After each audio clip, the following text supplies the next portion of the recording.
countries with around 2.5 billion people, and you know that a great threat is coming upon the earth around our time, and you also know that the population size will be closing in on 8 billion people worldwide, then you would probably try to set up a population control agenda, which is now a depopulation agenda. Because during a cataclysmic event, it is much easier to control just a couple billion people rather than around 8 billion people, because that will be out of your control once the crap hits the fan. Are you with me so far? Now, keeping all this in mind, let's fast forward to 5G. So, what we had in the beginning was the first generation, which was an analog system, you know, the old corded heavy telephones. That system relied upon a bunch of wiring to work. The second generation brought in a global system of mobile devices with GSM, Group Special Module, GPRS, General Packet Radio Service, and EDGE, Enhanced Data Rates for GPS Evolution.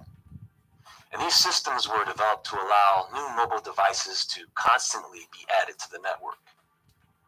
The third generation came along so that they could increase data storage and connectivity speed.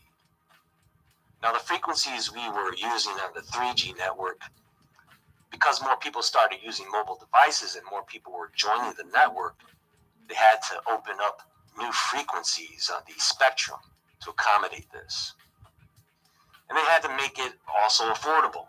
So then came the fourth generation, 4G and 4G LTE, or long-term evolution. Now remember, cancer rates jumped as this 4G technology was released.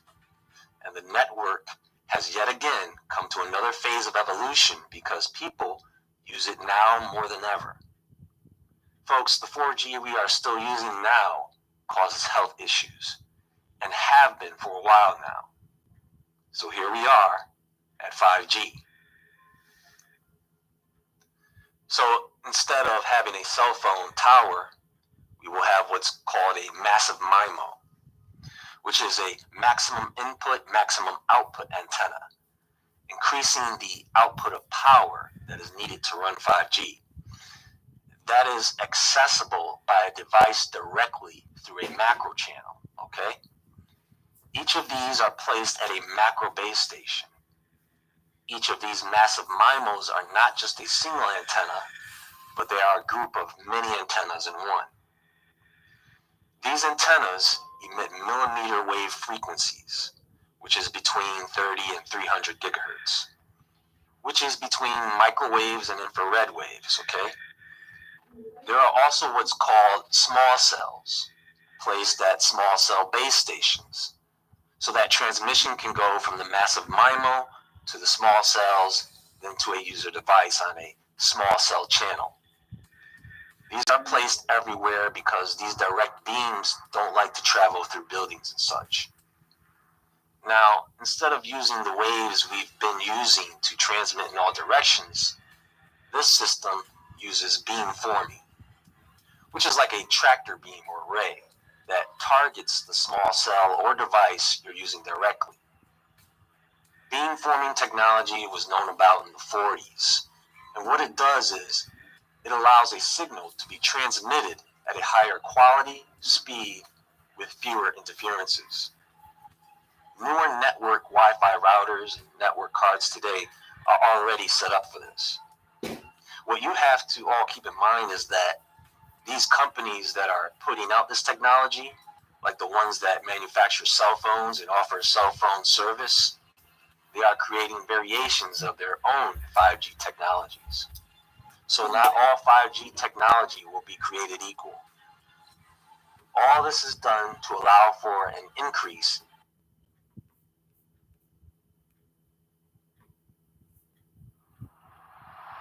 and his sons, and set them upon an ass, and returned to the land of Mitzrayim. Good evening, Adam. Good night.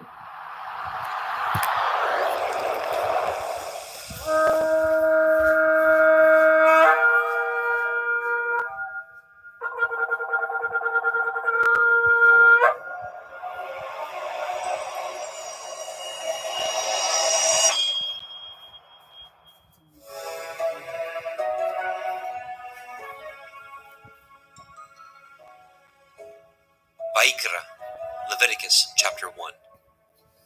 And Yahweh called unto Moshe, and spoke unto him out of the tabernacle of the assembly, saying, Speak unto the children of Yasharel, and say unto them, If any man of you bring an offering unto Yahweh, ye shall bring your offering of the cattle, even of the herd and of the flock.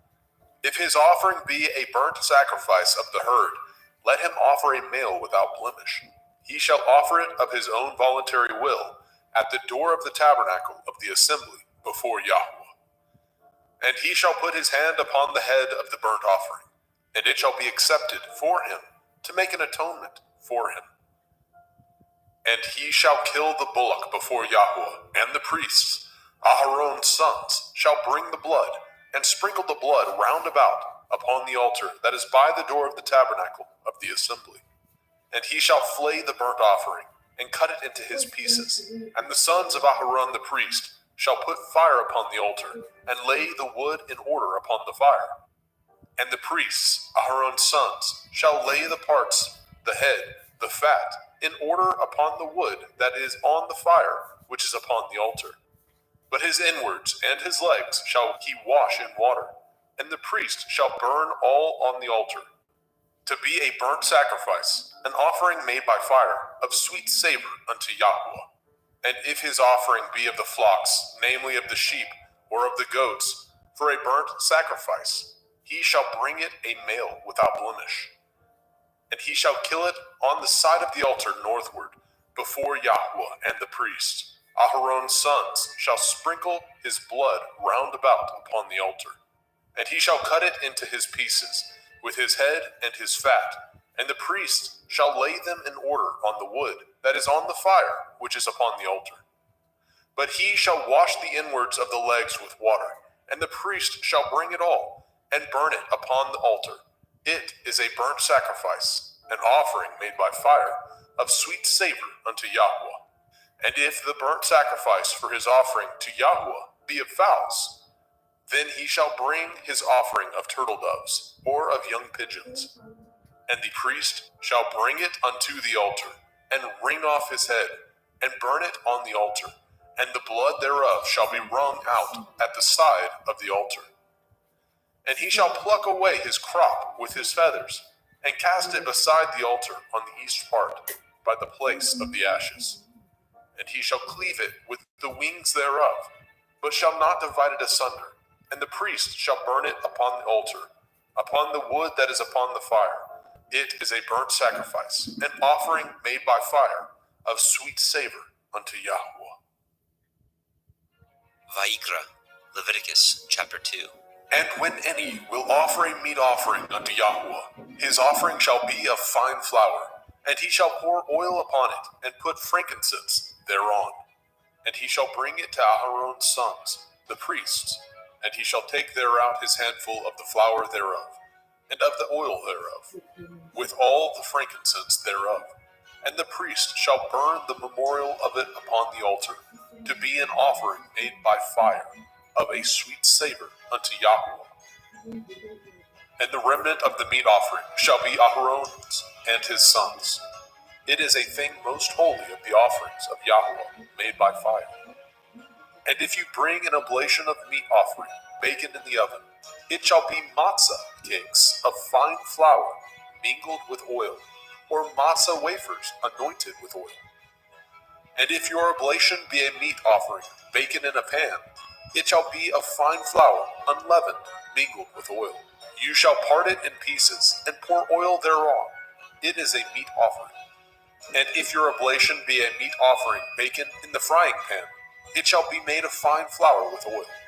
And you shall bring the meat offering that is made of these things unto Yahweh. And when it is presented unto the priest, he shall bring it unto the altar. And the priest shall take from the meat offering a memorial thereof, and shall burn it upon the altar. It is an offering made by fire, of sweet savor unto Yahweh. And that which is left of the meat offering shall be Aharon's and his sons. It is a thing most holy of the offerings of Yahweh made by fire. No meat offering which ye shall bring unto Yahweh shall be made with leaven, for ye shall burn no leaven, nor any honey, in any offering of Yahweh made by fire. As for the oblation of the firstfruits, ye shall offer them unto Yahweh, but they shall not be burnt on the altar for a sweet savor. And every oblation of your meat offering shall ye season with salt, neither shall ye suffer the salt of the covenant of your Elohim to be lacking from your meat offering. And all your offerings you shall offer salt. And if you offer a meat offering of your firstfruits unto Yahweh, you shall offer the meat offering of your firstfruits, green ears of grain dried by the fire, even grain beaten out of full ears. And you shall put oil upon it, and lay frankincense thereon. It is a meat offering. And the priest shall burn the memorial of it, part of the beaten grain thereof, and part of the oil thereof, with all the frankincense thereof. It is an offering made by fire unto Yahweh. Vaikra, Leviticus chapter 3. And if his oblation be a sacrifice of peace offering, if he offer it of the herd, whether it be a male or a female, he shall offer it without blemish before Yahweh. And he shall lay his hand upon the head of his offering, and kill it at the door of the tabernacle of the assembly. And Aharon's sons, the priests, shall sprinkle the blood upon the altar round about. And he shall offer of the sacrifice of the peace offering an offering made by fire unto Yahweh, the fat that covers the inwards, and all the fat that is upon the inwards, and the two kidneys, and the fat that is on them, which is by the flanks, and the caul above the liver, with the kidneys, it shall he take away. And Aharon's sons shall burn it on the altar upon the burnt sacrifice, which is upon the wood that is on the fire. It is an offering made by fire, of sweet savor unto Yahweh. And if his offering for a sacrifice of peace offering unto Yahweh be of the flock, male or female, he shall offer it without blemish. If he offer a lamb for his offering, then shall he offer before Yahweh. And he shall lay his hand upon the head of his offering, and kill it before the tabernacle of the assembly. And Aharon's sons shall sprinkle the blood thereof round about upon the altar. And he shall offer of the sacrifice of the peace offering an offering made by fire unto Yahweh, the fat thereof, and the whole rump.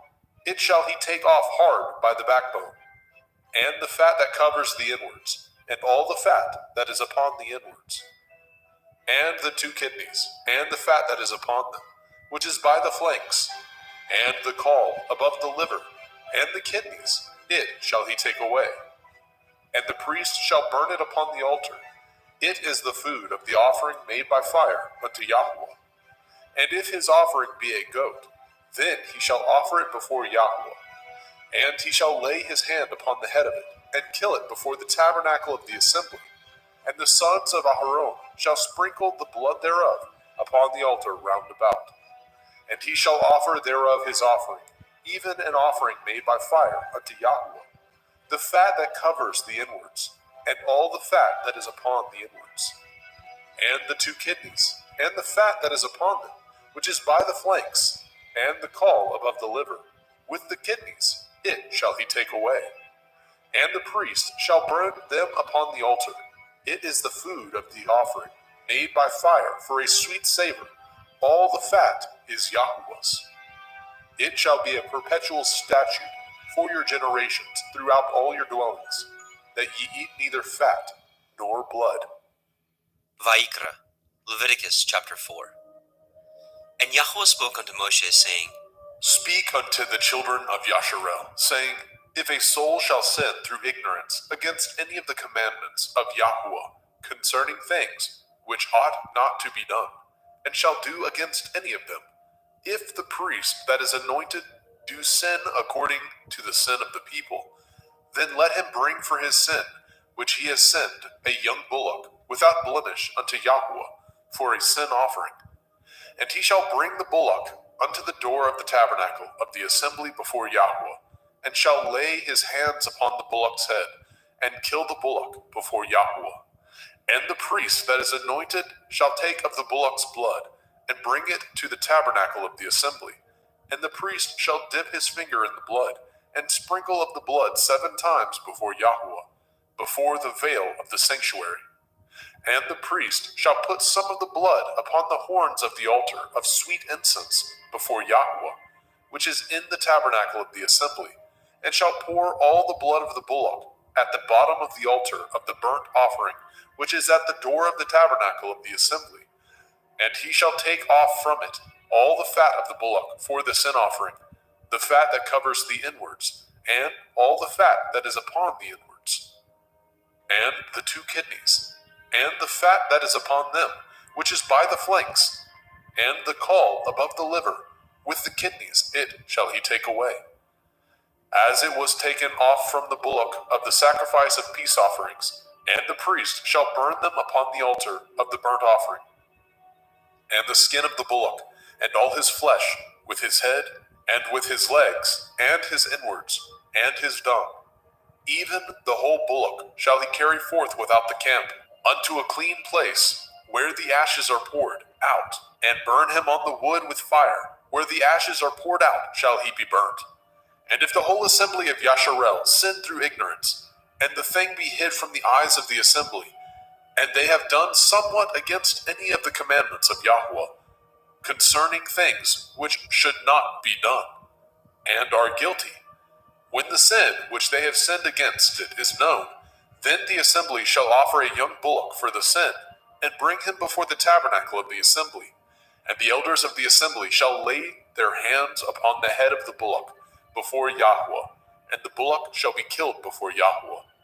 And the priest that is anointed shall bring of the bullock's blood to the tabernacle of the assembly. And the priest shall dip his finger in some of the blood, and sprinkle it 7 times before Yahweh, even before the veil. And he shall put some of the blood upon the horns of the altar, which is set before Yahweh, that is in the tabernacle of the assembly, and shall pour out all the blood at the bottom of the altar of the burnt offering, which is at the door of the tabernacle of the assembly. And he shall take all his fat from him, and burn it upon the altar. And he shall do with the bullock as he did with the bullock for a sin offering, so shall he do with this. And the priest shall make an atonement for them, and it shall be forgiven them. And he shall carry forth the bullock without the camp, and burn him as he burned the first bullock. It is a sin offering for the assembly. When a ruler has sinned and done somewhat through ignorance against any of the commandments of Yahweh, Elohiah, concerning things which should not be done, and is guilty, or if his sin, wherein he has sinned, come to his knowledge, he shall bring his offering, a kid of the goats, a male without blemish, and he shall lay his hand upon the head of the goats, and kill it in the place where they killed the burnt offering, before Yahweh. It is a sin offering.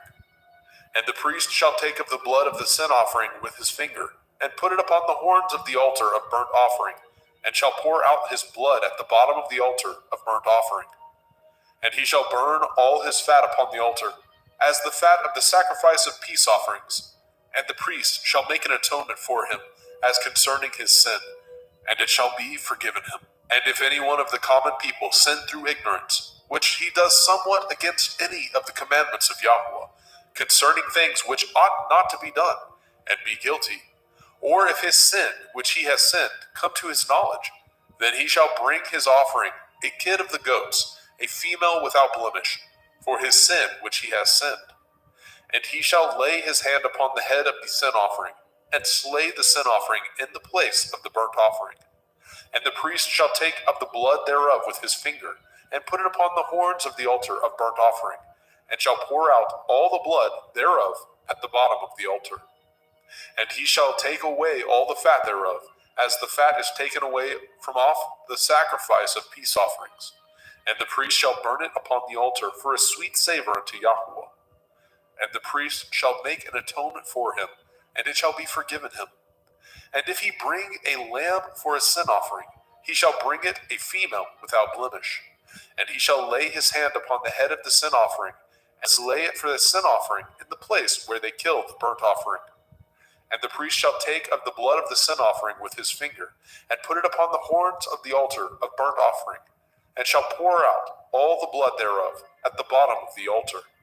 And he shall take away all the fat thereof, as the fat of the lamb is taken away from the sacrifice of the peace offering. And the priest shall burn them upon the altar, according to the offering made by fire unto Yahweh. and the priest shall make an atonement for his sin that he has committed, and it shall be forgiven him. Vayikra, Leviticus chapter 5. And if a soul sin, and hear the voice of swearing, and is a witness, whether he has seen or known of it, if he do not utter it, then he shall bear his iniquity. Or if a soul touch any unclean thing, whether it be a carcass of an unclean beast, or a carcass of unclean cattle, or the carcass of unclean creeping things, and if it be hidden from him, he also shall be unclean and guilty. Or if he touch the uncleanness of man, whatsoever uncleanness it be, that a man shall be defiled withal, and it be hid from him, when he knows of it, then he shall be guilty. Or if a soul swear, pronouncing with his lips to do evil, or to do good, whatsoever it be that a man shall pronounce with an oath, and it be hid from him, when he knows of it, then he shall be guilty in one of these. And it shall be, when he shall be guilty in one of these things, that he shall confess that he has sinned in that thing. And he shall bring his trespass offering unto Yahweh, for his sin which he has sinned, a female from the flock, a lamb or a kid of the goats, for a sin offering, and the priest shall make an atonement for him concerning his sin. And if he is not able to bring a lamb, then he shall bring for his trespass which he has committed 2 turtle doves, or 2 young pigeons unto Yahweh, one for a sin offering, and the other for a burnt offering.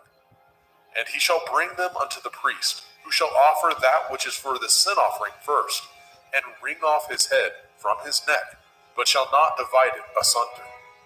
And he shall sprinkle of the blood of the sin offering upon the side of the altar, and the rest of the blood shall be wrung out at the bottom of the altar. It is a sin offering. And he shall offer the second for a burnt offering, according to the manner, and the priest shall make an atonement for him, for his sin which he has sinned, and it shall be forgiven him. But if he be not able to bring 2 turtle doves, or 2 young pigeons, then he that sinned shall bring for his offering the 10th part of an ephah of fine flour for a sin offering. He shall put no oil upon it, neither shall he put any frankincense thereon, for it is a sin offering. Then shall he bring it to the priest, and the priest shall take his handful of it, even a memorial thereof, and burn it on the altar, according to the offerings made by fire unto Yahweh. It is a sin offering.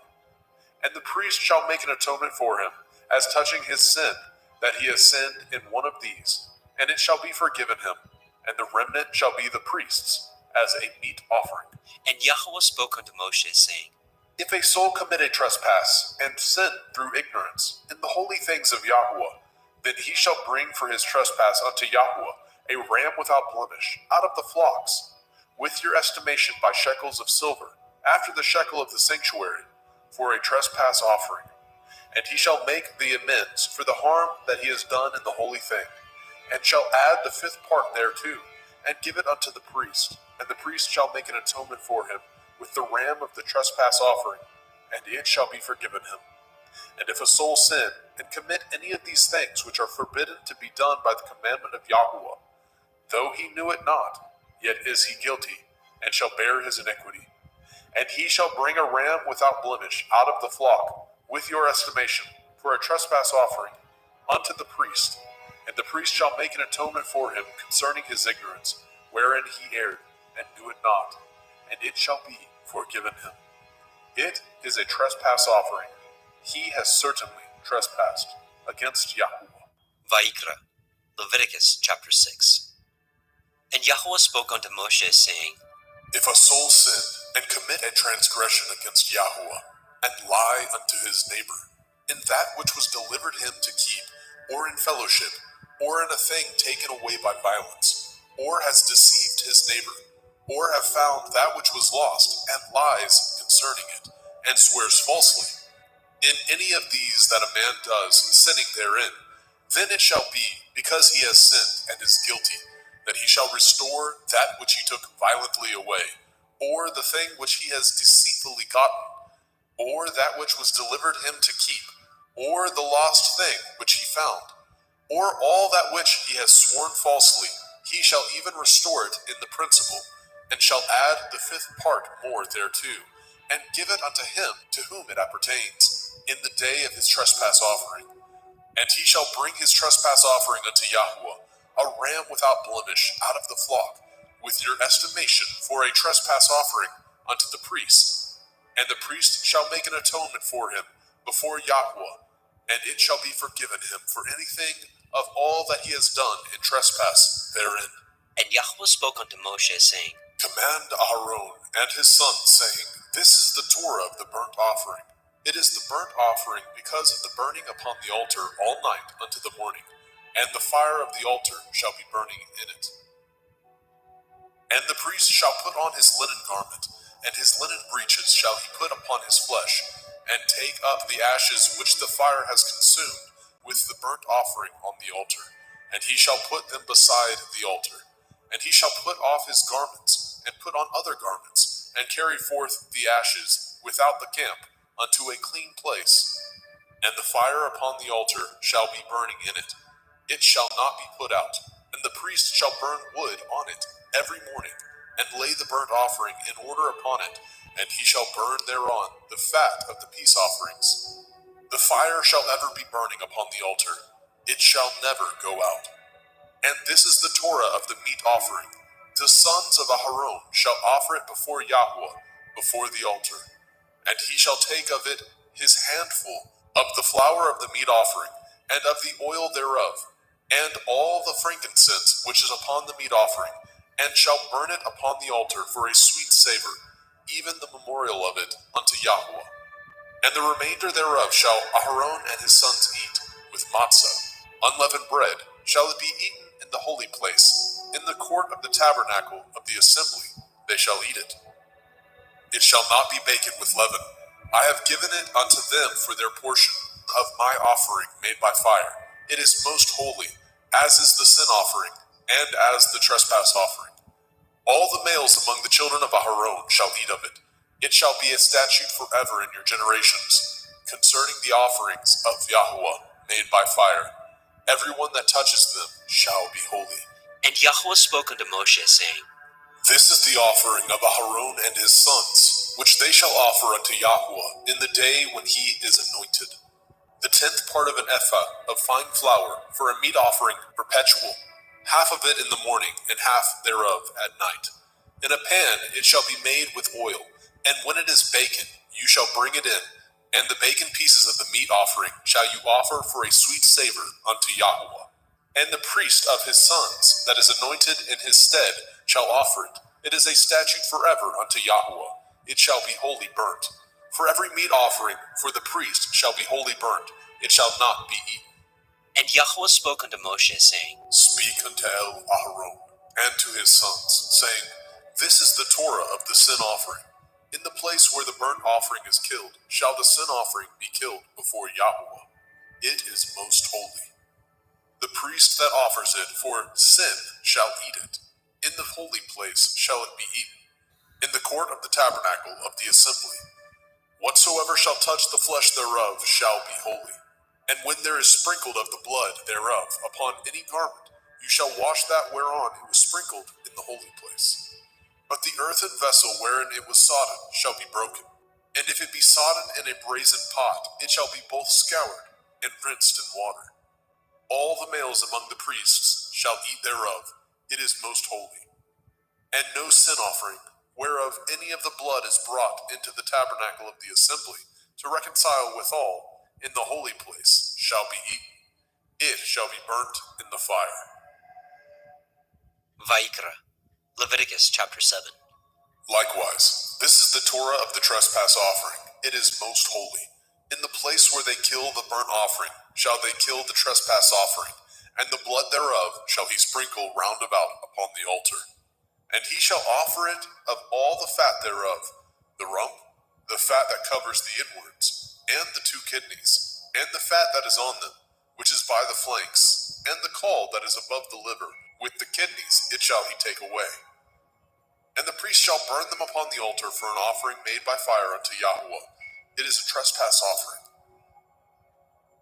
Every male among the priests shall eat thereof. It shall be eaten in the holy place. It is most holy. As the sin offering is, so is the trespass offering. There is one Torah for them. The priest that makes atonement therewith shall have it. And the priest that offers any man's burnt offering, even the priest shall have to himself the skin of the burnt offering which he has offered. And all the meat offering that is baken in the oven, and all that is dressed in the frying pan, and in the pan, shall be the priest's that offer it. And every meat offering mingled with oil, and dry, shall all the sons of Aharon have, one as much as another. And this is the Torah of the sacrifice of peace offerings, which he shall offer unto Yahweh.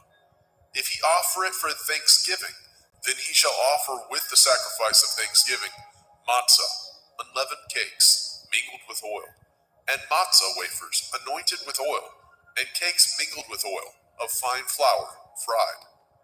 Besides the cakes, he shall offer for his offering hametz, leavened bread, with the sacrifice of thanksgiving of his peace offerings. And of it he shall offer one out of the whole oblation for a heave offering unto Yahweh, and it shall be the priest that sprinkles the blood of the peace offerings. And the flesh of the sacrifice of his peace offerings for thanksgiving shall be eaten the same day that it is offered. He shall not leave any of it until the morning. But if the sacrifice of his offering be a vow, or a voluntary offering, it shall be eaten the same day that he offers his sacrifice. On the morrow also the remainder of it shall be eaten. But the remainder of the flesh of the sacrifice on the third day shall be burnt with fire. And if any of the flesh of the sacrifice of his peace offerings be eaten at all on the third day, it shall not be accepted, neither shall it be imputed unto him that offers it. It shall be an abomination. And the soul that eats of it shall bear his iniquity. And the flesh that touches any unclean thing shall not be eaten. It shall be burnt with fire. And as for the flesh, all that be clean shall eat thereof. But the soul that eats of the flesh of the sacrifice of peace offerings that pertain unto Yahweh, having his uncleanness upon him, even that soul shall be cut off from his people. Moreover, the soul that shall touch any unclean thing, as the uncleanness of man, or any unclean beast, or any abominable unclean thing, and eat of the flesh of the sacrifice of peace offerings, which pertain unto Yahweh, even that soul shall be cut off from his people. And Yahweh spoke unto Moshe, saying, Speak unto the children of Yasharel, saying, Ye shall eat no manner of fat, of ox, or of sheep, or of goat, and the fat of the beast that dies of itself, and the fat of that which is torn with beast, may be used in any other use, but ye shall in no wise eat of it. For whosoever eats the fat of the beast, of which men offer an offering made by fire unto Yahweh, even the soul that eats it shall be cut off from his people. Moreover, ye shall eat no manner of blood, whether it be of fowl or of beast, in any of your dwellings. Whatsoever soul it be that eats any manner of blood, even that soul shall be cut off from his people. And Yahweh spoke unto Moshe, saying, Speak unto the children of Yasharel, saying, He that offers the sacrifice of his peace offerings unto Yahweh shall bring his oblation unto Yahweh of the sacrifice of his peace offerings. His own hand shall bring the offerings of Yahweh made by fire. The fat with the breast it shall he bring, that the breast may be waved for a wave offering before Yahweh. And the priest shall burn the fat upon the altar, but the breast shall be Aharon's and his sons'. And the right shoulder shall ye give unto the priest for a heave offering of the sacrifices of your peace offerings. He among the sons of Aharon that offers the blood of the peace offerings and the fat shall have the right shoulder for his part. For the wave breast and the heave shoulder have I taken of the children of Yasharel from off the sacrifices of their peace offerings, and have given them unto Aharon the priest, and unto his sons by a statute forever, from among the children of Yasharel. This is the portion of the anointing of Aharon, and of the anointing of his sons, out of the offerings of Yahweh made by fire, in the day when he presented them to minister unto Yahweh in the priest's office, which Yahweh commanded to be given them of the children of Yasharel, in the day that he anointed them, by a statute forever throughout their generations.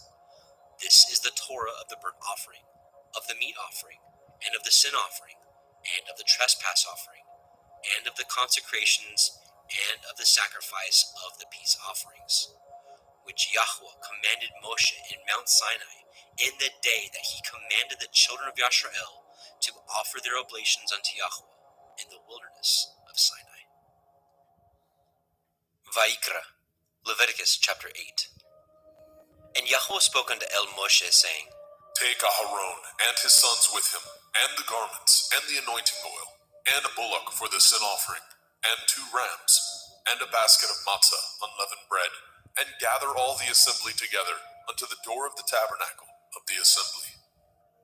And Moshe did as Yahweh commanded him, and the assembly was gathered together unto the door of the tabernacle of the assembly. And Moshe said unto the assembly, This is the thing which Yahweh commanded to be done. And Moshe brought Aharon and his sons, and washed them with water. And he put upon him the coat, and girded him with the belt, and clothed him with the robe, and put the ephod upon him. And he girded him with the belt of the ephod, and bound it unto him therewith. And he put the breastplate upon him. Also he put in the breastplate the Urim and the Tumim. And he put the turban upon his head. Also upon the turban, even upon his forefront, did he put the golden plate, the holy crown, as Yahweh commanded Moshe. And Moshe took the anointing oil, and anointed the tabernacle, and all that was therein, and sanctified them. And he sprinkled thereof upon the altar 7 times, and anointed the altar and all his vessels, both the laver and his foot, to sanctify them. And he poured of the anointing oil upon Aharon's head, and anointed him, to sanctify him. And Moshe brought Aharon's sons, and put coats upon them, and girded them with belts, and put bonnets upon them, as Yahweh commanded Moshe. And he brought the bullock for the sin offering, and Aharon and his sons laid their hands upon the head of the bullock for the sin offering, and he slew it. And Moshe took the blood, and put it upon the horns of the altar round about with his finger, and purified the altar, and poured the blood at the bottom of the altar, and sanctified it, to make reconciliation upon it. And he took all the fat that was upon the inwards, and the caul above the liver, and the 2 kidneys, and their fat, and Moshe burned it upon the altar. But the bullock, and his hide, and his flesh, and his dung, he burnt with fire without the camp, as Yahweh commanded Moshe. And he brought the ram for the burnt offering, and Aharon and his sons laid their hands upon the head of the ram, and he killed it. And Moshe sprinkled the blood upon the altar round about. And he cut the ram into pieces, and Moshe burnt the head, and the pieces, and the fat. And he washed the inwards and the legs in water, and Moshe burnt the whole ram upon the altar. It was a burnt sacrifice for a sweet savor, and an offering made by fire unto Yahweh, as Yahweh commanded Moshe. And he brought the other ram, the ram of consecration, and Aharon and his sons laid their hands upon the head of the ram, and he slew it. And Moshe took of the blood of it, and put it upon the tip of Aharon's right ear, and upon the thumb of his right hand, and upon the great toe of his right foot. And he brought Aharon's sons, and Moshe put of the blood upon the tip of their right ear, and upon the thumbs of their right hands, and upon the great toes of their right feet. And Moshe sprinkled the blood upon the altar round about. And he took the fat, and the rump, and the fat that was upon the inwards, and the caul above the liver, and the 2 kidneys, and their fat, and the right shoulder. And out of the basket of matzah that was before Yahweh, he took 1 matzah cake, and a cake of oiled bread, and 1 wafer, and put them on the fat, and upon the right shoulder. And he put all upon Aharon's hands, and upon his sons' hands, and waved them for a wave offering before Yahweh. And Moshe took them from off their hands, and burnt them on the altar upon the burnt offering. They were consecrations for a sweet savor. It is an offering made by fire unto Yahweh. And Moshe took the breast, and waved it for a wave offering before Yahweh. For of the ram of consecration it was Moshe's part, as Yahweh commanded Moshe. And Moshe took of the anointing oil, and of the blood which was upon the altar, and sprinkled it upon Aharon, and his garments, and upon his sons, and upon his sons' garments with him, and sanctified Aharon, and his garments, and his sons' garments with him. And Moshe said unto Aharon and to his sons, Boil the flesh at the door of the tabernacle of the assembly, and there eat it, with the bread that is in the basket of consecrations, as I commanded, saying, Aharon and his sons shall eat it. And that which remains of the flesh and of the bread shall ye burn with fire. And ye shall not go out of the door of the tabernacle of the assembly in 7 days, until the days of your consecration be at an end. For 7 days shall he consecrate you.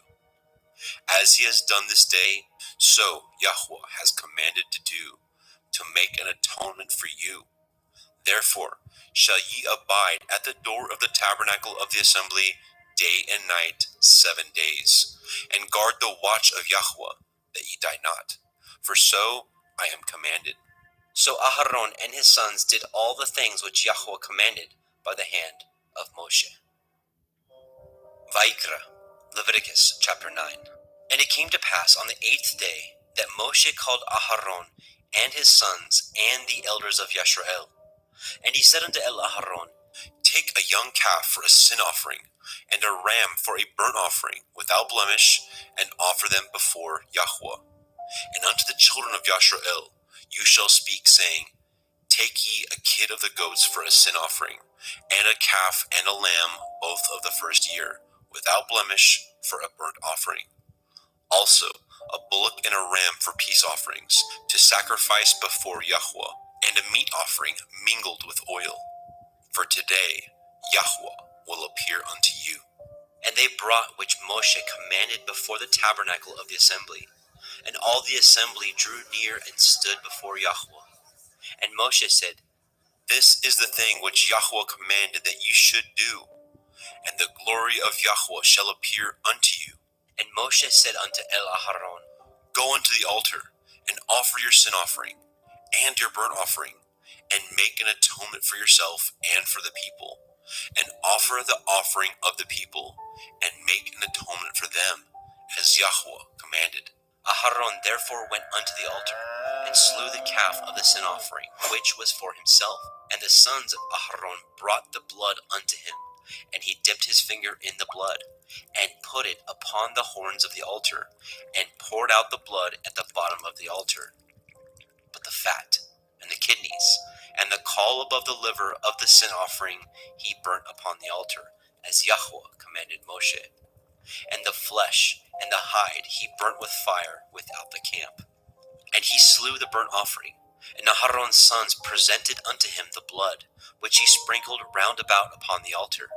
And they presented the burnt offering unto him, with the pieces thereof, and the head, and he burnt them upon the altar. And he did wash the inwards and the legs, and burnt them upon the burnt offering on the altar.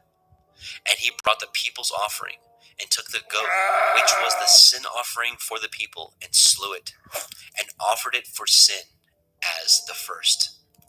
And he brought the burnt offering, and offered it according to the manner. And he brought the meat offering, and took a handful thereof, and burnt it upon the altar, beside the burnt sacrifice of the morning. He slew also the bullock and the ram for a sacrifice of peace offerings, which was for the people. And Aharon's sons presented unto him the blood, which he sprinkled upon the altar round about. And the fat of the bullock and of the ram, the rump, and that which covers the inwards, and the kidneys, and the caul above the liver, and they put the fat upon the breasts, and he burnt the fat upon the altar. And the breasts and the right shoulder Aharon waved for a wave offering before Yahweh, as Moshe commanded. And Aharon lifted up his hand toward the people, and blessed them, and came down from offering of the sin offering, and the burnt offering, and peace offerings. And Moshe and Aharon went into the tabernacle of the assembly, and came out, and blessed the people. And the glory of Yahweh appeared unto all the people. And there came a fire out from before Yahweh, and consumed upon the altar the burnt offering and the fat, which when all the people saw, they shouted and fell on their face. Vaikra, Leviticus chapter 10. And Nadab and Abihu, the sons of Aharon, took either of them his censer and put fire therein, and put incense thereon, and offered strange fire before Yahweh, which he commanded them not. And there went out fire from Yahweh, and devoured them, and they died before Yahweh. Then Moshe said unto El Aharon, This is that Yahweh spoke, saying, I will be sanctified in them that come nigh me, and before all the people I will be glorified. And Aharon held his peace. And Moshe called Mishael and Elishaphan, the sons of Uzziel, the uncle of Aharon, and said unto them, Come near, carry your brethren from before the sanctuary out of the camp. So they went near, and carried them in their coats out of the camp, as Moshe had said. And Moshe said unto Aharon, and unto Eleazar, and unto Ithamar his sons, Uncover not your heads, neither rend your clothes, lest ye die, and lest the wrath come upon all the people. But let your brethren, the whole house of Yashrael, bewail the burning which Yahweh has kindled. And ye shall not go out from the door of the tabernacle of the assembly, lest ye die. For the anointing oil of Yahweh is upon you. And they did according to the word of Moshe. And Yahweh spoke unto Aharon, saying, Do not drink wine, nor strong drink, you nor your sons with you, when ye go into the tabernacle of the assembly, lest ye die. It shall be a statute forever throughout your generations, and that ye may put difference between holy and unholy, and between unclean and clean, and that ye may teach the children of Yasharel all the statutes which Yahweh has spoken unto them by the hand of Moshe.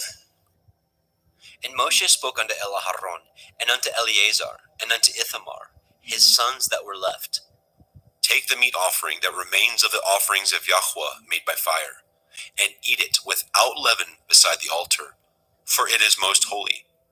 And ye shall eat it in the holy place, because it is your due, and your sons' due, of the sacrifices of Yahweh made by fire, for so I am commanded. And the wave breast and the heave shoulder shall ye eat in a clean place, you and your sons and your daughters with you, for they be your due, and your sons' due, which are given out of the sacrifices of peace offerings of the children of Yashrael.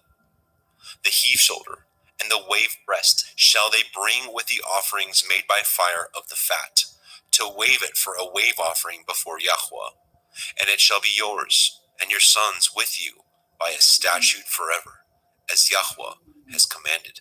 And Moshe diligently sought the goat of the sin offering, and behold, it was burnt. And he was angry with Eleazar and Ithamar, the sons of Aharon, which were left alive, saying, Wherefore have ye not eaten the sin offering in the holy place, seeing it is most holy? And Elohim has given it to you to bear the iniquity of the assembly, to make an atonement for them before Yahweh? Behold, the blood of it was not brought in within the holy place. Ye should indeed have eaten it in the holy place, as I commanded. And Aharon said unto Moshe, Behold, this day have they offered their sin offering and their burnt offering before Yahweh, and such things have befallen me. And if I had eaten the sin offering today, should it have been accepted in the sight of Yahweh? And when Moshe heard that, he was content. Vaikra, Leviticus chapter 11. And Yahweh spoke unto El Moshe, and to El Aharon, saying unto them, Speak unto the children of Yasharel, saying, These are the beasts which ye shall eat among all the beasts that are on the earth. Whatsoever parts the hoof, and is cloven-footed, and chews the cud, among the beasts, that shall ye eat. Nevertheless, these shall ye not eat of them that chew the cud, or of them that divide the hoof. As the camel, because he chews the cud, but divides not the hoof, he is unclean unto you. And the coney, because he chews the cud, but divides not the hoof, he is unclean unto you. And the hare, because he chews the cud, but divides not the hoof, he is unclean unto you. And the swine, though he divide the hoof, and be cloven-footed, yet he chews not the cud, he is unclean to you. Of their flesh shall ye not eat, and their carcass shall ye not touch. They are unclean to you. These shall ye eat of all that are in the waters. Whatsoever has fins and scales in the waters, in the seas, and in the rivers, them shall you eat. And all that have not fins and scales in the seas and in the rivers, of all that move in the waters, and of any living thing which is in the waters, they shall be an abomination unto you. They shall be even an abomination unto you. Ye shall not eat of their flesh, but ye shall have their carcasses in abomination. Whatsoever has no fins nor scales in the water, that shall be an abomination unto you. And these are they which ye shall have an abomination among the fowls. They shall not be eaten. They are an abomination: the eagle, the ossifrage, and the osprey, and the vulture, and the kite after his kind, every raven after his kind, and the owl, and the nighthawk, and the cuckow, and the hawk after his kind, and the little owl, and the cormorant, and the great owl, and the swan, and the pelican, and the gier eagle, and the stork, and the heron after her kind, and the lapwing, and the bat. All fowls that creep going upon all four shall be an abomination unto you. Yet these may ye eat of every flying creeping thing that goes upon all four, which have legs above their feet, to leap withal upon the earth. Even these of them ye may eat, the locust after his kind, and the bald locust after his kind, and the beetle after his kind, and the grasshopper after his kind. But all other flying creeping things, which have 4 feet, shall be an abomination unto you. And for these ye shall be unclean. Whosoever touches the carcass of them shall be unclean until the evening. And whosoever bears aught of the carcass of them shall wash his clothes, and be unclean until the evening. The carcass of every beast which divides the hoof, and is not cloven-footed, nor chews the cud, are unclean unto you. Every one that touches them shall be unclean. And whatsoever goes upon his paws, among all manner of beasts that go on all fours, those are unclean unto you. Whoso touches their carcass shall be unclean until the evening. And he that bears the carcass of them shall wash his clothes, and be unclean unto the evening. They are unclean unto you. These also shall be unclean unto you. Among the creeping things that creep upon the earth, the weasel, the mouse, and the tortoise, after his kind, and the ferret, and the chameleon, and the lizard, and the snail, and the mole, these are unclean to you among all that creep. Whosoever touches them, when they be dead, shall be unclean until the evening. And upon whatsoever any of them, when they are dead, does fall, it shall be unclean, whether it be any vessel of wood, or raiment, or skin, or sack. Whatsoever vessel it be, wherein any work is done, it must be put into water, and it shall be unclean until the evening, so it shall be cleansed. And every earthen vessel, where into any of them that falls, whatsoever is in it shall be unclean, and ye shall break it. Of all meat which may be eaten, that on which such water comes shall be unclean, and all drink that may be drunk in every vessel shall be unclean. And everything whereupon any part of their carcass falls shall be unclean, whether it be oven or range for pots, they shall be broken down, for they are unclean, and shall be unclean unto you. Nevertheless, a fountain or pit, wherein there is plenty of water, shall be clean, but that which touches their carcass shall be unclean. And if any part of their carcass falls upon any sowing seed which is to be sown, it shall be clean. But if any water be put upon the seed, and any part of their carcass fall thereon, it shall be unclean unto you. And if any beast of which ye may eat die, he that touches the carcass thereof shall be unclean until the evening. And he that eats of the carcass of it shall wash his clothes, and be unclean until the evening. He also that bears the carcass of it shall wash his clothes, and be unclean until the evening. And every creeping thing that creeps upon the earth shall be an abomination. It shall not be eaten. Whatsoever goes upon the belly, and whatsoever goes upon all fours, or whatsoever has more feet among all creeping things that creep upon the earth, them shall ye not eat, for they are an abomination. Ye shall not make yourselves abominable with any creeping thing that creeps, neither shall ye make yourselves unclean with them, that ye should be defiled thereby. For I am Yahuwah Elohim. Ye shall therefore sanctify yourselves, and ye shall be holy, for I am holy. Neither shall ye defile yourselves with any manner of creeping thing that creeps upon the earth. For I am Yahuwah, that brings you up out of the land of Mitzrayim, to be your Elohim. Ye shall therefore be holy, for I am holy. This is the Torah of the beasts and of the fowl, and of every living creature that moves in the waters, and of every creature that creeps upon the earth, to make a difference between the unclean and the clean, and between the beast that may be eaten and the beast that may not be eaten. Vaikra, Leviticus chapter 12. And Yahweh spoke unto Moshe, saying, Speak unto the children of Yasharel, saying, If a woman have conceived seed, and born a male child, then she shall be unclean 7 days. According to the days of the separation for her infirmity, shall she be unclean. And in the 8th day, the flesh of his foreskin shall be circumcised. And she shall then continue in the blood of her purifying 33 days. She shall touch no hallowed thing, nor come into the sanctuary, until the days of her purifying be fulfilled. But if she bear a female child, then she shall be unclean 2 weeks, as in her separation, and she shall continue in the blood of her purifying 66 days. And when the days of her purifying are fulfilled, for a son or for a daughter, she shall bring a lamb of the first year for a burnt offering, and a young pigeon or a turtle dove for a sin offering, unto the door of the tabernacle of the assembly, unto the priest, who shall offer it before Yahweh, and make an atonement for her, and she shall be cleansed from the issue of her blood. This is the Torah for her that has borne a male or a female.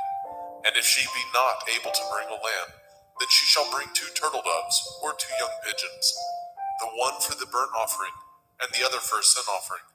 And the priest shall make an atonement for her, and she shall be clean.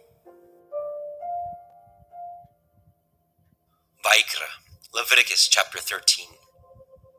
And Yahweh spoke unto El Moshe and El Aharon, saying, When a man shall have in the skin of his flesh a rising, a scab, or a bright spot, and it be in the skin of his flesh, like the plague of leprosy, then he shall be brought unto El Aharon the priest, or unto one of his sons the priests. And the priest shall look on the plague in the skin of the flesh, and when the hair in the plague is turned white, and the plague in sight be deeper than the skin of his flesh, it is a plague of leprosy, and the priest shall look on him and pronounce him unclean.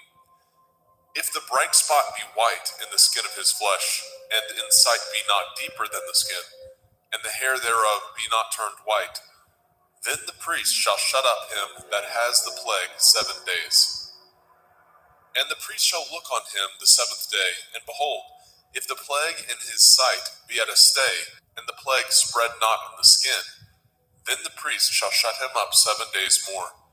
And the priest shall look on him again the 7th day, and behold, if the plague be somewhat dark, and the plague spread not in the skin, the priest shall pronounce him clean. It is but a scab, and he shall wash his clothes and be clean. But if the scab spread much abroad in the skin, after that he has been seen of the priest for his cleansing, he shall be seen of the priest again. And if the priest see that, behold, the scab spreads in the skin, then the priest shall pronounce him unclean. It is a leprosy. When the plague of leprosy is in a man, then he shall be brought unto the priest. And the priest shall see him, and behold, if the rising be white in the skin, and it have turned the hair white, and there be quick raw flesh in the rising, it is an old leprosy in the skin of his flesh, and the priest shall pronounce him unclean, and shall not shut him up, for he is unclean. And if a leprosy break out abroad in the skin, and the leprosy cover all the skin of him that has the plague from his head even to his foot, wheresoever the priest looks, then the priest shall consider, and behold, if the leprosy have covered all his flesh, he shall pronounce him clean that has the plague. It is all turned white, he is clean. But when raw flesh appears in him, he shall be unclean. And the priest shall see the raw flesh and pronounce him to be unclean. For the raw flesh is unclean, it is a leprosy. Or if the raw flesh turn again, and be changed unto white, he shall come unto the priest. And the priest shall see him, and behold, if the plague be turned unto white, then the priest shall pronounce him clean that has the plague. He is clean. The flesh also, in which even in the skin thereof was a boil, and is healed. And in the place of the boil, where there be a white rising, or a bright spot, white, and somewhat reddish, and it be showed to the priest. And if, when the priest sees it, behold, it be be in sight lower than the skin, and the hair thereof be turned white, the priest shall pronounce him unclean. It is a plague of leprosy, broken out of the boil. But if the priest look on it, and behold, there be no white hairs therein, and if it be not lower than the skin, but be somewhat dark, then the priest shall shut him up 7 days. And if it spread much abroad in the skin, then the priest shall pronounce him unclean. It is a plague. But if the bright spot stay in his place and spread not, it is a burning boil, and the priest shall pronounce him clean. Or if there be any flesh in the skin whereof there is a hot burning, and the quick flesh that burns have a white bright spot, somewhat reddish or white, then the priest shall look upon it, and behold, if the hair in the bright spot be turned white, and it be in sight deeper than the skin, it is a leprosy broken out of the burning, wherefore the priest shall pronounce him unclean. It is the plague of leprosy. But if the priest look on it, and behold, there be no white hair in the bright spot, and it be no lower than the other skin, but be somewhat dark, then the priest shall shut him up 7 days. And the priest shall look upon him the 7th day, and if it be spread much abroad in the skin, then the priest shall pronounce him unclean. It is the plague of leprosy. And if the bright spot stay in his place, and spread not in the skin, but it be somewhat dark, it is a rising of the burning, and the priest shall pronounce him clean, for it is an inflammation of the burning. If a man or woman have a plague upon the head or the beard, then the priest shall see the plague, and behold, if it be in sight deeper than the skin, and there be in it a yellow thin hair, then the priest shall pronounce him unclean. It is a dry skull, even a leprosy upon the head or beard. And if the priest shall look on the plague of the skull, and behold, it be not in sight deeper than the skin, and that there is no black hair in it, then the priest shall shut up him that has the plague of the skull 7 days. And in the 7th day the priest shall look on the plague, and behold, if the skull spread not, and there be in it no yellow hair, and the skull be not in sight deeper than the skin, he shall be shaven, and the skull shall he not shave, and the priest shall shut him up that has the skull 7 days more. And in the 7th day the priest shall look on the skull, and behold, if the skull be not spread in the skin, nor be in sight deeper than the skin, then the priest shall pronounce him clean, and he shall wash his clothes and be clean. But if the skull spread much in the skin after his cleansing, then the priest shall look on him, and behold, if the skull be spread in the skin, the priest shall not seek for yellow hair, he is unclean. But if the skull be in his sight at a stay, and that there is a black hair grown up therein, the skull is healed, he is clean, and the priest shall pronounce him clean. If a man also or a woman have in the skin of their flesh bright spots, even white bright spots, then the priest shall look, and behold, if the bright spot in the skin of their flesh be darkish white, it is a freckled spot that grows in the skin, he is clean. And the man whose hair is fallen off his head, he is bald, yet is he clean. And he that has his hair fallen off from the part of his head towards his face, he is forehead bald, yet he is clean. And if there be in the bald head or bald forehead a white reddish sore, it is a leprosy sprung up in his bald head or his bald forehead. Then the priest shall look upon it, and behold, if the rising of the sore be white reddish in the bald head or in his bald forehead, as the leprosy appears in the skin of the flesh, he is a leprous man, he is unclean. The priest shall pronounce him utterly unclean. His plague is in his head. And the leper in whom the plague is, his clothes shall be rent, and his head bare, and he shall put a covering upon his upper lip, and shall cry, unclean, unclean. All the days wherein the plague shall be in him shall he be defiled. He is unclean. He shall dwell alone, without the camp shall his habitation be. The garment also that the plague of leprosy is in, whether it be a woolen garment or a linen garment, whether it be in the woof of linen, or of woolen, whether in a skin or anything made of skin. And if the plague be greenish or reddish in the garment or in the skin, either in the warp or in the woof or in anything of skin, it is a plague of leprosy, and shall be showed unto the priest. And the priest shall look upon the plague, and shut up it that has the plague 7 days. And he shall look on the plague on the 7th day.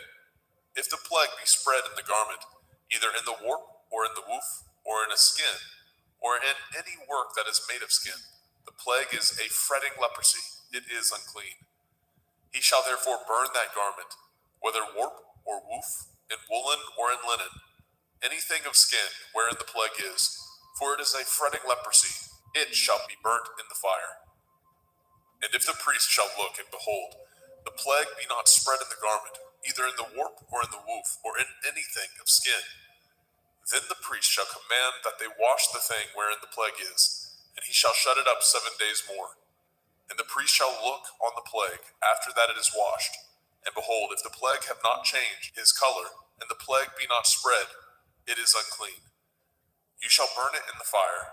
It is a fret inward, whether it be bare within or without.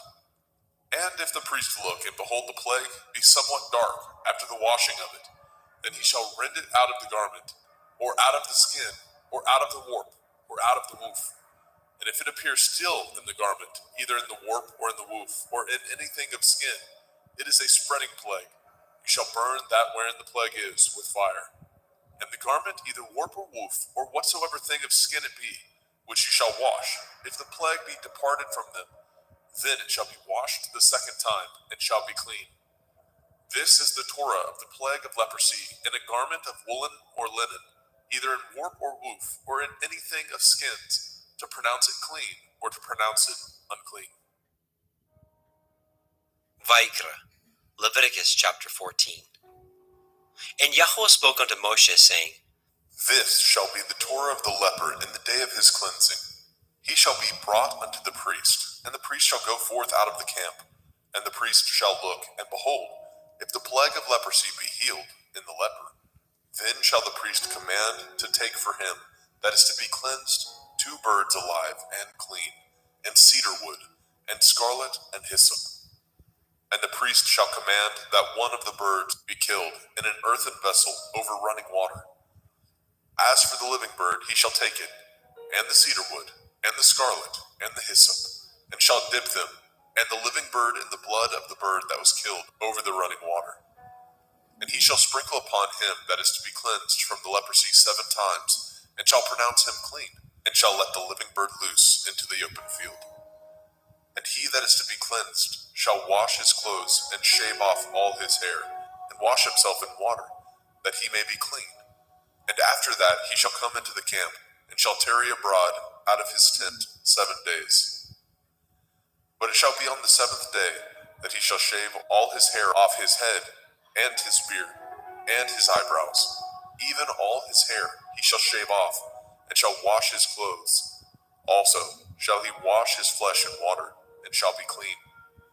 And on the 8th day he shall take 2 he-lambs without blemish, and 1 ewe lamb of the first year without blemish, and 3/10 deal of fine flour for a meat offering, mingled with oil, and 1 log of oil. And the priest that makes him clean shall present the man that is to be made clean, and those things before Yahweh at the door of the tabernacle of the assembly. And the priest shall take 1 he-lamb, and offer him for a trespass offering, and the log of oil, and wave them for a wave offering before Yahweh. And he shall slay the lamb in the place where he shall kill the sin offering and the burnt offering in the holy place. For as the sin offering is the priest's, so is the trespass offering. It is most holy. And the priest shall take some of the blood of the trespass offering, and the priest shall put it upon the tip of the right ear of him that is to be cleansed, and upon the thumb of his right hand, and upon the great toe of his right foot. And the priest shall take some of the log of oil, and pour it into the palm of his own left hand. And the priest shall dip his right finger in the oil that is in his left hand, and shall sprinkle of the oil with his finger 7 times before Yahweh. And of the rest of the oil that is in his hand shall the priest put upon the tip of the right ear of him that is to be cleansed, and upon the thumb of his right hand, and upon the great toe of his right foot, upon the blood of the trespass offering. And the remnant of the oil that is in the priest's hand he shall pour upon the head of him that is to be cleansed, and the priest shall make an atonement for him before Yahweh. And the priest shall offer the sin offering, and make an atonement for him that is to be cleansed from his uncleanness, and afterwards he shall kill the burnt offering. And the the priest shall offer the burnt offering and the meat offering upon the altar, and the priest shall make an atonement for him, and he shall be clean. And if he be poor and cannot get so much, then he shall take one lamb for a trespass offering to be waved, to make an atonement for him, and 1/10 deal of fine flour mingled with oil for a meat offering, and a log of oil, and 2 turtle doves or 2 young pigeons, such as he is able to get, and the one shall be a sin offering, and the other a burnt offering. And he shall bring them on the 8th day for his cleansing unto the priest, unto the door of the tabernacle of the assembly before Yahweh. And the priest shall take the lamb of the trespass offering, and the log of oil, and the priest shall wave them for a wave offering before Yahweh. And he shall kill the lamb of the trespass offering, and the priest shall take some of the blood of the trespass offering, and put it upon the tip of the right ear of him that is to be cleansed, and upon the thumb of his right hand, and upon the great toe of his right foot. And the priest shall pour of the oil into the palm of his own left hand. And the priest shall sprinkle with his right finger some of the oil that is in his left hand 7 times before Yahweh. And the priest shall put of that oil that is in his hand upon the tip of the right ear of him that is to be cleansed, and upon the thumb of his right hand, and upon the great toe of his right foot, upon the place of the blood of the trespass offering. And the rest of the oil that is in the priest's hand he shall put upon the head of him that is to be cleansed, to make an atonement for him before Yahweh. And he shall offer the one of the turtle doves, or of the young pigeons, such as he can get, even such as he is able to get, the one for a sin offering, and the other for a burnt offering, with the meat offering. And the priest shall make an atonement for him that is to be cleansed before Yahweh. This is the Torah of him, in whom is the plague of leprosy, whose hand is not able to get that which pertains to his cleansing. And Yahweh spoke unto El Moshe and unto El Aharon, saying, When ye are come into the land of Canaan, which I give to you for a possession, and I put the plague of leprosy in a house of the land of your possession, and he that owns the house shall come and tell the priest, saying, It seems to me there is, as it were, a plague in the house. Then the priest shall command that they empty the house before the priest go into it, to see the plague, that all that is in the house be not made unclean. And afterward the priest shall go in to see the house. And he shall look on the plague, and behold, if the plague be in the walls of the house, with hollow strakes, greenish or reddish, which in sight are lower than the wall, then the priest shall go out of the house to the door of the house, and shut up the house 7 days.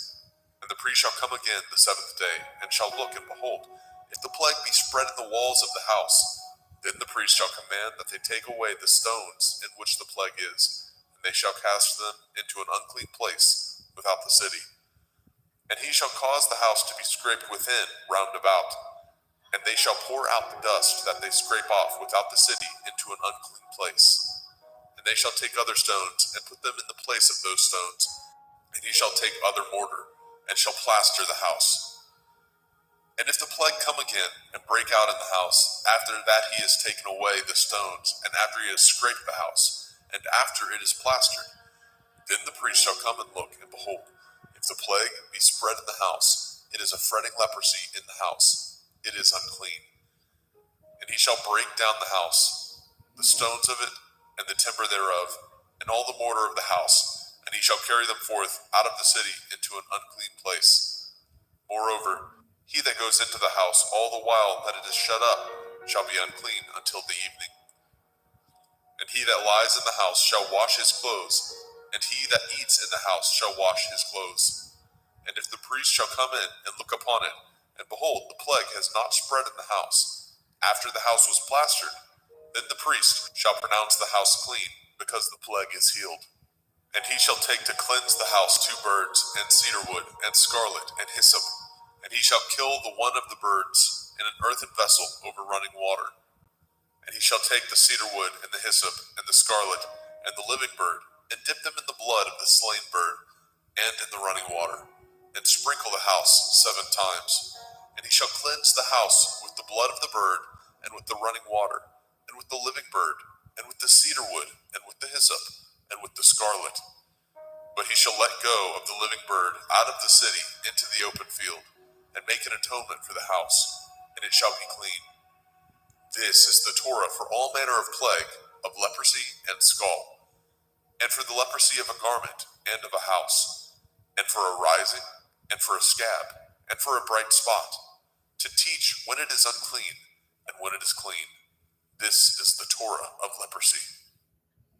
Vayikra, Leviticus chapter 15. And Yahweh spoke unto El Moshe and to El Aharon, saying, Speak unto the children of Yasharel, and say unto them, when any man has a running issue out of his flesh, because of his issue he is unclean. And this shall be his uncleanness in his issue, whether his flesh run with his issue, or his flesh be stopped from his issue. It is his uncleanness. Every bed whereon he lies that has the issue is unclean, and everything whereon he sits shall be unclean. And whosoever touches his bed shall wash his clothes, and bathe himself in water, and be unclean until the evening. And he that sits on anything whereon he sat that has the issue shall wash his clothes, and bathe himself in water, and be unclean until the evening. And he that touches the flesh of him that has the issue shall wash his clothes, and bathe himself in water, and be unclean until the evening. And if he that has the issue spit upon him that is clean, then he shall wash his clothes, and bathe himself in water, and be unclean until the evening. And what saddle soever he rides upon that has the issue shall be unclean. And whosoever touches anything that was under him shall be unclean until the evening. And he that bears any of those things shall wash his clothes, and bathe himself in water, and be unclean until the evening. And whomsoever he touches that has the issue, and has not rinsed his hands in water, he shall wash his clothes, and bathe himself in water, and be unclean until the evening. And the vessel of earth that he touches which has the issue shall be broken, and every vessel of wood shall be rinsed in water. And when he that has an issue is cleansed of his issue, then he shall number to himself 7 days for his cleansing, and wash his clothes, and bathe his flesh in running water, and shall be clean. And on the 8th day he shall take to him 2 turtle doves or 2 young pigeons, and come before Yahweh unto the door of the tabernacle of the assembly, and give them unto the priest. And the priest shall offer them, the one for a sin offering, and the other for a burnt offering. And the priest shall make an atonement for him before Yahweh for his issue. And if any man's seed of copulation go out from him, then he shall wash all his flesh in water, and be unclean until the evening.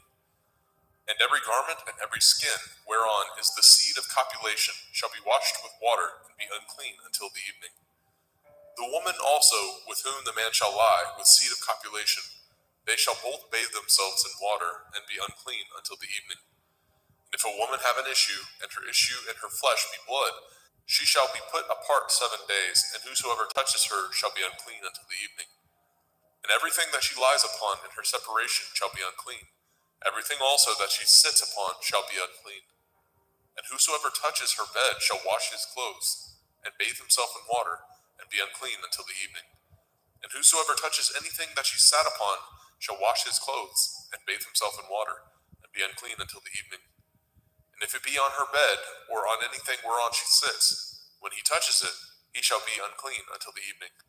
And if any man lie with her at all, and her flower be upon him, he shall be unclean 7 days, and all the bed whereon he lies shall be unclean. And if a woman have an issue of her blood many days out of the time of her separation, or if it run beyond the time of her separation, all the days of the issue of her uncleanness shall be as the days of her separation. She shall be unclean. Every bed whereon she lies, all the days of her issue shall be unto her as the bed of her separation, and whatsoever she sits upon shall be unclean, as the uncleanness of her separation. And whosoever touches those things shall be unclean, and shall wash his clothes, and bathe himself in water, and be unclean until the evening. But if she be cleansed of her issue, then she shall number to herself 7 days, and after that she shall be clean. And on the 8th day she shall take unto her 2 turtle doves, or 2 young pigeons, and bring them unto the priest to the door of the tabernacle of the assembly. And the priest shall offer the one for a sin offering, and the other for a burnt offering. And the priest shall make an atonement for her before Yahweh for the issue of her uncleanness.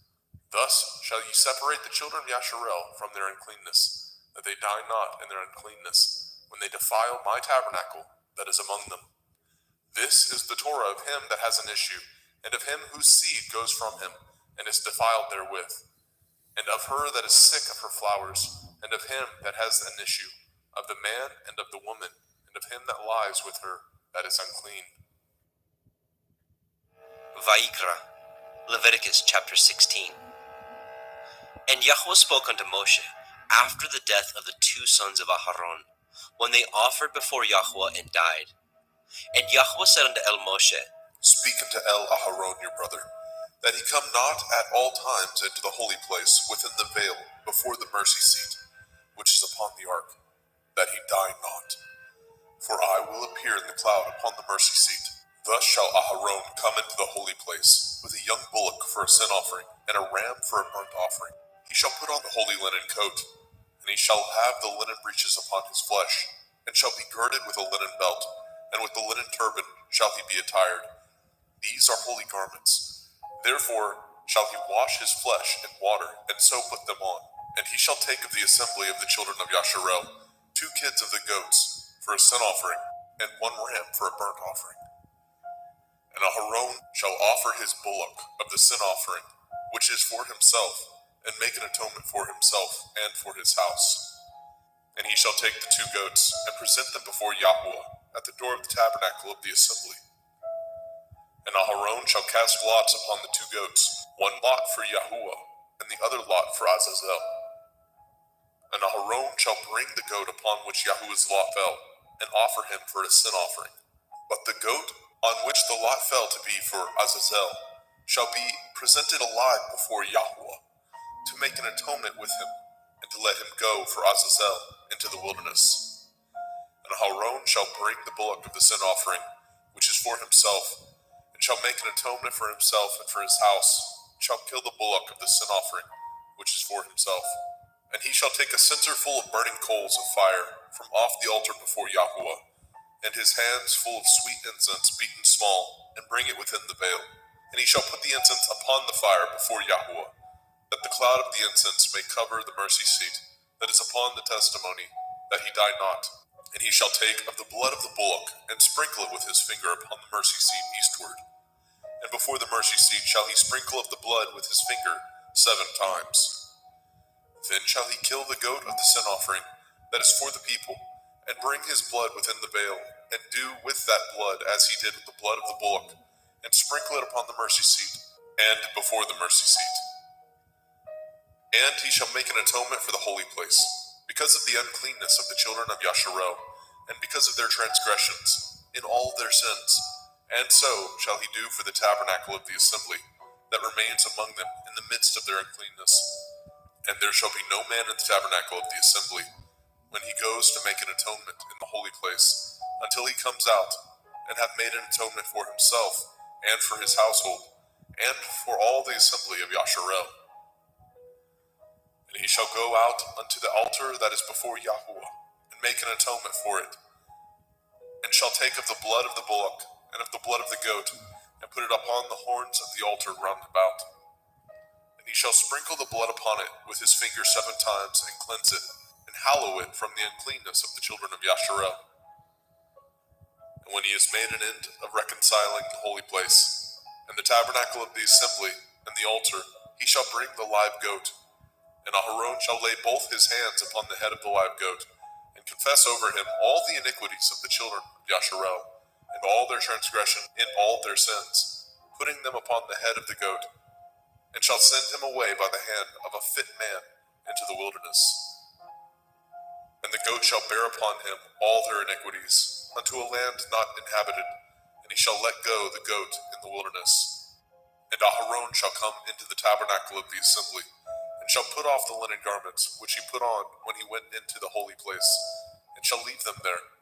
And he shall wash his flesh with water in the holy place, and put on his garments, and come forth, and offer his burnt offering, and the burnt offering of the people, and make an atonement for himself and for the people. And the fat of the sin offering shall he burn upon the altar. And he that let go the goat for Azazel shall wash his clothes, and bathe his flesh in water, and afterwards come into the camp. And the bullock for the sin offering, and the goat for the sin offering, and whose blood was brought in to make an atonement in the holy place, shall one carry forth without the camp, and they shall burn in the fire their skins, and their flesh, and their dung. And he that burns them shall wash his clothes, and bathe his flesh in water, and afterwards he shall come into the camp.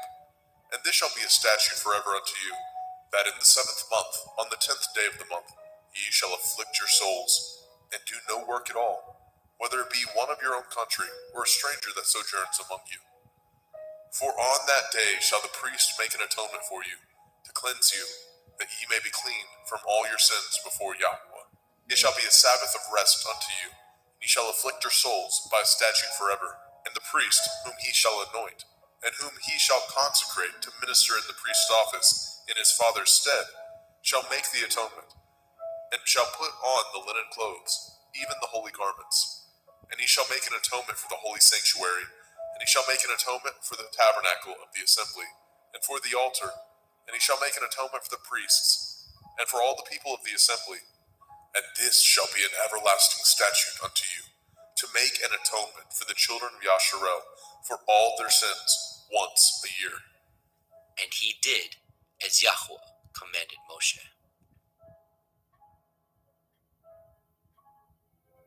Vaikra, Leviticus chapter 17. And Yahweh spoke unto Moshe, saying, Speak unto El-Aharon and unto his sons, and unto all the children of Yasharel, and say unto them, This is the thing which Yahweh has commanded, saying, What man soever there be of the house of Yasharel, that kills an ox, or lamb, or goat, in the camp, or that kills it out of the camp, and brings it not unto the door of the tabernacle of the assembly, to offer an offering unto Yahweh before the tabernacle of Yahweh, blood shall be imputed unto that man. He has shed blood, and that man shall be cut off from among his people.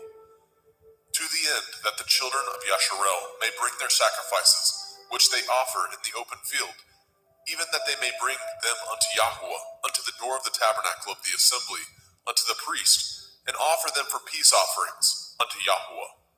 And priests shall sprinkle the blood upon the altar of Yahweh at the door of the tabernacle of the assembly, and burn the fat for a sweet savor unto Yahweh. And they shall no more offer their sacrifices unto devils, after whom they have gone a whoring. This shall be a statute forever unto them throughout their generations. And you shall say unto them, Whatsoever man there be of the house of Yasharel, or of the strangers which sojourn among you, that offers a burnt offering or sacrifice, and brings it not unto the door of the tabernacle of the assembly, to offer it unto Yahweh, even that man shall be cut off from among his people.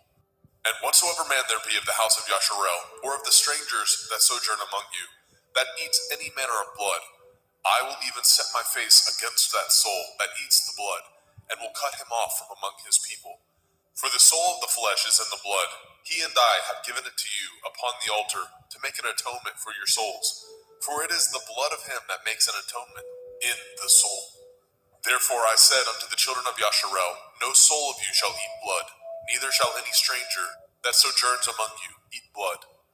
And whatsoever man there be of the children of Yasharel, or of the strangers that sojourn among you, which hunts and catches a beast or fowl that may be eaten, he shall even pour out the blood thereof, and cover it with dust. For it is the life of all flesh, the blood of it is for the life thereof. Therefore I said unto the children of Yasharel, Ye shall eat the blood of no manner of flesh, for the life of all flesh is the blood thereof. Whosoever eats it shall be cut off. And every soul that eats that which died of itself, or that which was torn with beasts, whether it be one of your own country or a stranger, he shall both wash his clothes and bathe himself in water, and be unclean until the evening. Then shall he be clean. But if he wash them not, nor bathe his flesh, then he shall bear his iniquity.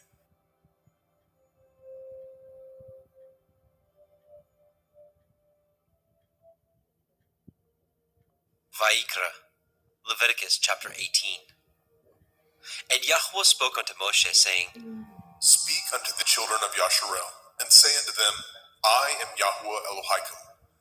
After the doings of the land of Mitzrayim, where ye dwell, shall ye not do. And after the doings of the land of Canaan, whither I bring you, shall ye not do. Neither shall ye walk in their ordinances. Ye shall do my judgments, and guard my ordinances, to walk therein. I am Yahuwah Elohim.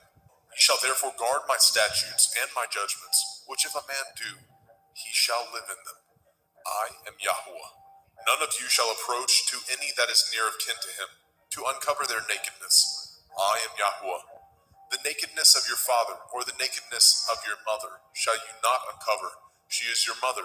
You shall not uncover her nakedness. The nakedness of your father's woman shall you not uncover. It is your father's nakedness. The nakedness of your sister, the daughter of your father, the daughter of your mother, whether she be born at home or born abroad, even their nakedness you shall not uncover. The nakedness of your son's daughter, or of your daughter's daughter, even their nakedness you shall not uncover, for theirs is your own nakedness. The nakedness of your father's woman's daughter, begotten of your father, she is your sister. You shall not uncover her nakedness. You shall not uncover the nakedness of your father's sister. She is your father's near kinswoman. You shall not uncover the nakedness of your mother's sister, for she is your mother's near kinswoman. You shall not uncover the nakedness of your father's brother. You shall not approach to his woman. She is your aunt. You shall not uncover the nakedness of your daughter-in-law. She is your son's woman. You shall not uncover her nakedness. You shall not uncover the nakedness of your brother's woman. It is your brother's nakedness. You shall not uncover the nakedness of a woman and her daughter. Neither shall you take her son's daughter or her daughter's daughter to uncover her nakedness, for they are your near kinswoman. It is wickedness. Neither shall you take a woman to her sister to vex her, to uncover her nakedness, beside the other in her lifetime. Also, you shall not approach unto a woman to uncover her nakedness, as long as she is put apart for her uncleanness. Moreover, you shall not lie carnally with your neighbor's woman to defile yourself with her. And you shall not let any of your seed pass through the fire to Molech, neither shall you profane the name of your Elohim. I am Yahuwah. You shall not lie with mankind as with womankind. It is an abomination. Neither shall you lie with any beast to defile yourself therewith. Neither shall any woman stand before a beast to lie down thereto. It is confusion. Defile not ye yourselves in any of these things, for in all these the nations are defiled, which I cast out before you. And the land is defiled, therefore I do visit the iniquity thereof upon it, and the land itself vomits out her inhabitants. Ye shall therefore guard my statutes and my judgments, and shall not commit any of these abominations, neither any of your own nation, nor any stranger that sojourns among you. For all these abominations have the men of the land done, which were before you, and the land is defiled, that the land spew not you out also, when ye defile it, as it spewed out the nations that were before you. For whosoever shall commit any of these abominations, even the souls that commit them shall be cut off from among their people. Therefore shall ye guard my ordinance, that ye commit not any of these abominable customs, which were committed before you, and that ye defile not yourselves therein. I am Yahuwah Elohaikum.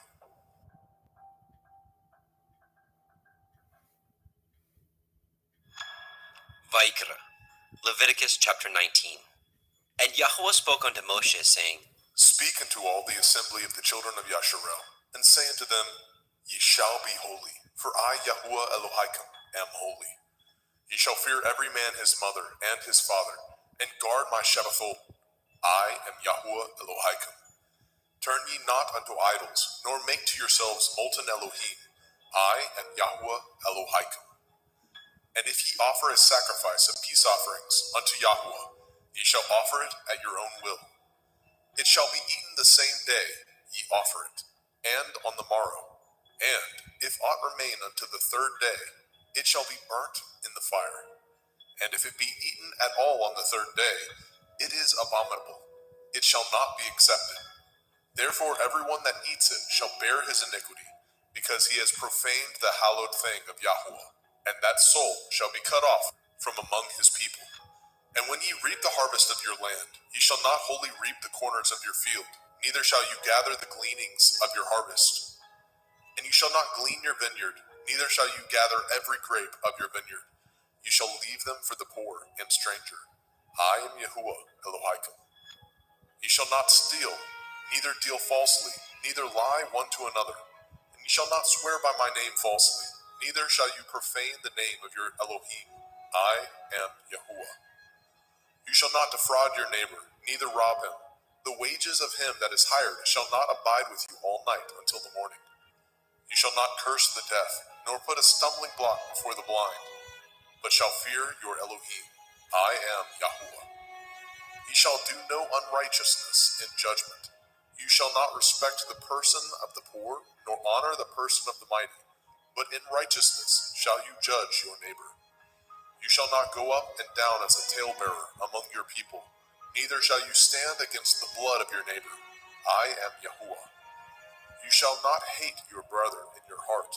You shall in any wise rebuke your neighbor, and not suffer sin upon him. You shall not avenge, nor bear any grudge against the children of your people, but you shall love your neighbor as yourself. I am Yahuwah.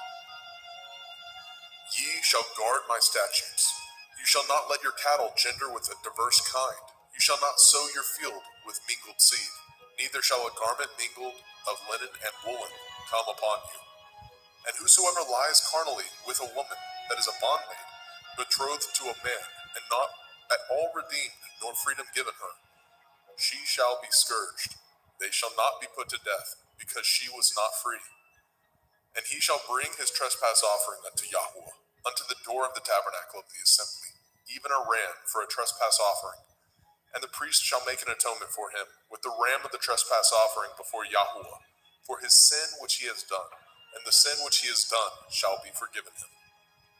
And when ye come into the land, and shall have planted all manner of trees for food, then ye shall count the fruit thereof as uncircumcised. 3 years shall it be as uncircumcised unto you. It shall not be eaten of. But in the 4th year, all the fruit thereof shall be holy to praise Yahuwah withal. And in the 5th year shall ye eat of the fruit thereof, that it may yield unto you the increase thereof. I am Yahuwah Elohim. Ye shall not eat anything with the blood, neither shall ye use enchantment, nor practice sorcery. You shall not round the corners of your heads, neither shall you mar the corners of your beard. You shall not make any cuttings in your flesh for the dead, nor print any marks upon you. I am Yahuwah. Do not prostitute your daughter, to cause her to be a whore, lest the land fall to whoredom, and the land become full of wickedness. Ye shall guard my Shabbatot, and reverence my sanctuary. I am Yahuwah. Regard not them that have familiar spirits, neither seek after wizards to be defiled by them. I am Yahuwah Elohim. You shall rise up before the gray head, and honor the face of the old man, and fear your Elohim. I am Yahuwah. And if a stranger sojourn with you in your land, ye shall not vex him. But the stranger that dwells with you shall be unto you as one born among you, and you shall love him as yourself. For ye were strangers in the land of Mitzrayim. I am Yahuwah Elohim. Ye shall do no unrighteousness in judgment, in meat yard, in weight, or in measure. Just balances, just weights, a just ephah, and a just hin shall ye have. I am Yahuwah Elohim, which brought you out of the land of Mitzrayim. Therefore shall ye guard all my statutes, and all my judgments, and do them. I am Yahuwah.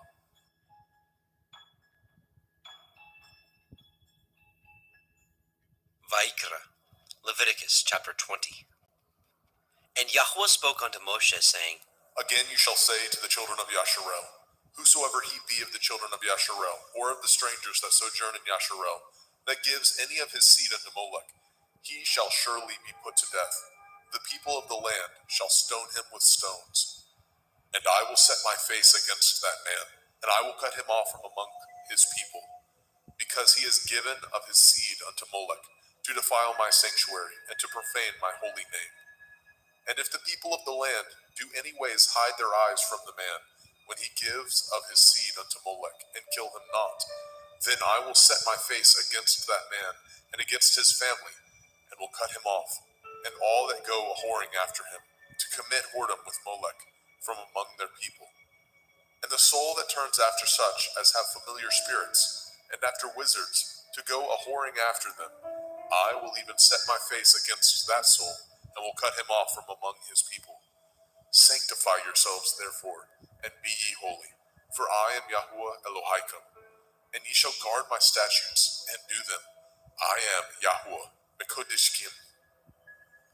For everyone that curses his father or his mother shall surely be put to death. He has cursed his father or his mother. His blood shall be upon him. And the man that breaks wedlock with another man's woman, even he that breaks wedlock with his neighbor's woman, the man and the woman that breaks wedlock shall surely be put to death. And the man that lies with his father's woman has uncovered his father's nakedness. Both of them shall surely be put to death. Their blood shall be upon them. And if a man lie with his daughter-in-law, both of them shall surely be put to death. They have wrought confusion. Their blood shall be upon them. If a man also lie with mankind, as he lies with a woman, both of them have committed an abomination. They shall surely be put to death. Their blood shall be upon them. And if a man take a woman and her mother, it is wickedness. They shall be burnt with fire, both he and they, that there be no wickedness among you. And if a man lie with a beast, he shall surely be put to death, and ye shall slay the beast. And if a woman approach unto any beast and lie down thereto, you shall kill the woman and the beast. They shall surely be put to death. Their blood shall be upon them. And if a man shall take his sister, his father's daughter, or his mother's daughter, and see her nakedness, and she see his nakedness, it is a wicked thing, and they shall be cut off in the sight of their people. He has uncovered his sister's nakedness. He shall bear his iniquity. And if a man shall lie with a woman having her sickness, and shall uncover her nakedness, he has discovered her fountain, and she has uncovered the fountain of her blood, and both of them shall be cut off from among their people. And you shall not uncover the nakedness of your mother's sister, nor of your father's sister, for he uncovers his near kin. They shall bear their iniquity. And if a man shall lie with his uncle's woman, he has uncovered his uncle's nakedness. They shall bear their sin. They shall die childless. And if a man shall take his brother's woman, it is an unclean thing. He has uncovered his brother's nakedness. They shall be childless. Ye shall therefore guard all my statutes and all my judgments, and do them, that the land whither I bring you to dwell therein spew you not out. And ye shall not walk in the manner of the nation which I cast out before you. For they committed all these things, and therefore I abhorred them. But I have said unto you, ye shall inherit their land, and I will give unto you to possess it, a land that flows with milk and honey. I am Yahweh Elohim, which have separated you from other people. Ye shall therefore put difference between clean beasts and unclean, and between unclean fowls and clean. And ye shall not make your souls abominable by beast, or by fowl, or by any manner of living thing that creeps on the ground, which I have separated from you as unclean.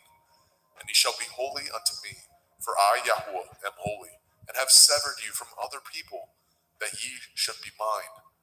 A man also, or a woman that has a familiar spirit, or that is a wizard, shall surely be put to death. They shall stone them with stones. Their blood shall be upon them. Vaikra, Leviticus chapter 21. And Yahweh said unto Moshe, Speak unto the priests, the sons of Aharon, and say unto them, There shall none be defiled for the dead among his people, but for his kin that is near unto him, that is, for his mother, and for his father, and for his son, and for his daughter, and for his brother, and for his sister a virgin, that is nigh unto him, which has had no man, for her may he be defiled. But he shall not defile himself, being a chief among his people, to profane himself. They shall not make baldness upon their head, neither shall they shave off the corners of their beard, nor make any cuttings in their flesh. They shall be holy unto their Elohim, and not profane the name of their Elohim. For the offerings of Yahweh made by fire, and the bread of their Elohim they do offer. Therefore they shall be holy. They shall not take a woman that is a whore, or profane, neither shall they take a woman put away from her man, for he is holy unto his Elohim. You shall sanctify him therefore, for he offers the bread of your Elohim. He shall be holy unto you, for I, Yahweh, which sanctify you, am holy.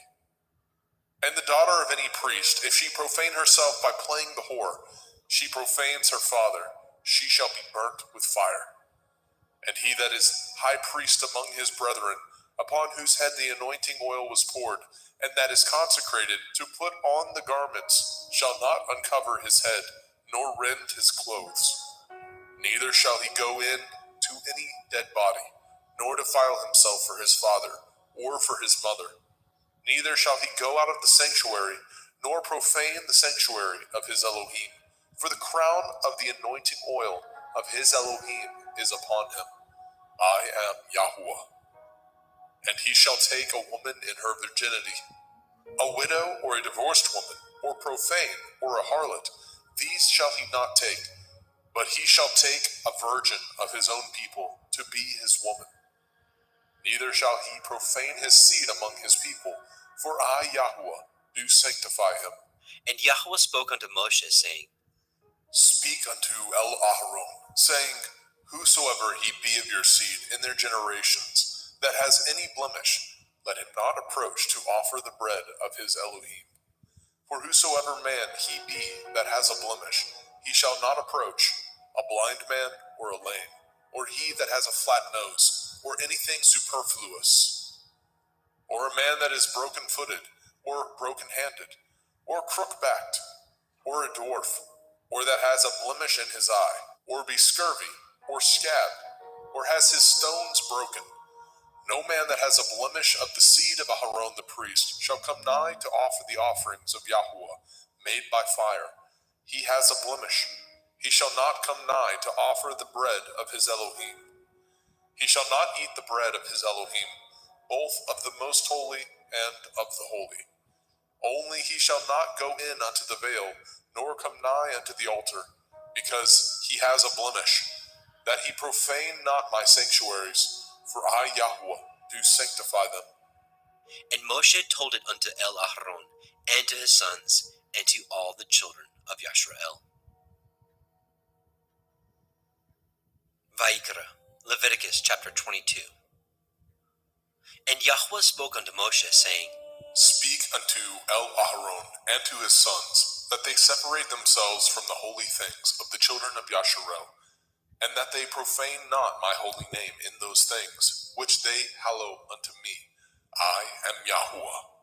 Say unto them, Whosoever he be of all your seed among your generations, that goes unto the holy things, which the children of Yasharel hallow unto Yahuwah, having his uncleanness upon him, that soul shall be cut off from my presence. I am Yahuwah. What man soever of the seed of Aharon is a leper, or has a running issue, he shall not eat of the holy things until he be clean.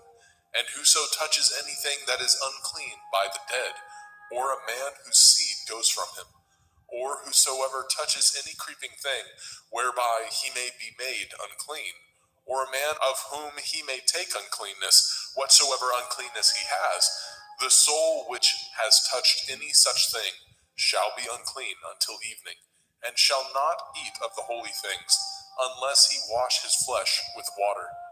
And when the sun is down, he shall be clean, and shall afterward eat of the holy things, because it is his food. That which dies of itself, or is torn with beasts, he shall not eat, to defile himself therewith. I am Yahuwah. They shall therefore guard my ordinance, lest they bear sin for it, and die therefore.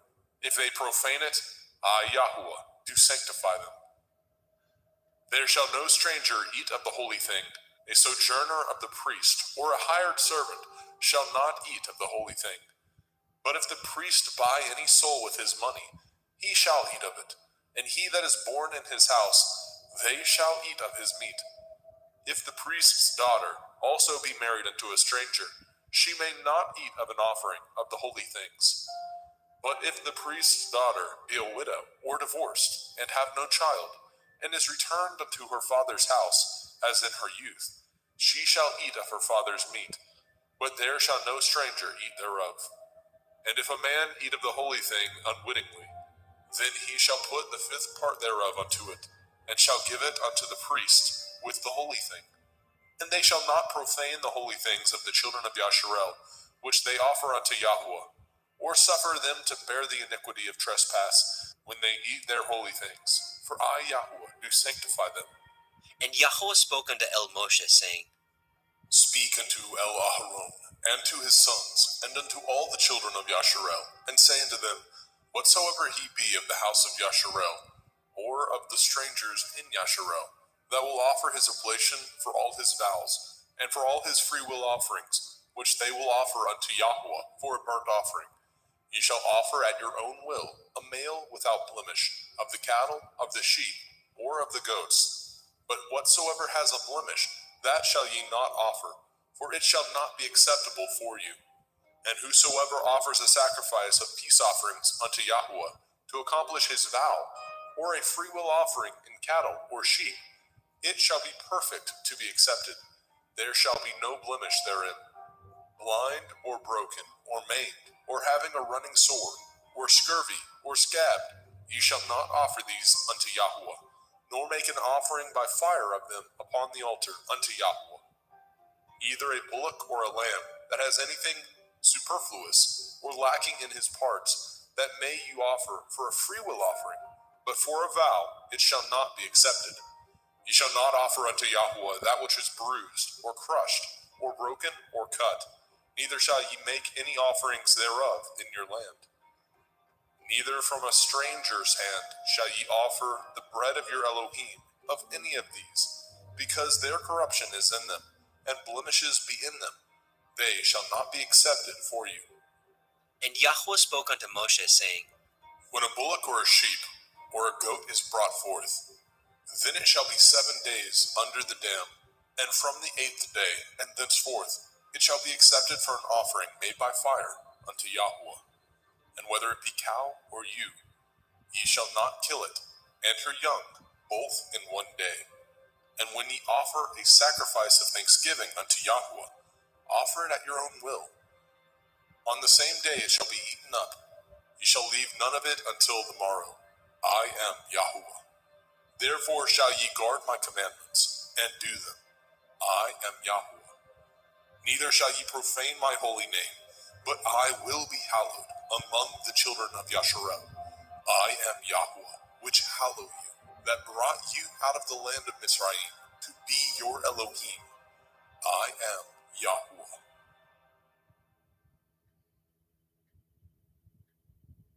Vayikra, Leviticus chapter 23. And Yahweh spoke unto Moshe, saying, Speak unto the children of Yasharel, and say unto them concerning the feasts of Yahweh, which ye shall proclaim to be holy assemblies. Even these are my feasts. 6 days shall work be done, but the 7th day is the Sabbath of rest, a holy assembly. Ye shall do no work therein. It is the Sabbath of Yahweh in all your dwellings. These are the feasts of Yahweh, even holy assemblies, which ye shall proclaim in their appointed times. In the 14th day of the 1st month at evening is Yahweh's Pesach. And on the 15th day of the same month is the feast of Matzah unto Yahweh. 7 days ye must eat matzah, unleavened bread. In the 1st day ye shall have a holy assembly. Ye shall do no servile work therein. But ye shall offer an offering made by fire unto Yahweh 7 days. In the 7th day is a holy assembly. Ye shall do no servile work therein. And Yahweh spoke unto Moshe, saying, Speak unto the children of Yasharel, and say unto them, When ye are come into the land which I give unto you, and shall reap the harvest thereof, then ye shall bring a sheaf of the first fruits of your harvest unto the priest. And he shall wave the sheaf before Yahweh, to be accepted for you. On the morrow after the Sabbath, the priest shall wave it. And ye shall offer that day when ye wave the sheaf, a he-lamb without blemish, of the 1st year, for a burnt offering unto Yahweh. And the meat offering thereof shall be 2/10 deals of fine flour mingled with oil, an offering made by fire unto Yahweh, for a sweet savor. And the drink offering thereof shall be of wine, the 4th part of a hin. And ye shall eat neither bread, nor parched grain, nor green ears, until the selfsame day that ye have brought an offering unto your Elohim. It shall be a statute forever throughout your generations, in all your dwellings. And ye shall count unto you from the morrow after the Sabbath, from the day that ye brought the sheaf of the wave offering, 7 Shavuot. Sabbaths shall be complete. Even unto the morrow after the 7th Sabbath shall ye number 50 days, and ye shall offer a new meat offering unto Yahweh. Ye shall bring out of your habitations 2 wave loaves of 2/10 deals. They shall be of fine flour. They shall be baken with leaven. They are the first fruits unto Yahweh. And ye shall offer with the bread 7 lambs, without blemish of the first year, and 1 bullock, and 2 rams. They shall be for a burnt offering unto Yahweh, with their meat offering, and their drink offerings, even an offering made by fire of sweet savor unto Yahweh. Then ye shall sacrifice 1 kid of the goats for a sin offering, and 2 lambs of the first year for a sacrifice of peace offerings. And the priest shall wave them with the bread of the first fruits for a wave offering before Yahweh. With the 2 lambs, they shall be holy to Yahweh for the priest. And ye shall proclaim on the selfsame day that it may be a holy assembly unto you. Ye shall do no servile work therein. It shall be a statute forever in your dwellings throughout your generations. And when ye reap the harvest of your land, you shall not make clean riddance of the corners of your field when you reap. Neither shall you gather any gleanings of your harvest. You shall leave them unto the poor and to the stranger. I am Yahweh Elohim. And Yahweh spoke unto Moshe, saying, Speak unto the children of Yasharel, saying, In the 7th month, on the 1st day of the month, shall ye have a Sabbath, a memorial of blowing of shofarot, Yom Teruah, the feast of trumpets, the day of the awakening blast, a holy assembly. Ye shall do no servile work therein, but ye shall offer an offering made by fire unto Yahweh. And Yahweh spoke unto Moshe, saying, Also on the 10th day of this 7th month is Yom Kippurim, the day of atonement. It shall be a holy assembly unto you, and ye shall afflict your souls, and offer an offering made by fire unto Yahweh. And ye shall do no work in that same day, for it is Yom Kippurim, to make an atonement for you before Yahweh Elohim. For whatsoever soul it be that shall not be afflicted in that same day, he shall be cut off from among his people. And whatsoever soul it be that does any work in that same day, the same soul will I destroy from among his people. Ye shall do no manner of work. It shall be a statute forever throughout your generations, in all your dwellings. It shall be unto you a Sabbath of rest, and ye shall afflict your souls in the 9th day of the month at evening. From evening unto evening shall ye celebrate your Sabbath. And Yahweh spoke unto Moshe, saying, Speak unto the children of Yasharel, saying, The 15th day of this 7th month shall be the feast of Sukkot, tabernacles, for 7 days unto Yahweh. On the 1st day shall be a holy assembly. Ye shall do no servile work therein. 7 days ye shall offer an offering made by fire unto Yahweh. On the 8th day shall be a holy assembly unto you, and ye shall offer an offering made by fire unto Yahweh. It is a solemn assembly, and ye shall do no servile work therein. These are the feasts of Yahweh, which ye shall proclaim to be holy assemblies, to offer an offering made by fire unto Yahweh, a burnt offering and a meat offering, a sacrifice and drink offerings, everything upon his day. Besides the Shavuot, Sabbaths of Yahweh, and beside your gifts, and beside all your vows, and beside all your freewill offerings, which ye give unto Yahweh. Also in the 15th day of the 7th month, when ye have gathered in the fruit of the land, ye shall keep a feast unto Yahweh 7 days. On the 1st day shall be a Sabbath, and on the 8th day shall be a Sabbath. And ye shall take you on the 1st day the boughs of goodly trees, branches of palm trees, and the boughs of thick trees, and willows of the brook, and ye shall rejoice before Yahweh Elohim 7 days. And ye shall keep it a feast unto Yahweh 7 days in the year. It shall be a statute forever in your generations. Ye shall celebrate it in the 7th month. Ye shall dwell in sukkahs, booths, 7 days. All that are Yasharel born shall dwell in sukkahs, that your generations may know that I made the children of Yasharel to dwell in sukkahs, when I brought them out of the land of Mitzrayim. I am Yahweh Elohim. And And Moshe declared unto the children of Yasharel the feasts of Yahweh.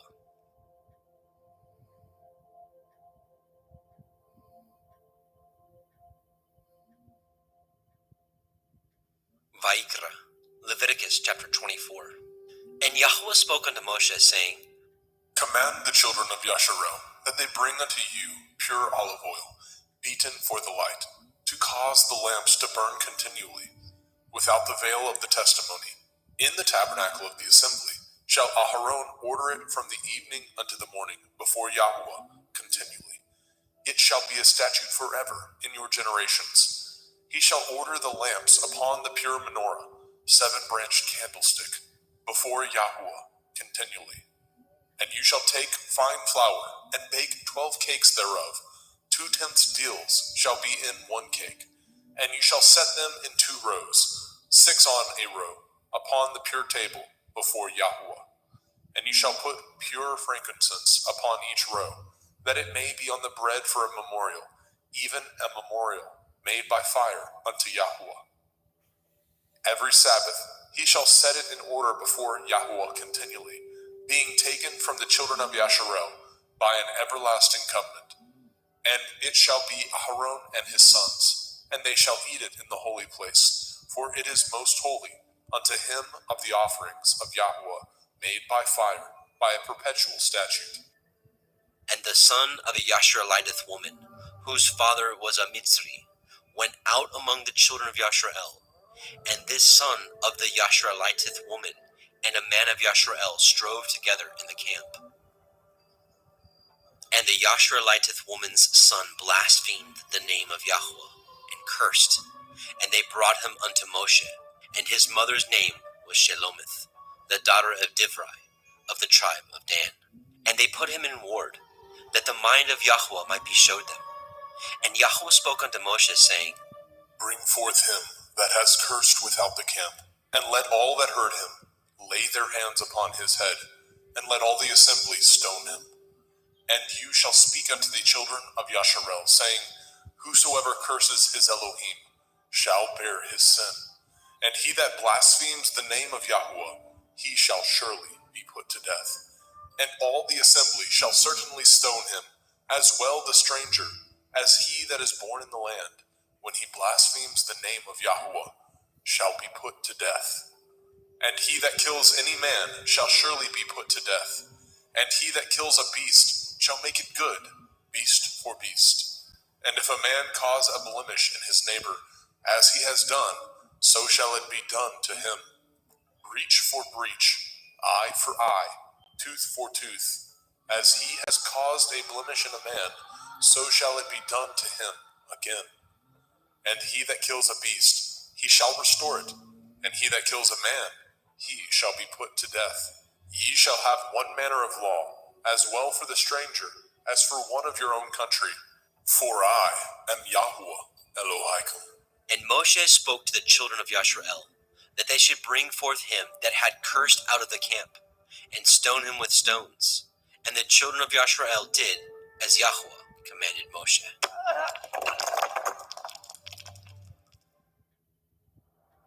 Vaikra, Leviticus chapter 25. And Yahweh spoke unto Moshe in Mount Sinai, saying, Speak unto the children of Yasharel, and say unto them, When ye come into the land which I give you, then shall the land keep a Sabbath unto Yahweh. 6 years you shall sow your field, and 6 years you shall prune your vineyard, and gather in the fruit thereof. But in the 7th year shall be a Sabbath of rest unto the land, a Sabbath for Yahweh. You shall neither sow your field, nor prune your vineyard. That which grows of its own accord of your harvest you shall not reap, neither gather the grapes of your vine undressed, for it is a year of rest unto the land. And the Sabbath of the land shall be food for you and for your servant, and for your maid, and for your hired servant, and for your stranger that sojourns with you, and for your cattle, and for the beasts that are in your land, shall all the increase thereof be meat. And you shall number 7 Shabbathot, Sabbaths of years unto you. 7 times 7 years, And the space of the 7 Shabbathot of years shall be unto you 49 years. Then shall you cause the shofar of the Jubilee to sound on the 10th day of the 7th month. In Yom Kippurim, the Day of Atonement, shall ye make the shofar sound throughout all your land. And ye shall hallow the 50th year, and proclaim liberty throughout all the land unto all the inhabitants thereof. It shall be a jubilee unto you, and ye shall return every man unto his possession, and ye shall return every man unto his family. A jubilee shall that 50th year be unto you. Ye shall not sow, neither reap that which grows of itself in it, nor gather the grapes in it of your vine undressed. For it is the jubilee, it shall be holy unto you. Ye shall eat the increase thereof out of the field. In the year of this jubilee, ye shall return every man unto his possession. And if ye sell aught unto your neighbor, or buy aught of your neighbor's hand, ye shall not oppress one another. According to the number of years after the jubilee, you shall buy of your neighbor, and according unto the number of years of the fruits, he shall sell unto you. According to the multitude of years, you shall increase the price thereof, and according to the fewness of years, you shall diminish the price of it. For according to the number of the years of the fruits, he sells unto you. Ye shall not therefore oppress one another, but you shall fear your Elohim, for I am Yahuwah Elohaikum. Wherefore ye shall do my statutes, and guard my judgments, and do them, and ye shall dwell in the land in safety. And the land shall yield her fruit, and ye shall eat your fill, and dwell therein in safety. And if ye say, what shall we eat the 7th year? Behold, we shall not sow, nor gather in our increase. Then I will command my blessing upon you in the 6th year, and it shall bring forth fruit for 3 years. And ye shall sow the 8th year, and eat yet of old fruit until the 9th year. Until her fruits come in, ye shall eat of the old store. The land shall not be sold forever, for the land is mine, and ye are strangers and sojourners with me. And in all the land of your possession ye shall grant a redemption for the land. If your brother be waxen poor, and has sold away some of his possession, and if any of his kin come to redeem it, then shall he redeem that which his brother sold. And if the man have not to redeem it, and himself be able to redeem it, then let him count the years of the sale thereof, and restore the overplus unto the man whom he sold it, that he may return unto his possession. But if he be not able to restore it to him, then that which is sold shall remain in the hand of him that has bought it until the year of Jubilee. And in the Jubilee it shall go out, and he shall return unto his possession.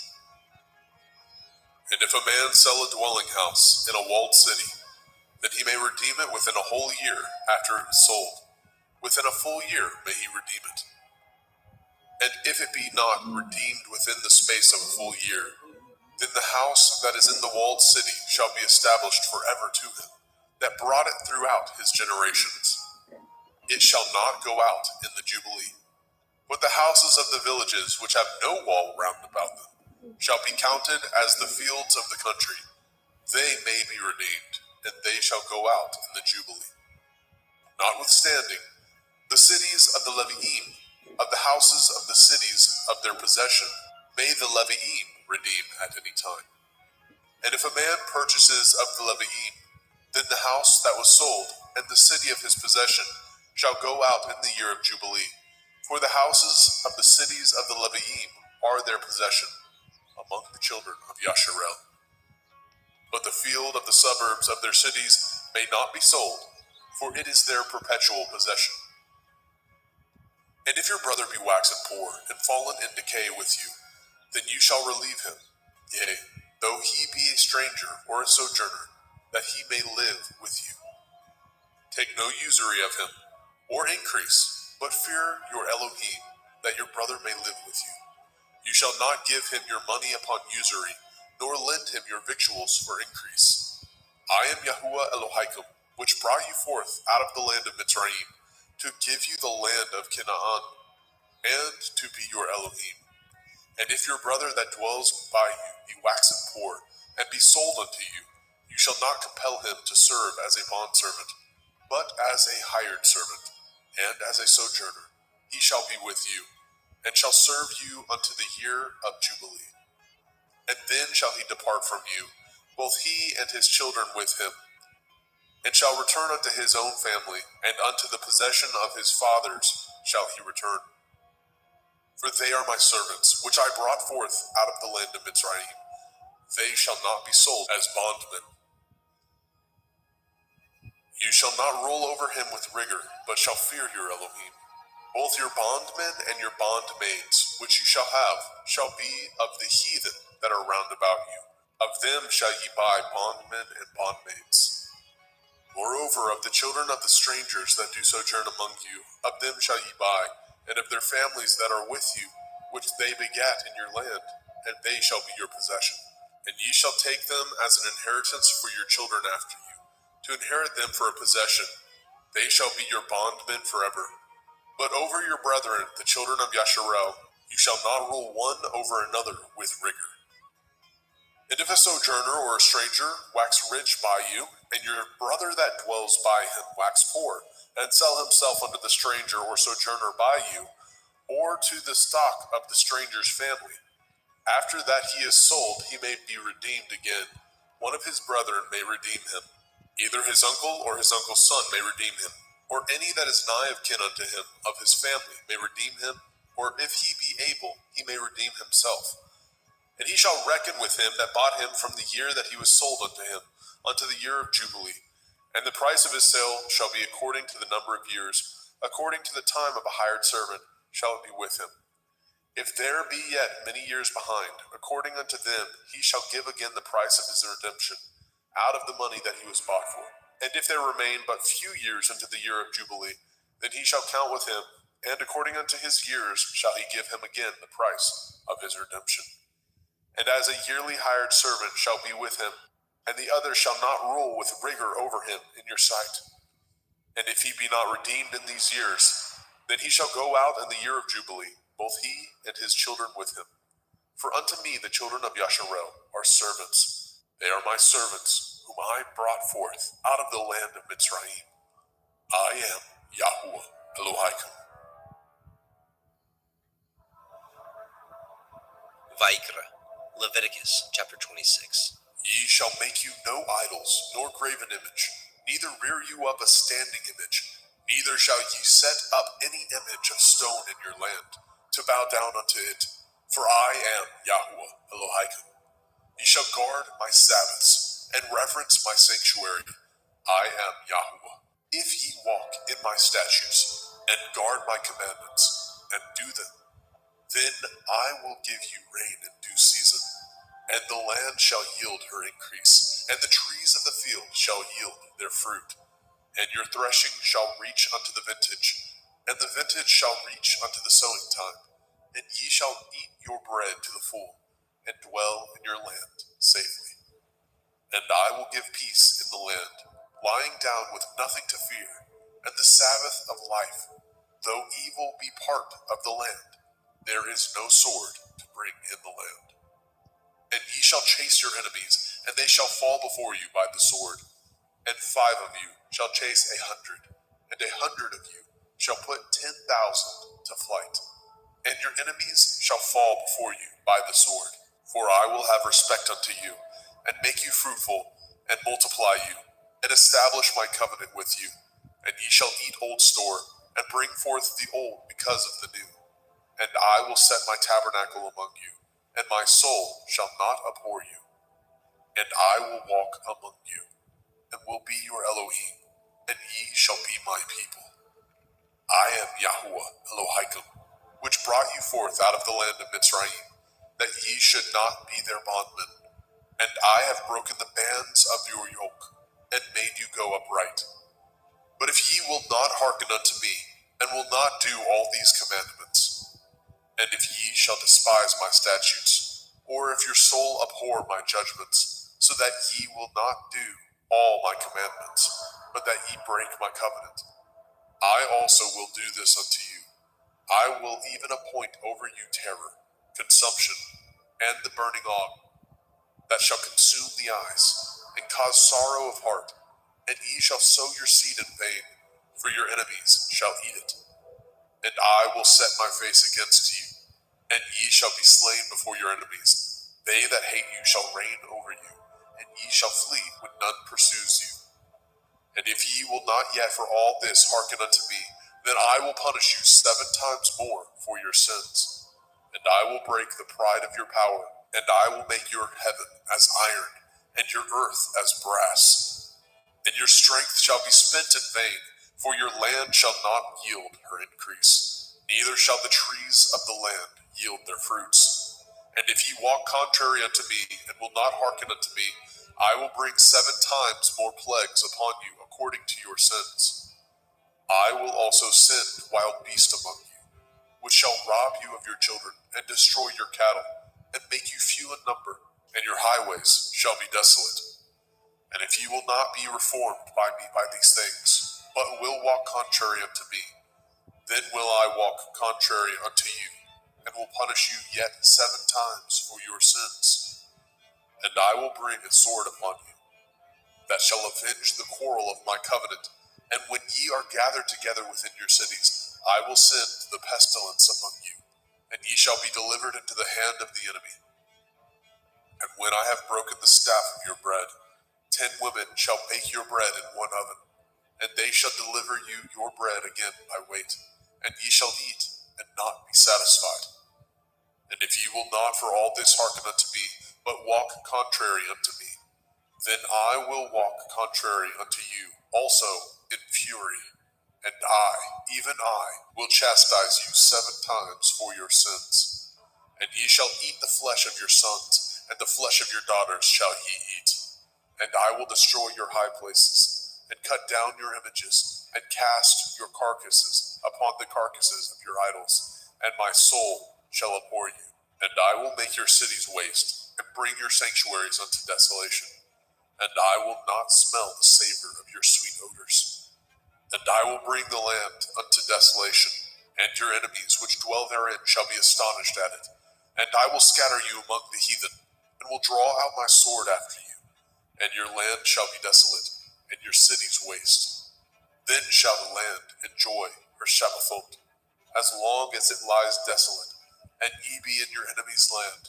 Even then shall the land rest, and enjoy her Shabbathot. As long as it lies desolate, it shall rest, because it did not rest in your Shabbathot, when ye dwelt upon it. And upon them that are left alive of you, I will send a faintness into their hearts, in the land of their enemies, and the sound of a shaken leaf shall chase them, and they shall flee as fleeing from a sword, and they shall fall when none pursues. And they shall fall one upon another, as it were before a sword, when none pursues, and ye have no power to stand before your enemies. And ye shall perish among the heathen, and the land of your enemies shall eat you up.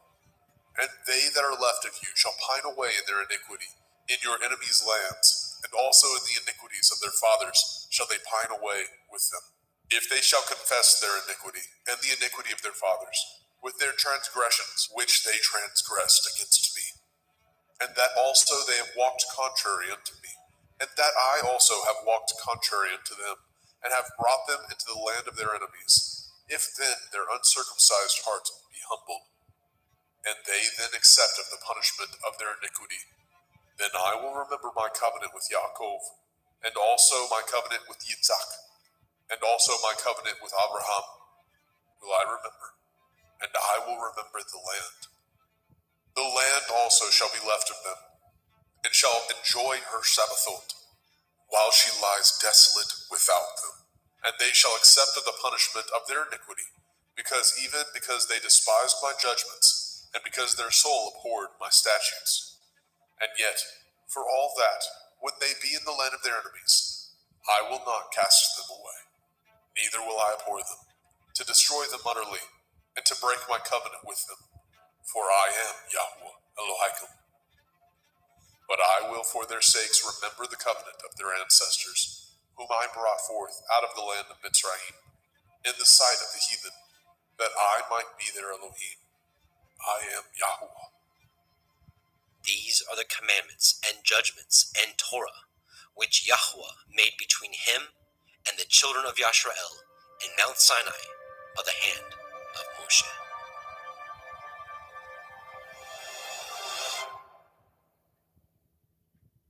Vaikra, Leviticus chapter 27. And Yahuwah spoke unto Moshe, saying, Speak unto the children of Yasharel, and say unto them, when a man shall make a singular vow, the persons shall be for Yahuwah by your estimation. And your estimation shall be of the male from 20 years old, even unto 60 years old. Even your estimation shall be 50 shekels of silver, after the shekel of the sanctuary. And if it be a female, then your estimation shall be 30 shekels. And if it be from 5 years old, even unto 20 years old, then your estimation shall be of the male 20 shekels, and for the female 10 shekels. And if it be from a month old, even unto 5 years old, then your estimation shall be of the male 5 shekels of silver, and for the female your estimation shall be 3 shekels of silver. And if it be from 60 years old and above, if it be a male, then your estimation shall be 15 shekels, and for the female 10 shekels. But if he be poorer than your estimation, then he shall present himself before the priest, and the priest shall value him according to his ability. That vowed shall the priest value him.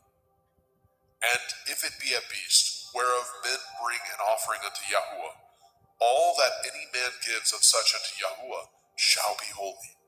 He shall not alter it, nor change it, a good for a bad, or a bad for a good. And if he shall at all change beast for beast, then it and the exchange thereof shall be holy. And if it be any unclean beast, of which they do not offer a sacrifice unto Yahuwah, then he shall present the beast before the priest. And the priest shall value it, whether it be good or bad, as you value it. Who are the priest, so shall it be. But if he will at all redeem it, then he shall add a 5th part thereof unto your estimation. And when a man shall sanctify his house to be holy unto Yahuwah, then the priest shall estimate it, whether it be good or bad. As the priest shall estimate it, so shall it stand.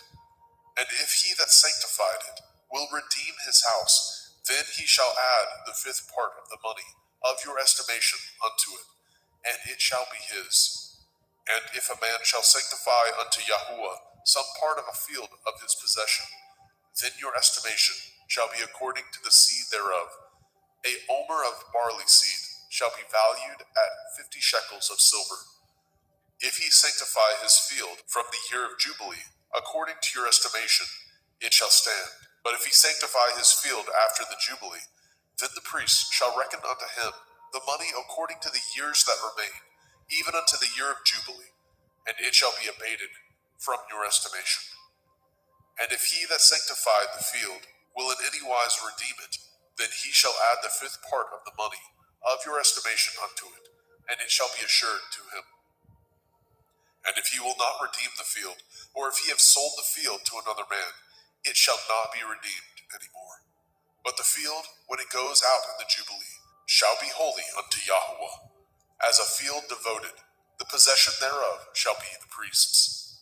And if a man sanctify unto Yahuwah a field which he has bought, which is not of the fields of his possession, then the priest shall reckon unto him the worth of your estimation, even unto the year of the Jubilee. And he shall give your estimation in that day as a holy thing unto Yahuwah. In the year of the Jubilee, the field shall return unto him of whom it was bought, even to him to whom the possession of the land did belong. And all your estimation shall be according to the shekel of the sanctuary. 20 gerahs shall be the shekel. Only the firstling of the beasts, which should be Yahuwah's firstling. No man shall sanctify it, whether it be ox or sheep. It is Yahuwah's. And if it be of an unclean beast, and he shall redeem it according to your estimation, and shall add a 5th part of it thereto, or if it be not redeemed, then it shall be sold according to your estimation. Notwithstanding, no devoted thing that a man shall devote unto Yahweh of all that he has, both of man and beast, and of the field of his possession, shall be sold or redeemed. Every devoted thing is most holy unto Yahweh. None devoted which shall be devoted of men shall be redeemed, but shall surely be put to death. And all the tithe of the land, whether of the seed of the land, or of the fruit of the tree, is Yahuwah's. It is holy unto Yahuwah.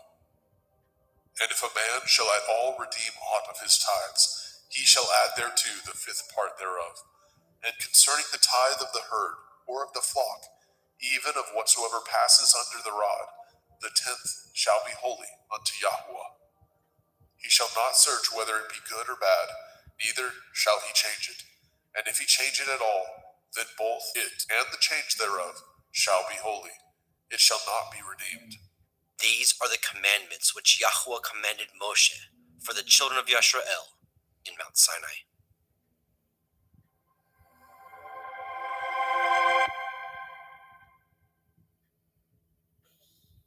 Be fruitful and multiply, and fill the waters in the seas, and let fowl multiply in the earth.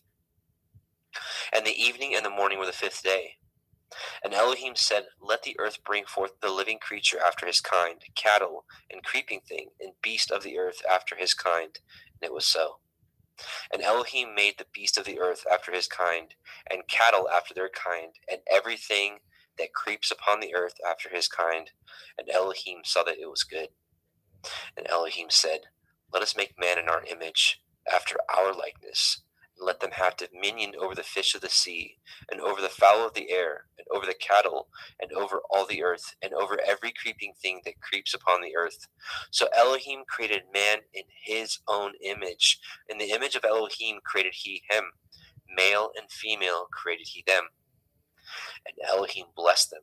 And Elohim said unto them, Be fruitful, and multiply, and replenish the earth, and subdue it, and have dominion over the fish of the sea, and over the fowl of the air, and over every living thing that moves upon the earth.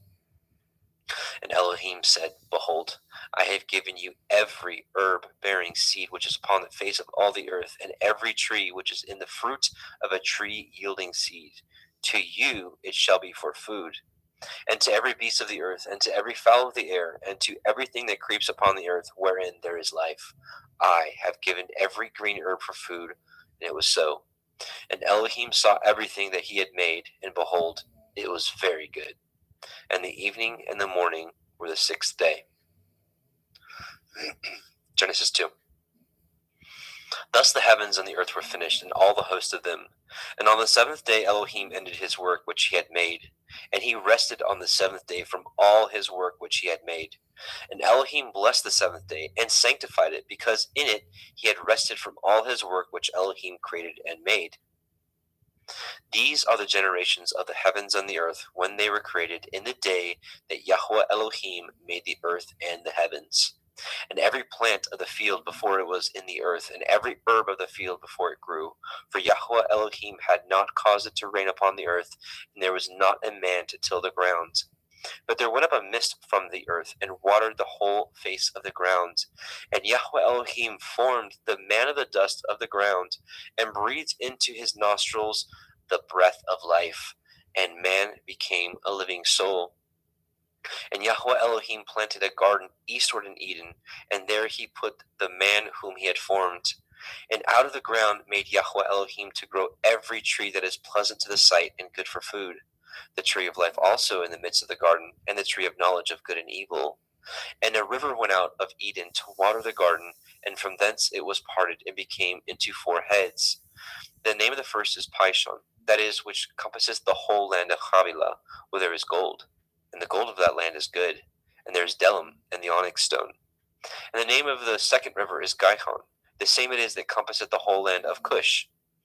And the name of the third river is Hiddekel, that is, which goes toward the east of Ashur. And the fourth river is Perath. And Yahweh Elohim took the man and put him into the garden of Eden to dress it and to guard it.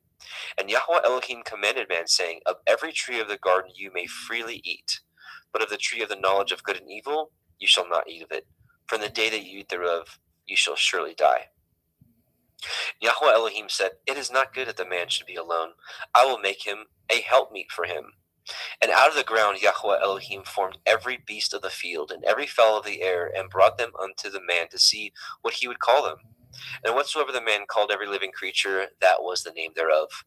And the man gave names to all cattle, and to the fowl of the air, and to every beast of the field. But for the man there is not found a helpmeet for him. And Yahweh Elohim caused a deep sleep to fall upon the man, and he slept. And he took one of his ribs, and closed up the flesh instead thereof. And the rib which Yahweh Elohim had taken from man made he a woman, and brought her unto the man. And the man said, This is now bone of my bones, and flesh of my flesh. She shall be called woman, because she was taken out of man. Therefore shall a man leave his father and his mother, and shall cleave unto his woman, and they shall be one flesh. And they were both naked, and the man and his woman were not ashamed. Genesis 3. Now the serpent was more subtle than any beast of the field which Yahweh Elohim had made. And he said unto the woman, Yea, as Elohim said, Ye shall not eat of every tree of the garden.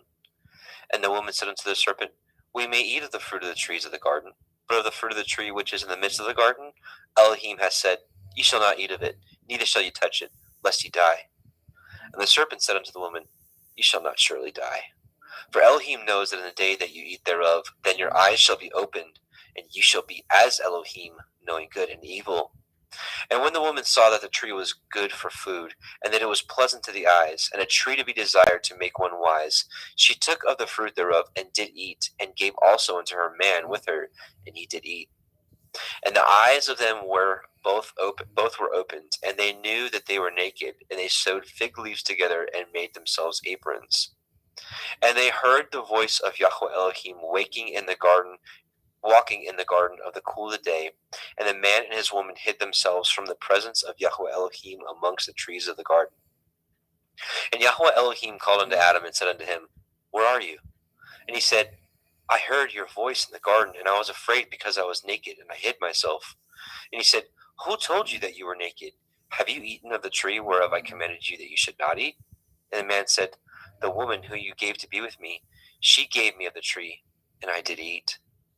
And Yahweh Elohim said unto the woman, What is this that you have done? And the woman said, The serpent beguiled me, and I did eat. And Yahweh Elohim said unto the serpent, Because you have done this, you are cursed above all cattle, and above every beast of the field, and upon your belly shall you go, and dust shall you eat all the days of your life. And I will put enmity between you and the woman, and between your seed and her seed. It shall bruise your head, and you shall bruise his heel. Unto the woman he said, I will greatly multiply your sorrow and your conception. In sorrow shall you bring forth children, and your desire shall be to your man, and he shall rule over you. But unto Adam he said, Because you have hearkened unto the voice of your woman, and have eaten of the tree which I commanded you, saying, Ye shall not eat of it, cursed is the ground for your sake. In sorrow shall you eat of it all the days of your life. Thorns also and thistles shall it bring forth to you, and ye shall eat the herb of the field. And the sweat of your face shall you eat bread, till you return unto the ground. For out of it you were taken, for dust you are, and unto dust shall you return. And Adam called his woman's name Hua, because she was the mother of all living. And unto Adam also and to his woman did Yahweh Elohim make coats of skins, and clothe them. And Yahweh Elohim said, Behold, the man is become as one of us, to know good and evil. And now, lest he put forth his hand, and take also of the tree of life, and eat, and live forever. Therefore Yahweh Elohim sent him forth from the Garden of Eden to till the ground from whence he was taken. So he drove out the man, and he placed at the east of the Garden of Eden cherubim, and a flaming sword with which turned every way to guard the way of the tree of life. Genesis 4. And Adam knew Hua his woman, and she conceived and bore Cain, and said, I have gotten a man from Yahweh. And she again bore his brother Havel, and Havel was a keeper of sheep, but Cain was a tiller of the ground. And in process of time it came to pass that Cain brought of the fruit of the ground an offering unto Yahweh. And Havel also brought of the firstlings of his flock and the fat thereof. Yahweh had respect unto Havel and to his offering. But unto Cain and his offering he had not respect. And Cain was very wroth, and his countenance fell. And Yahweh said unto Cain, Why are you wroth? And why is your countenance fallen? If you do well, shall you not be accepted? And if you do not well, sin lies at the door, and unto you shall be his desire, and you shall rule over him. And Cain talked with Havel his brother. And it came to pass, when they were in the field, that Cain rose up against Havel his brother, and slew him. And Yahweh said unto Cain, Where is Havel your brother? And he said, I know not. Am I to guard my brother? And he said, What have you done? The voice of your brother's blood cries unto me from the ground. And now you are cursed from the earth, which has opened her mouth to receive your brother's blood from your hand. When you till the ground, it shall not henceforth yield unto you her strength. A fugitive and a vagabond shall you be in the earth. And Cain said unto Yahweh, My punishment is greater than I can bear. Behold, you have driven me out this day from the face of the earth, and from your face shall I be hid. And I shall be a fugitive and a vagabond in the earth. And it shall come to pass that every one that finds me shall slay me. And Yahweh said unto him, Therefore, whosoever slays Cain, vengeance shall be taken on him sevenfold. And Yahweh set a mark upon Cain, lest any finding him should kill him. And Cain went out from the presence of Yahweh, and dwelt in the land of Nod, on the east of Eden. And Cain knew his woman, and she conceived and bore Hanok. And he built a city, and called the name of the city after the name of his son, Hanok. And unto Hanok was born Irad, and Irad begat Mehujael, and Mehujael begat Methusael, and Methusael begat Lamech. And Lamech took unto him 2 women. The name of one was Ada, and the name of the other was Silla. And Ada bore Yabal. He was the father of such dwell in tents, and such as have cattle. And his brother's name was Yuval. He was the father of all such as handle the harp and organ. And Silla, she also bore Tubal-Cain, an instructor of every artificer in brass and in iron. And the sister of Tubal-Cain was Naamah. And Lamech said unto his woman, Ada and Zillah, Hear my voice, you woman of Lamech, hearken unto my speech. For I have slain a man to my wounding, and a young man to my hurt. If Cain shall be avenged sevenfold, truly Lamech 70 and sevenfold. And Adam knew his woman again, and she bore a son, and called his name Seth. For Elohim said she, has appointed me another seed instead of Havel, whom Cain slew. And to Seth, to him also there was born a son, and he called his name Enosh. Then began men to call upon the name of Yahweh. Genesis 5. This is the Sefer of the generations of Adam. In the day that Elohim created man, in the likeness of Elohim made he him. Male and female created he them, and blessed them, and called their name Adam, and the day where they were created. And Adam lived 130 years, and begat a son in his own likeness after his image, and called his name Seth. And the days of Adam after he had begotten Seth were 800 years, and he begat sons and daughters. And all the days that Adam lived were 930 years, and he died.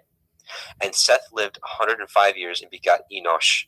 And Seth lived after he begot Enosh 807 years, and begot sons and daughters. And all the days of Seth were 912 years, and he died. And Enosh lived 90 years, and begot Canaan. And Enosh lived after he begot Canaan 815 years, and begot sons and daughters. And all the days of Enosh were 905 years, and he died. And Canaan lived 70 years, and begot Mahalalel. And Canaan lived after he begot Mahalalel 840 years, and begot sons and daughters. And all the days of Canaan were 910 years, and he died. And Mahalalel lived 65 years, and begot Yared. And Mahalalel lived after he begot Yared 830 years, and begot sons and daughters. And all the days of Mahalalel were 895 years, and he died. And Yared lived 162 years, and begot Hanok. And Yared lived after he begot Hanok 800 years, and begot sons and daughters. And all the days of Yared were 962 years, and he died. And Hanok lived 65 years, and begot Methuselah. And Hanok walked with Elohim after he begot Methuselah 300 years and begot sons and daughters. All the days of Hanok were 365 years. And Hanok walked with Elohim, and he was not, for Elohim took him. And Methuselah lived 807 years and begot Lamech. And Methuselah lived after he begot Lamech 782 years and begot sons and daughters. And all the days of Methuselah were 969 years, and he died. And Lamech lived 182 years and begot a son. And he called his name Noah, saying, the same shall comfort us concerning our work and toil of our hands, because of the ground which Yahweh has cursed. And Lamech lived after he begot Noah 595 years and begot sons and daughters. And all the days of Lamech were 777 years, and he died. And Noah was 500 years old, and Noah begot Shem, Ham, and Japheth. All right, Genesis 6. And it came to pass, when men began to multiply on the face of the earth, and daughters were born unto them, that the sons of Elohim saw the daughters of men, that they were fair, and they took them women of all which they chose. And Yahweh said, my ruach shall not always strive with man, for that he also is flesh, yet his days shall be 120 years. There were Nephilim in the earth in those days, and also after that, when the sons of Elohim came in unto the daughters of men, and they bore children to them, the same became warriors and tyrants, which were of ancient times, men of infamy. And Yahweh saw that the wickedness of man was great in the earth, and that every imagination of the thoughts of his heart was only evil continually. And Yahweh repented that he had made man on the earth, and it grieved him at his heart. And Yahweh said, I will destroy man whom I have created from the face of the earth, both man and beast, and the creeping thing, and the fowls of the air, for I repent that I have made them. But Noah found grace in the eyes of Yahweh. These are the generations of Noah. Noah was a just man and perfect in his generations, and Noah walked with Elohim. And Noah begot 3 sons, Shem, Ham, and Japheth. The earth also was corrupt before Elohim, and the earth was filled with violence. And Elohim looked upon the earth, and behold, it was corrupt, for all flesh had corrupted his way upon the earth. And Elohim said unto Noah, the end of all flesh is come before me, for the earth is filled with violence through them, and behold, I will destroy them with the earth. Make you an ark of gopher wood. Rooms shall you make in the ark, and shall pitch it within and without pitch. Within and without with pitch. And this is the fashion which you shall make of it. The length of the ark shall be 300 cubits, the breadth of it 50 cubits, and the height of it 30 cubits. A window shall you make to the ark, and in a cubit shall you finish it above. And the door of the ark you shall set in the side thereof, with lower, second, and third stories shall you make it. And behold, I, even I, do bring a flood of waters upon the earth to destroy all flesh, wherein is the breath of life, from under heaven, and everything that is in the earth shall die. But with you will I establish my covenant, and you shall come into the ark, you, and your sons, and your woman, and your sons' women with you. And of every living thing of all flesh, 2 of every sort shall you bring into the ark, to keep them alive with you. They shall be male and female. Of fowls after their kind, and of cattle after their kind, of every creeping thing of the earth after his kind, 2 of every sort shall come unto you, to keep them alive. And take unto you of all the food that is eaten, and ye shall gather it to you, and it shall be for food for you and for them. Thus did Noah according to all that Elohim commanded him, so did he. Genesis 7. And Yahweh said unto Noah, come you and all your house into the ark, for you have I seen righteous before me in this generation. Of every clean beast you shall take to you by 7s, the male and his female, and of beasts that are not clean by 2, the male and his female. Of fowls also of the air by 7s, the male and female, to keep seed alive upon the face of all the earth. For yet 7 days I will cause it to rain upon the earth, 40 days and 40 nights. Every living substance that I have made will I destroy from off the face of the earth. And Noah did according unto all that Yahweh commanded him. And Noah was 600 years old when the flood of the waters was upon the earth. And Noah went in, and his sons, and his woman, and his sons' women with him, into the ark, because of the waters of the flood. of clean beasts and of beasts that are not clean, and of fowls and of everything that creeps upon the earth. There went in 2 and 2 unto Noah into the ark, the male and the female, as Elohim had commanded Noah. And it came to pass after 7 days that the waters of the flood were upon the earth. In the 600th year of Noah's life, in the 2nd month, in the 17th day of the month, the same day were all the fountains of the great deep broken up, and the windows of heaven were opened. And there rain was upon the earth 40 days and 40 nights. And the selfsame day entered Noah, and Shem, and Ham, and Japheth, the sons of Noah, Noah's woman, and the 3 women of his sons with them into the ark. They, and every beast after his kind, and all cattle after their kind, and every creeping thing that creeps upon the earth after his kind, and every fowl after his kind, every bird of every sort. And they went in unto Noah into the ark, 2 and 2 of all flesh, wherein is the breath of life. And they that went in male and female of all flesh, as Elohim had commanded him, and Yahweh shut him in. And the flood was 40 days upon the earth, and the waters increased, and bore up the ark, and it was lift up above the earth.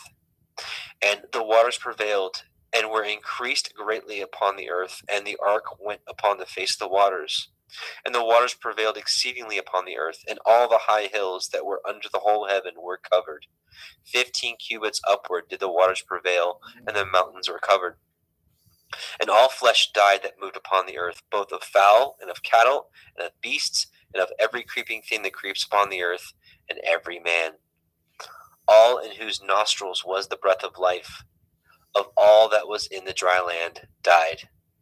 And every living substance was destroyed, which was upon the face of the ground, both man and cattle, and the creeping things, and the fowls of the heavens, and they were destroyed from the earth. And Noah only remained alive, and they that were with him in the ark. And the waters prevailed upon the earth 150 days. Genesis 8. And Elohim remembered Noah, and every living thing, and all the cattle that was with him in the ark. And Elohim made a wind to pass over the earth, and the waters assuaged. The fountains also of the deep and the windows of heaven were stopped, and the rain from the heaven was restrained. And the waters returned from off the earth continually. And after the end of the 150 days, the waters were abated. And the ark rested in the 7th month, on the 17th day of the month, upon the mountains of Ararat. And the waters decreased continually until the 10th month. In the 10th month, on the 1st day of the month, were the tops of the mountains seen. And it came to pass at the end of 40 days that Noah opened the window of the ark which he had made. And he sent forth a raven, which went to and fro until the waters were dried up from off the earth. Also he sent forth a dove from him, to see if the waters were abated from off the face of the ground. But the dove found no rest for the sole of her foot, and she returned unto him into the ark, for the waters were on the face of the earth, face of the whole earth. Then he put forth his hand and took her, and pulled her in unto him into the ark. And he stayed yet other 7 days, and again he sent forth the dove out of the ark. And the dove came in to him in the evening, and lo, in her mouth was an olive leaf plucked off. So Noah knew that the waters were abated from off the earth. And he stayed yet other 7 days, and sent forth the dove, which returned not again unto him any more. And it came to pass in the 601st year, in the 1st month, the 1st day of the month, the waters were dried up from off the earth. And Noah removed the covering of the ark, and looked, and behold, the face of the ground was dry. And in the 2nd month, on the 27th day of the month, the earth dried. And Elohim spoke unto Noah, saying, Go forth of the ark, you and your woman, and your sons women with you. Bring forth with you every living thing that is with you, of all flesh, both of fowl and of the cattle, and of every creeping thing that creeps upon the earth, that they may breed abundantly in the earth, and be fruitful and multiply upon the earth. And Noah went forth, and his sons, and his woman, and his sons' women with him. Every beast, every creeping thing, and every fowl, and whatsoever creeps upon the earth after their kinds, went forth out of the ark. And Noah built an altar unto Yahweh, and took of every clean beast, and of every clean fowl, and offered burnt offerings on the altar. And Yahweh smelled a sweet savor. And Yahweh said in his heart, I will not again curse the ground any more for man's sake. For the imagination of man's heart is evil from his youth. Neither will I again smite any more everything living as I have done. While the earth remains, seed time and harvest, and cold and heat, and summer and winter, and day and night shall not cease. And Elohim blessed Noah and his sons, and said unto them, Be fruitful, and multiply, and replenish the earth. And the fear of you and the dread of you shall be upon every beast of the earth, and upon every fowl of the air, upon all that moves upon the earth, and upon all the fish of the sea. Into your hand are they delivered. Every moving thing that lives shall be meat for you, even as the green herb have I given you all things. But flesh with the life thereof, which is the blood thereof, shall you not eat. And surely your blood of your lives will I require. At the hand of every beast will I require it. At the hand of man, at the hand of every man's brother will I require the life of man. Whoso sheds man's blood, by man shall his blood be shed. For in the image of Elohim made he man. And you, be ye fruitful, and multiply, and bring forth abundantly in the earth, and multiply therein. And Elohim spoke unto Noah and to his sons with him, saying, And I, behold, I establish my covenant with you, and with your seed after you, and with every living creature that is with you, of the fowl, of the cattle, and of every beast of the earth with you, from all that go out from the ark, to every beast of the earth. And I will establish my covenant with you. Neither shall all flesh be cut off any more by the waters of a flood, neither shall there any more be a flood to destroy the earth. And Elohim said, This is the sign of the covenant which I make between me and you and every living creature that is with you for perpetual generations. I do set my bow in the cloud, and it shall be for a sign of a covenant between me and the earth. And it shall come to pass, when I bring a cloud over the earth, that the bow shall be seen in the cloud.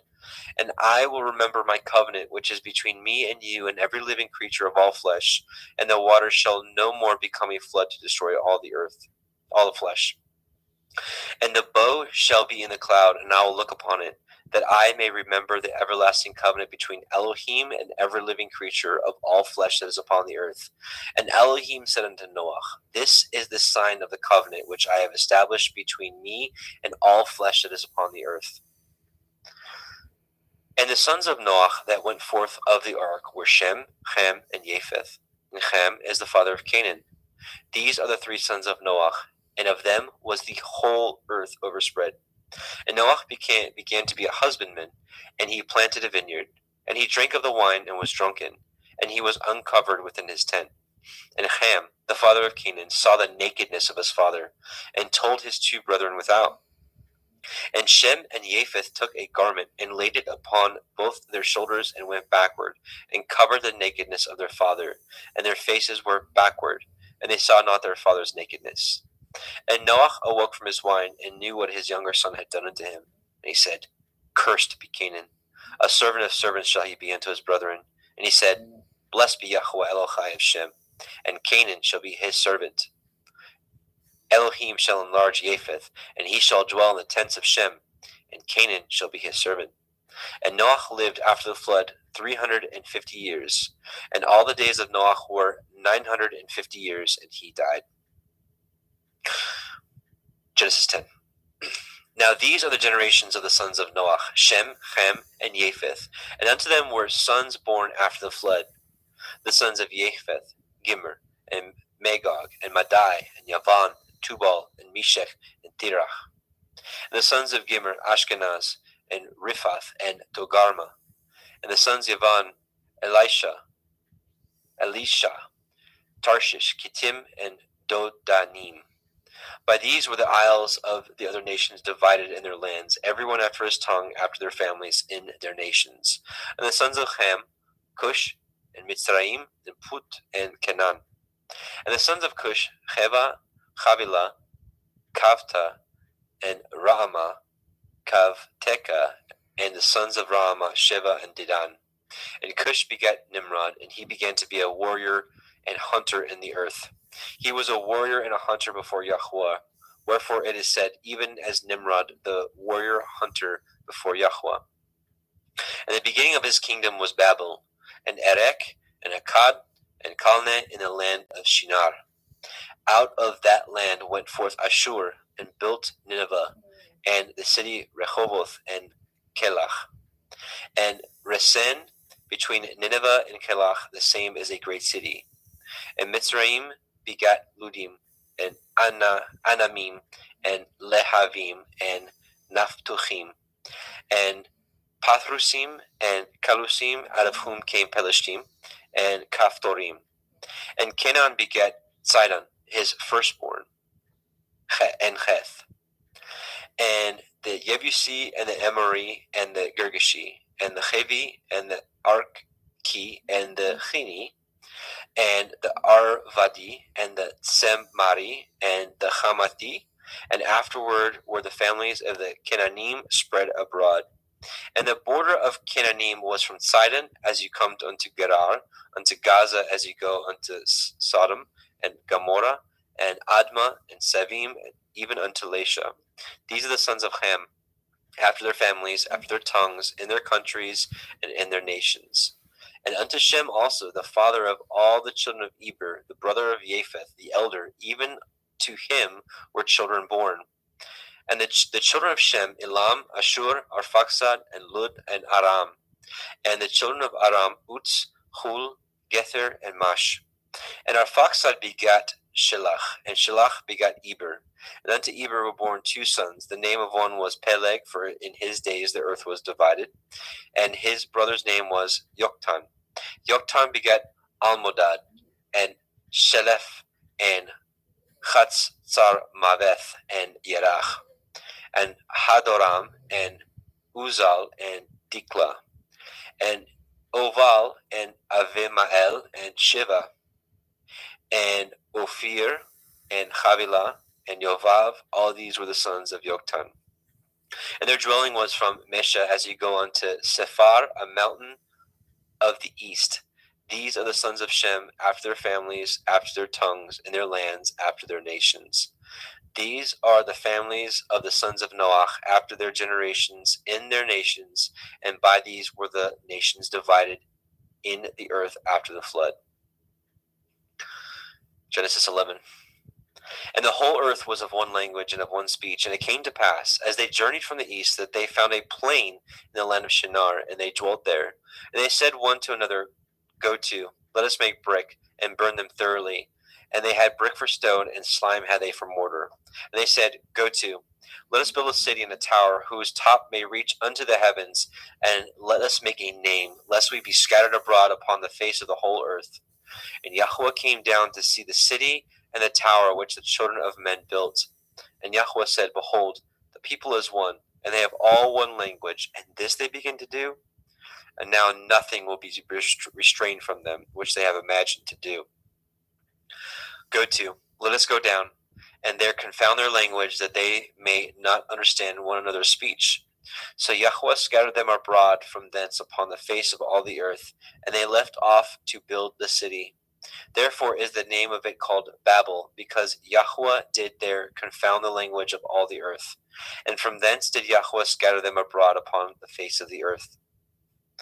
These are the generations of Shem. Shem was 100 years old, and begat Arphaxad 2 years after the flood. And Shem lived after he begat Arphaxad 500 years, and begat sons and daughters. And Arphaxad lived 35 years, and begat Shelach. Arphaxad lived after he begat Shelach 403 years, and begat sons and daughters.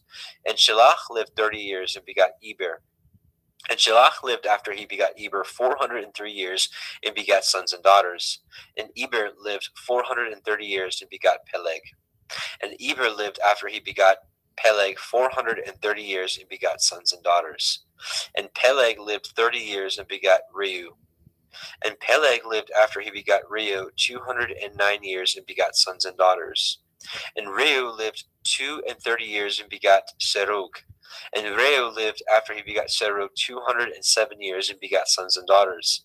And Serug lived 30 years, and begat Nahor. And Serug lived after he begat Nahor 200 years, and begat sons and daughters. And Nahor lived 920 years, and begat Terach. And Nahor lived after he begat Terach 119 years, and begat sons and daughters. And Terach lived 70 years, and begat Avram. Nahor, and Haran. Now these are the generations of Terach. Terach begot Avram, Nahor, and Haran begot Lot. And Haran died before his father Terach in the land of his nativity in Ur of the Kasdim. And Avram and Nahor took them women. The name of Avram's woman was Sarai, and the name of Nahor's woman Milcah.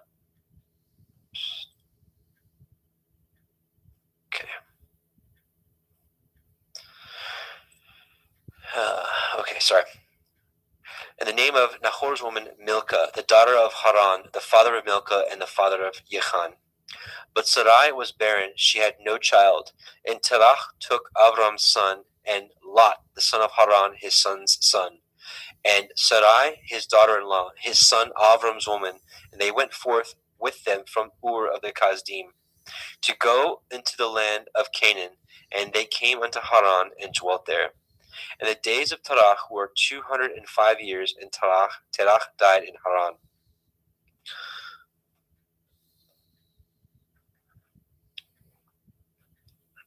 Genesis 12.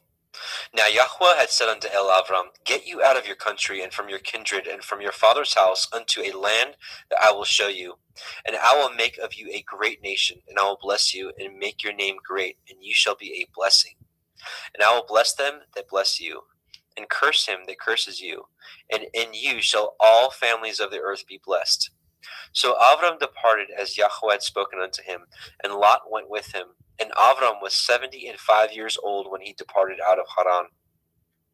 And Avram took Sarai his woman, and Lot his brother's son, and all their substance they had gathered, and the souls that they had gotten in Haran. They went forth to go into the land of Canaan, and into the land of Canaan they came. And Avram passed through the land unto the place of Shechem, unto the plain of Moreh, and the Canaanite was then in the land. And Yahweh appeared unto Avram, and said, Unto your seed will I give this land. And there built he an altar unto Yahweh, who had appeared unto him. And he removed from thence unto a mountain on the east of Bethel, and pitched his tent, having Bethel on the west, and Ai on the east. And there he built an altar unto Yahweh, and called upon the name of Yahweh. And Avram journeyed, going on still towards the Negev. And there was a famine in the land, and Avram went down into Mitzrayim to sojourn there, for the famine was grievous in the land. And it came to pass, when he was come near to enter into Mitzrayim, that he said unto Sarai his woman, Behold now, I know that you are a fair woman to look upon. Therefore it shall come to pass, when the Mitzrayim shall see you, that they shall say, This is his woman, and they will kill me, but they will save you alive. Say, I pray you, you are my sister, that it may be well with me for your sake, and my soul shall live because of you. And it came to pass, that when Avram was come into Mitzrayim, that Mitzrayim beheld the woman, that she was very fair. The princes also of Pharaoh saw her, and commended her before Pharaoh, and the woman was taken to Pharaoh's house. And he entreated Avram well for her sake, and he had sheep and oxen, and he asses, and men servants, and maidservants, and she asses, and camels. And Yahweh plagued Pharaoh, and his house was with great plagues because of Sarai, Avram's woman. And Pharaoh called Avram and said, What is this that you have done unto me? Why did you not tell me that she was your woman? Why said you, She is my sister, so I might have taken to her to be my woman? Now therefore, behold, your woman, take her and go your way. And Pharaoh commanded his men concerning him, and they sent him away, and his woman, and all that he had. And Avram went up out of Mitzrayim, he and his woman, and all that he had, and Lot with him into the Negev. And Avram was very rich in cattle, in silver, and in gold. And he went on his journey from the Negev even to Bethel, unto the place where his tent had been at the beginning, between Bethel and Ai, unto the place of the altar which he had made there at the first. And there Avram called on the name of Yahweh. And Lot also, which went with Avram, had flocks and herds and tents. And the land was not able to bear them, that they might dwell together, for the substance was great, so that they could not dwell together. And there was a strife between the herdsmen of Avram's cattle and the herdsmen of Lot's cattle. And the Canaanite and the Perizzite dwelled then in the land. And Avram said unto Lot, Let there be no strife, I pray you, between me and you, and between my herdsmen and your herdsmen, for we be brethren. Is not the whole land before you? Separate yourself, I pray you, from me. And if you will take the left hand, then I will go to the right. Or if you depart to the right hand, then I will go to the left. And Lot lifted up his eyes and beheld all the circle of the Yarden, that it was well watered everywhere, before Yahweh destroyed Sodom and Gomorrah, even as the garden of Yahweh, like the land of Mitzrayim, as you come unto Zoar. Then Lot chose him all the circle of the Yarden, and Lot journeyed east, and they separated themselves the one from the other. Avram dwelt in the land of Canaan, and Lot dwelt in the cities of the circle of the Yarden, and pitched his tent towards Sodom. But the men of Sodom were wicked and sinners before Yahweh exceedingly. Yahweh said unto Avram, after that Lot was separated from him, Lift up your eyes now, and look from the place where you are northward, and southward, and eastward, and westward. For all the land which you see, to you will I give it, and to your seed forever. And I will make your seed as the dust of the earth, so that if a man can number the dust of the earth, then shall your seed also be numbered. Arise, walk through the land in the length of it, and in the breadth of it, for I will give it unto you. Then Avram removed his tent, and came and dwelt in the plain of Mamre, which is in Hebron, and built there an altar unto Yahweh. Genesis 14. And it came to pass in the days of Amraphel, king of Shinar, Arioch, king of Elakar, and Chedorlaomer, king of Elam, and Tidal, king of nations, that these made war with Bera, king of Sodom, and with Birsha, king of Gomorrah, Shinav, king of Admah, and Shem-Eber, king of Tsevaim, and the king of Bela, which is Soar. All these were joined together in the valley of Siddim, which is the Salt Sea. 12 years they served Chedorlaomer. In the 13th year they rebelled.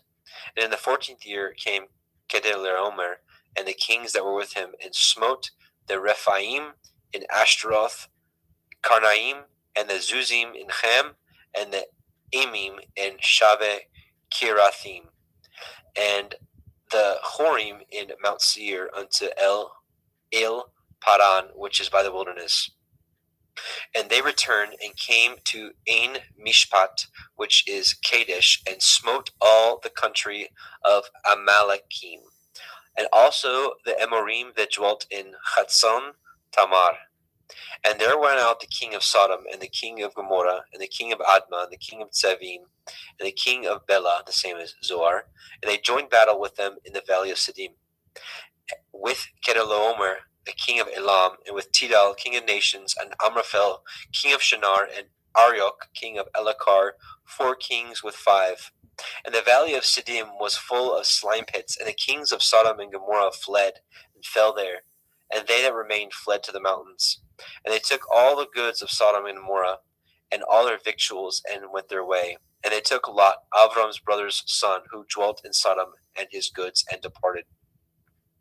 And there came one that had escaped, and told Avram the Ivri, for he dwelt in the plain of Mamre the Emori, brother of Eshcol, and brother of Aner, and these were confederate with Avram.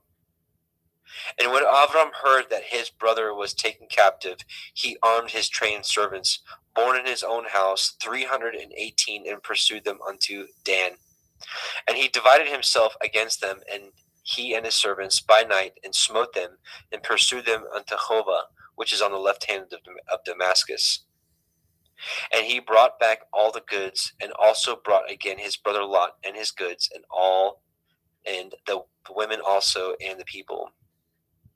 And the king of Sodom went out to meet him after his return from the slaughter of Chedorlaomer, and of the kings that were with him at the valley of Shaveh, which is the king's valley. And Melchizedek, king of Shalem, brought forth bread and wine, and he was the priest of El Elyon. And he blessed him and said, Blessed be Avram of El Elyon, possessor of heaven and earth, and blessed be El Elyon, which has delivered your enemies into your hand. And he gave him tithes of all. And the king of Sodom said unto El Avram, Give me the persons, and take the goods to yourselves. And Avram said to the king of Sodom, I have lift up my hand unto El Yahweh, El Elyon, the possessor of heaven and earth, that I will not take from a thread even to a shoe latchet, and that I will not take anything that is yours, lest you should say, I have made Avram rich, save only that which the young men have eaten, and the portion of the men which went with me, Aner, Eshcol, and Mamre, let them take their portion. Genesis 15. After these things, the word of Yahweh came unto El Avram in a vision, saying, Fear not, Avram, I am your shield and your exceeding great reward. And Avram said, Adonai Yahweh, what will you give me, seeing I go childless? And the steward of my house is this Eliezer of Damascus. And Avram said, Behold, to me you have given no seed, and lo, one born in my house is my heir. And behold, the word of Yahweh came unto him, saying, This shall not be your heir, but he that shall come forth out of your own generation shall be your heir. And he brought him forth abroad, and said, Look now toward the heavens, and count the stars, if you be able to number them. And he said unto him, So shall your seed be. And he believed in Yahweh, and he counted it to him for righteousness. And he said unto him, I am Yahweh, that brought you out of Ur of the Kasdim, to give you this land to inherit it. And he said, Adonai Yahweh, whereby shall I know that I shall inherit it? And he said unto him, Take me a heifer of 3 years old, and a she-goat of 3 years old, and a ram of 3 years old, and a turtle dove, and a young pigeon. And he took unto him all these, and divided them in the midst, and laid each piece one against the other, but the birds he divided not. And when the fowls came down upon the carcasses, Avram drove them away. And when the sun was going down, a deep sleep fell upon Avram, and lo, a horror of great darkness fell upon him. And he said unto Avram, Know of a surety that your seed shall be a stranger in a land that is not theirs, and shall serve them, and they shall afflict them 400 years. And also that nation whom they shall serve will I judge, and afterward they shall come out with great substance. And ye shall go to your fathers in peace. Ye shall be buried in a good old age. But in the 4th generation they shall come hither again, for the iniquity of the Amorim is not yet full. And it came to pass that when the sun went down, and it was dark, behold, a smoking furnace, and a burning lamp that passed between those pieces. In the same day Yahweh cut a covenant with Avram, saying, Unto your seed have I given this land, from the river of Mitzrayim unto the great river, the river Perath. The Kenanim, and the Kenizim, and the Kadmonim, and the Chittim, and the Perizim, and the Rephaim, and the Amorim, and the Kenanim, and the Girgashim, and the Yebusim. And here we will stop and change over. And I see Justin Best is with us.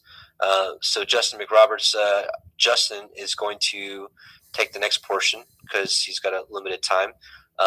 Welcome, Brother Justin. Muted, I think, maybe. I can't hear you. I'm sorry about that. Shalom. There you are. Welcome, brother. Thank you. So we just left off at the end of 15. So do you want to pick it up? You can have a screen share and pick it up at 16. Yep, absolutely. Genesis chapter 16, Sarai and Hagar. Now Sarai, Abram's woman, bore him no children, and she had a handmaid, a Mitzri, whose name was Hagar. And Sarai said unto Abram, Behold now, Yahweh has restrained me from bearing. I pray you, go in unto my maid, that I obtain children by her.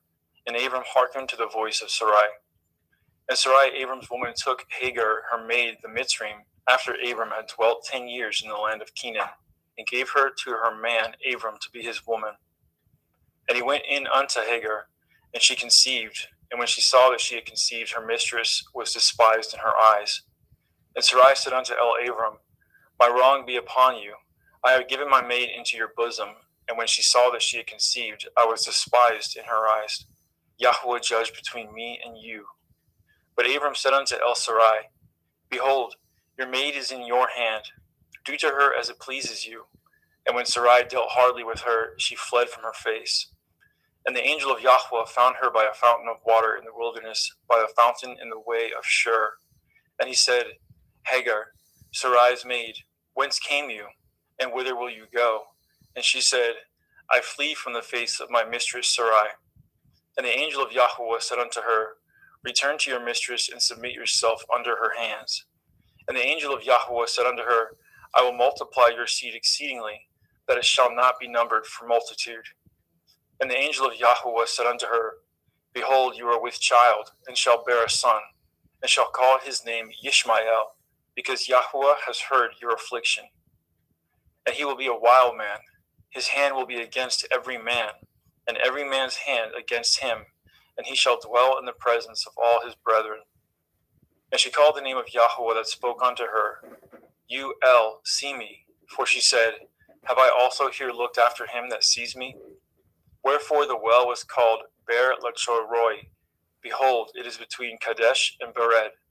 And Hagar bore Abram a son, and Abram called his son's name, which Hagar bore, Yishmael. And Abram was 86 years old when Hagar bore Yishmael to Abram. Genesis 17.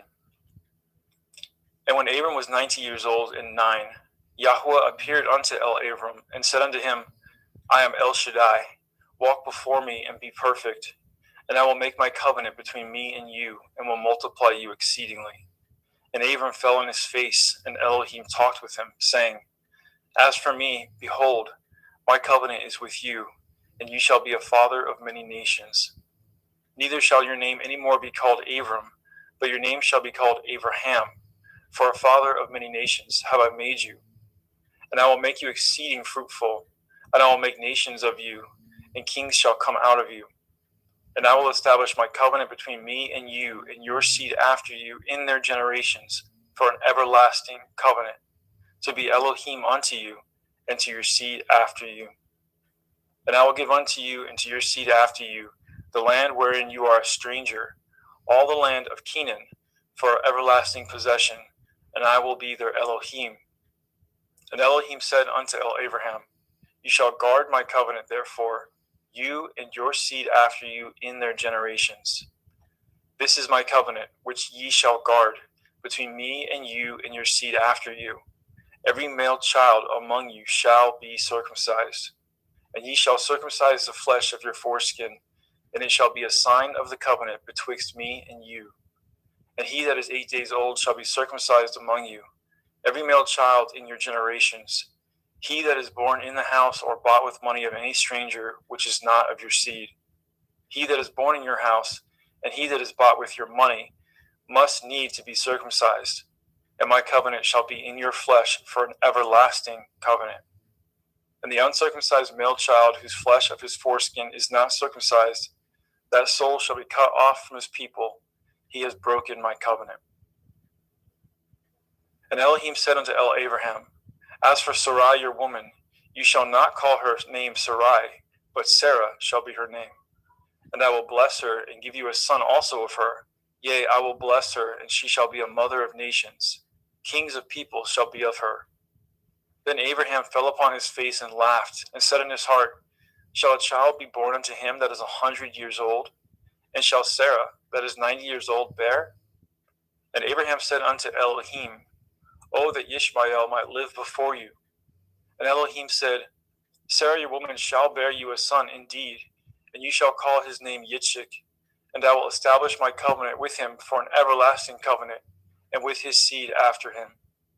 And as for Yishmael, I have heard you. Behold, I have blessed him, and I will make him fruitful, and I will multiply him exceedingly. 12 princes shall he beget, and I will make him a great nation. But my covenant will I establish with Yitzchak, which Sarah shall bear unto you at the set time in the next year.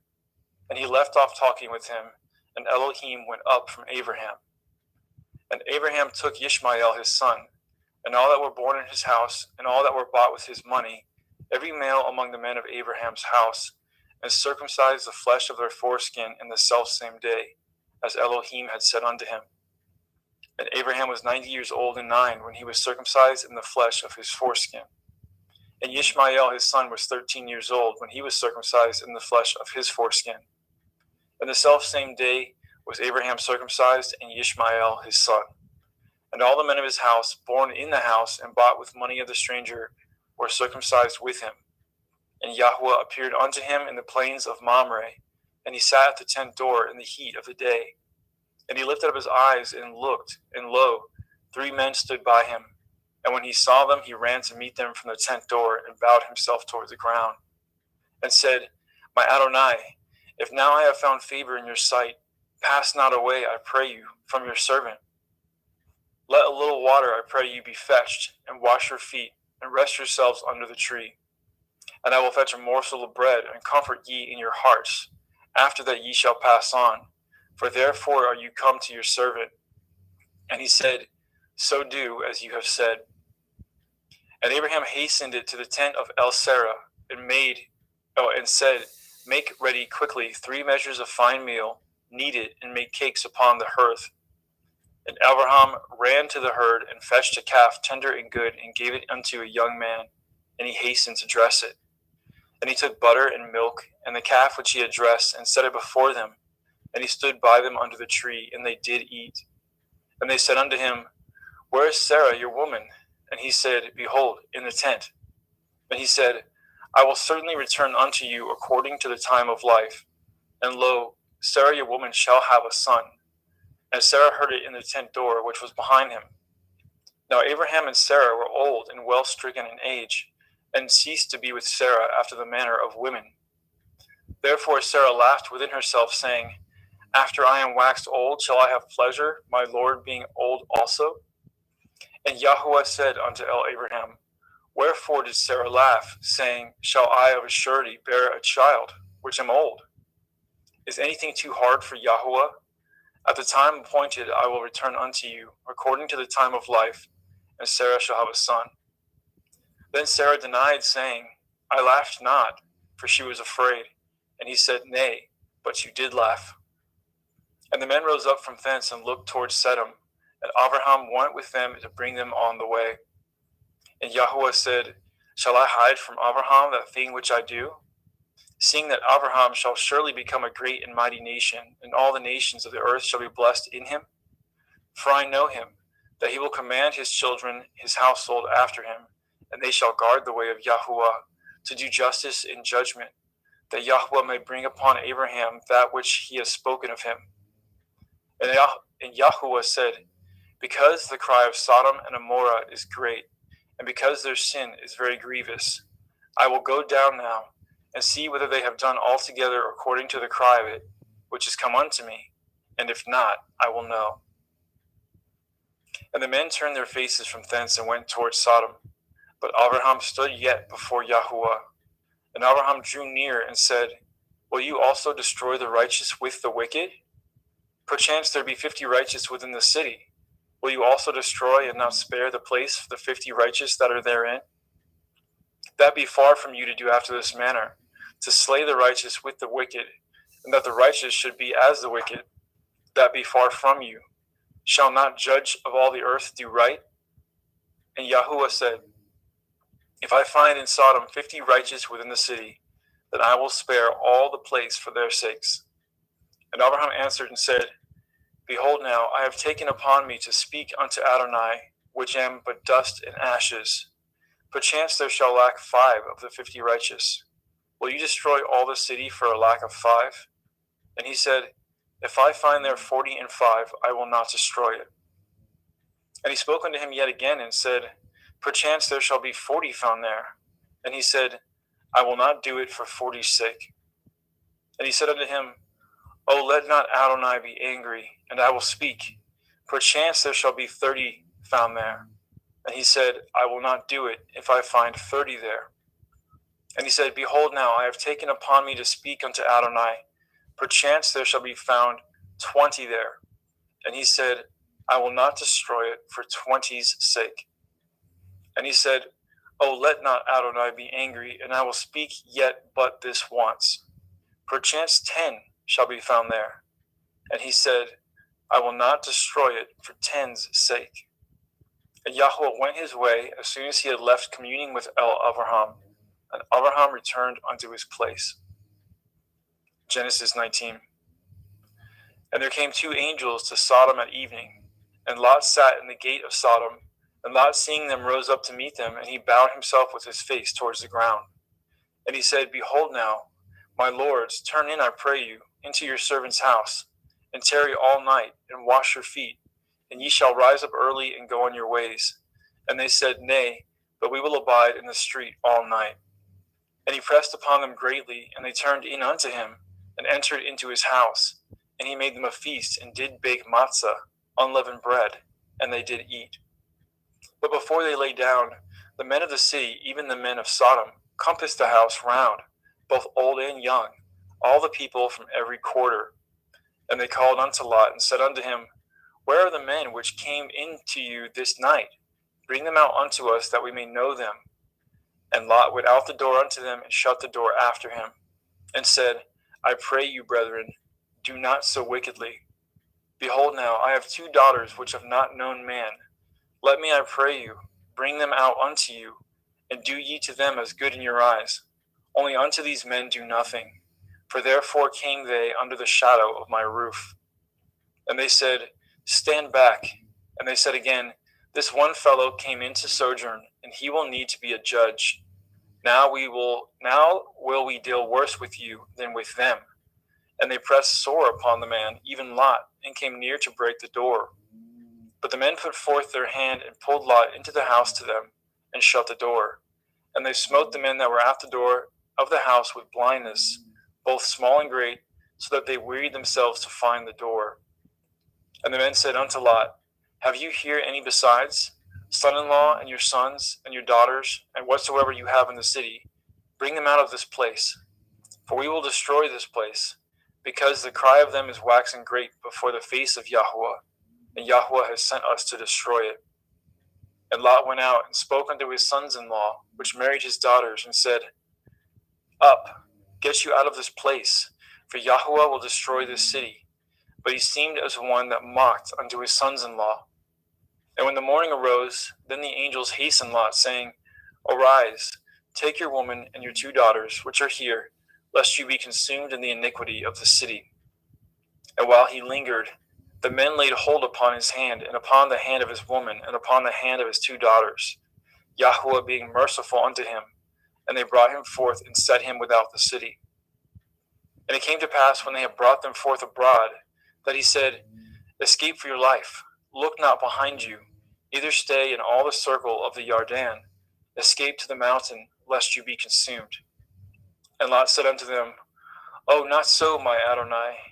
Behold now, your servant has found grace in your sight, and you have magnified your mercy, which you have showed unto me in saving my life.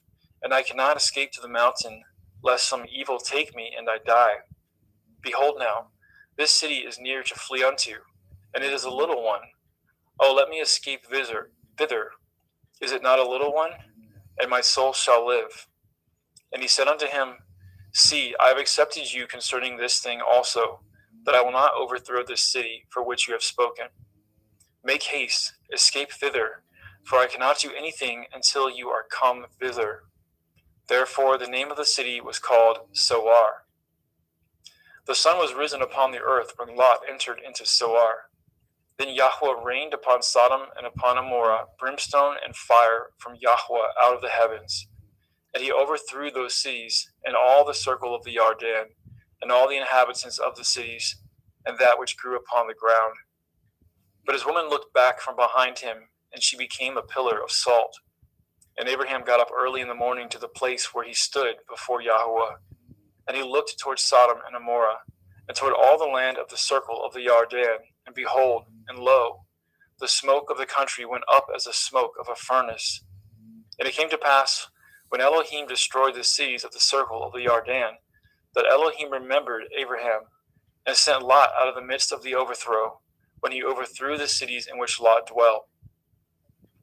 And Lot went up out of Zoar, and dwelt in the mountain, and his 2 daughters with him.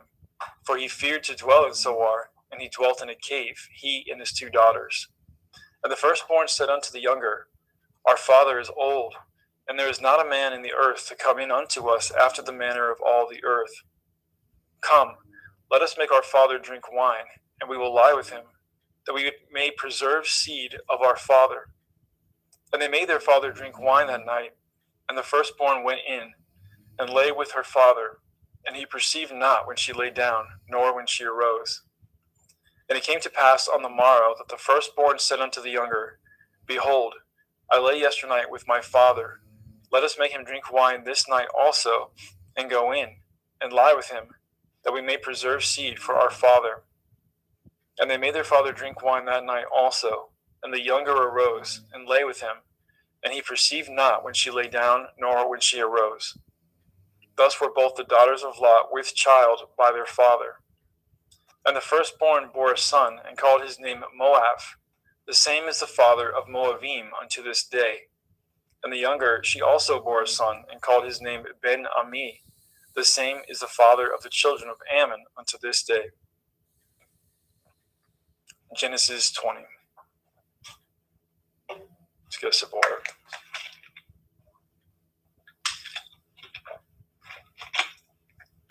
And Abraham journeyed from thence toward the country of the Negev, and dwelt between Kadesh and Shur, and sojourned in Gerar. And Abraham said of El-Sarah, his woman, She is my sister. And Avimelech, king of Gerar, sent and took Sarah. But Elohim came to Avimelech in a dream by night, and said to him, Behold, you are but a dead man, for the woman which you have taken, for she is a man's woman. But Avimelech had not come near her, and he said, Adonai, will you slay also a righteous nation? Said he not unto me, She is my sister? And she, even she herself, said, He is my brother. In the integrity of my heart and innocence of my hands have I done this. And Elohim said unto him in a dream, Yea, I know that you did this in the integrity of your heart, for I also withheld you from sinning against me. Therefore suffered I you not to touch her. Now therefore restore the man his woman, for he is a prophet, and he shall pray for you, and you shall live. And if you restore her not, know that you shall surely die, you and all that are yours. Therefore Avimelech rose early in the morning, and called all his servants, and told all things in their ears, and the men were sore afraid. Then Avimelech called Abraham, and said unto him, What have you done unto us? And what have I offended you, that you have brought on me and on my kingdom a great sin? You have done deeds unto me that ought not to be done. And Abimelech said unto Abraham, What saw you that you have done this thing? And Abraham said, Because I thought, surely the fear of Elohim is not in this place, and they will slay me for my woman's sake.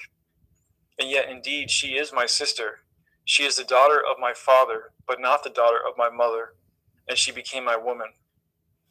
And it came to pass, when Elohim caused me to wander from my father's house, that I said unto her, This is your kindness which you shall show unto me. At every place whither we shall come, say of me, He is my brother. And Abimelech took sheep and oxen and men servants and women servants, and gave them unto Abraham, and restored him Sarah his woman. And Abimelech said, Behold, my land is before you, dwell where it pleases you. And unto Sarah he said, Behold, I have given your brother 1,000 pieces of silver.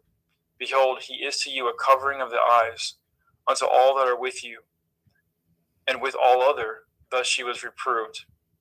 So Abraham prayed unto Elohim, and Elohim healed Abimelech and his woman, and his maidservants, and they bore children.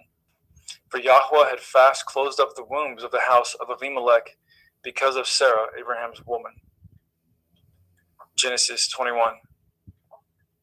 And Yahweh visited Sarah as he had said, and Yahweh did unto Sarah as he had spoken. For Sarah conceived and bore Abraham a son in his old age, at the set time of which Elohim had spoken to him. And Abraham called the name of his son that was born unto him, whom Sarah bore to him, Yitzchak. And Abraham circumcised his son Yitzchak, being 8 days old, as Elohim had commanded him. And Abraham was 100 years old when his son Yitzchak was born unto him. And Sarah said, Elohim has made me to laugh, so that all here will laugh with me.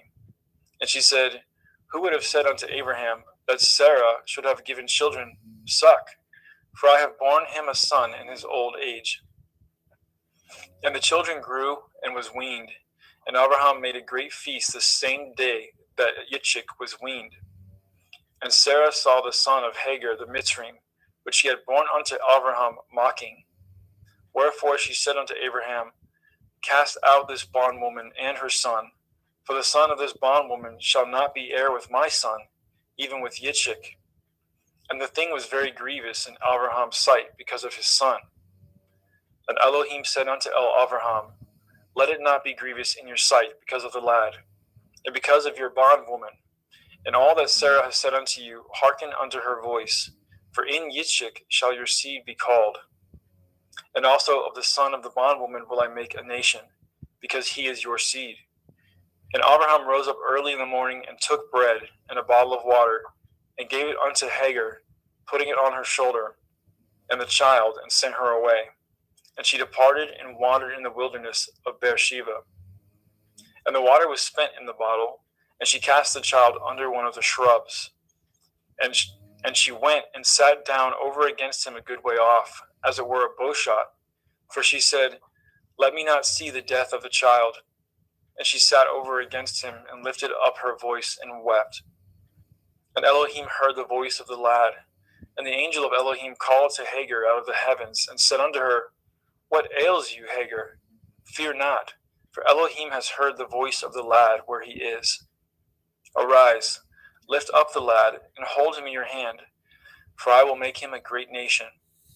And Elohim opened her eyes, and she saw a well of water. And she went, and filled the bottle with water, and gave the lad drink.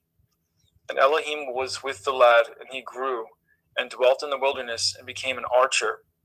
And he dwelt in the wilderness of Paran, and his mother took him a woman out of the land of Mitzrayim. And it came to pass at that time, that Abimelech and Pekol, the chief captain of his host, spoke unto Abraham, saying, Elohim is with you in all that you do.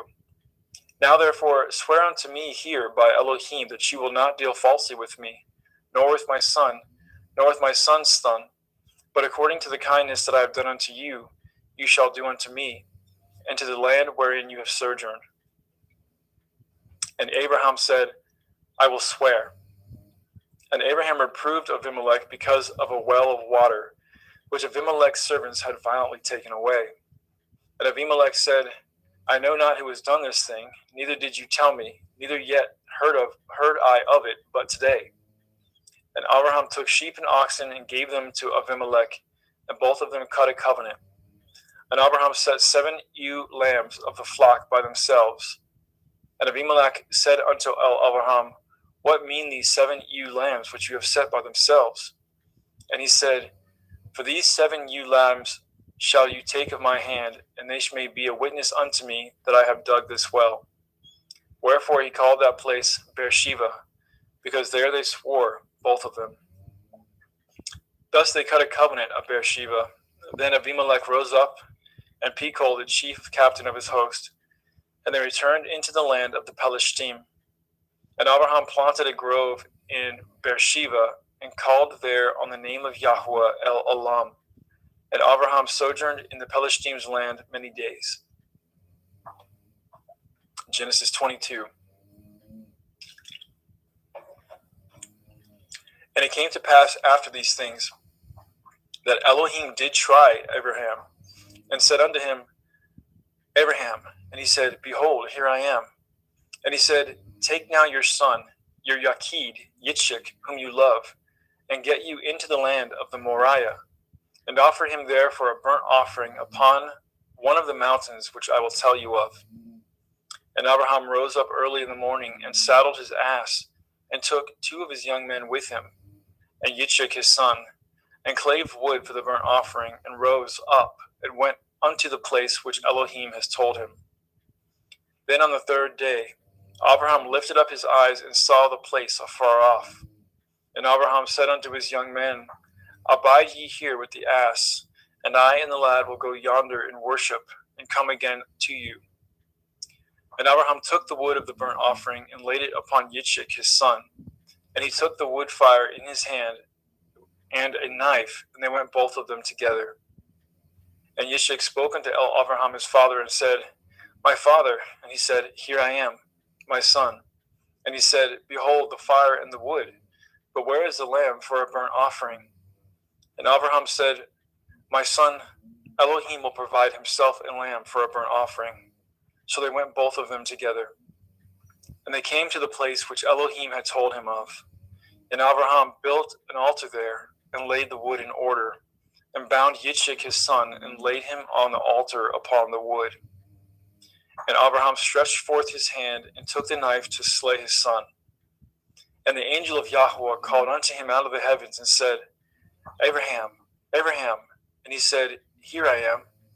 And he said, Lay not your hand upon the lad, neither do you anything unto him. For now I know that you fear Elohim, seeing you have not withheld your son, your Yakid, from me. And Abraham lifted up his eyes and looked, and behold, behind him a ram caught in a thicket by his horns. And Abraham went and took the ram, and offered him up for a burnt offering in the stead of his son. And Abraham called the name of that place Yahweh Yireh, as it is said to this day, In the mount of Yahweh it shall be seen. And the angel of Yahweh called unto Abraham out of the heavens the second time, and said, By myself have I sworn, says Yahweh, for because you have done this thing, and have not withheld your son, your Yakid, that in blessing I will bless you, and in multiplying I will multiply your seed as the stars of the heavens, and as the sand which is upon the seashore, and your seed shall possess the gate of his enemies.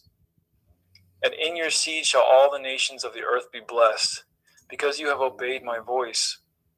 So Abraham returned unto his young men, and they rose up and went together to Beersheba, and Abraham dwelt at Beersheba.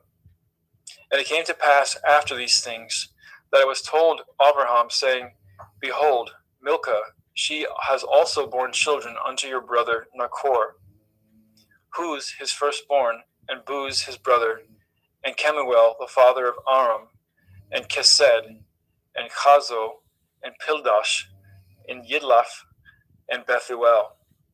And Bethuel begat Rivkah. These 8 Milcah did bear to Nachor, Abraham's brother.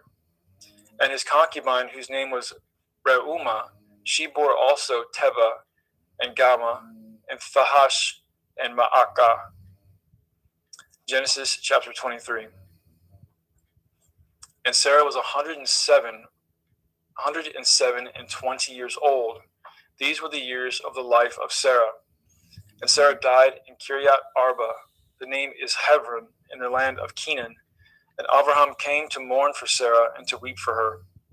And Abraham stood up from before his dead, and spoke unto the sons of Heth, saying, I am a stranger and a sojourner with you. Give me possession of a burying place with you, that I may bury my dead out of my sight.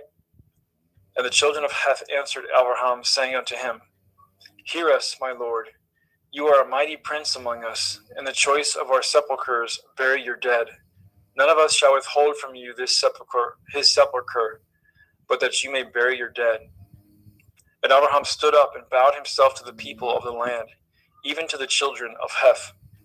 And he communed with them, saying, If it be your mind that I should bury my dead out of my sight, hear me, and entreat for me to Ephron the son of Sochar, that he may give me the cave of Machpelah, which he has, which is in the end of this field.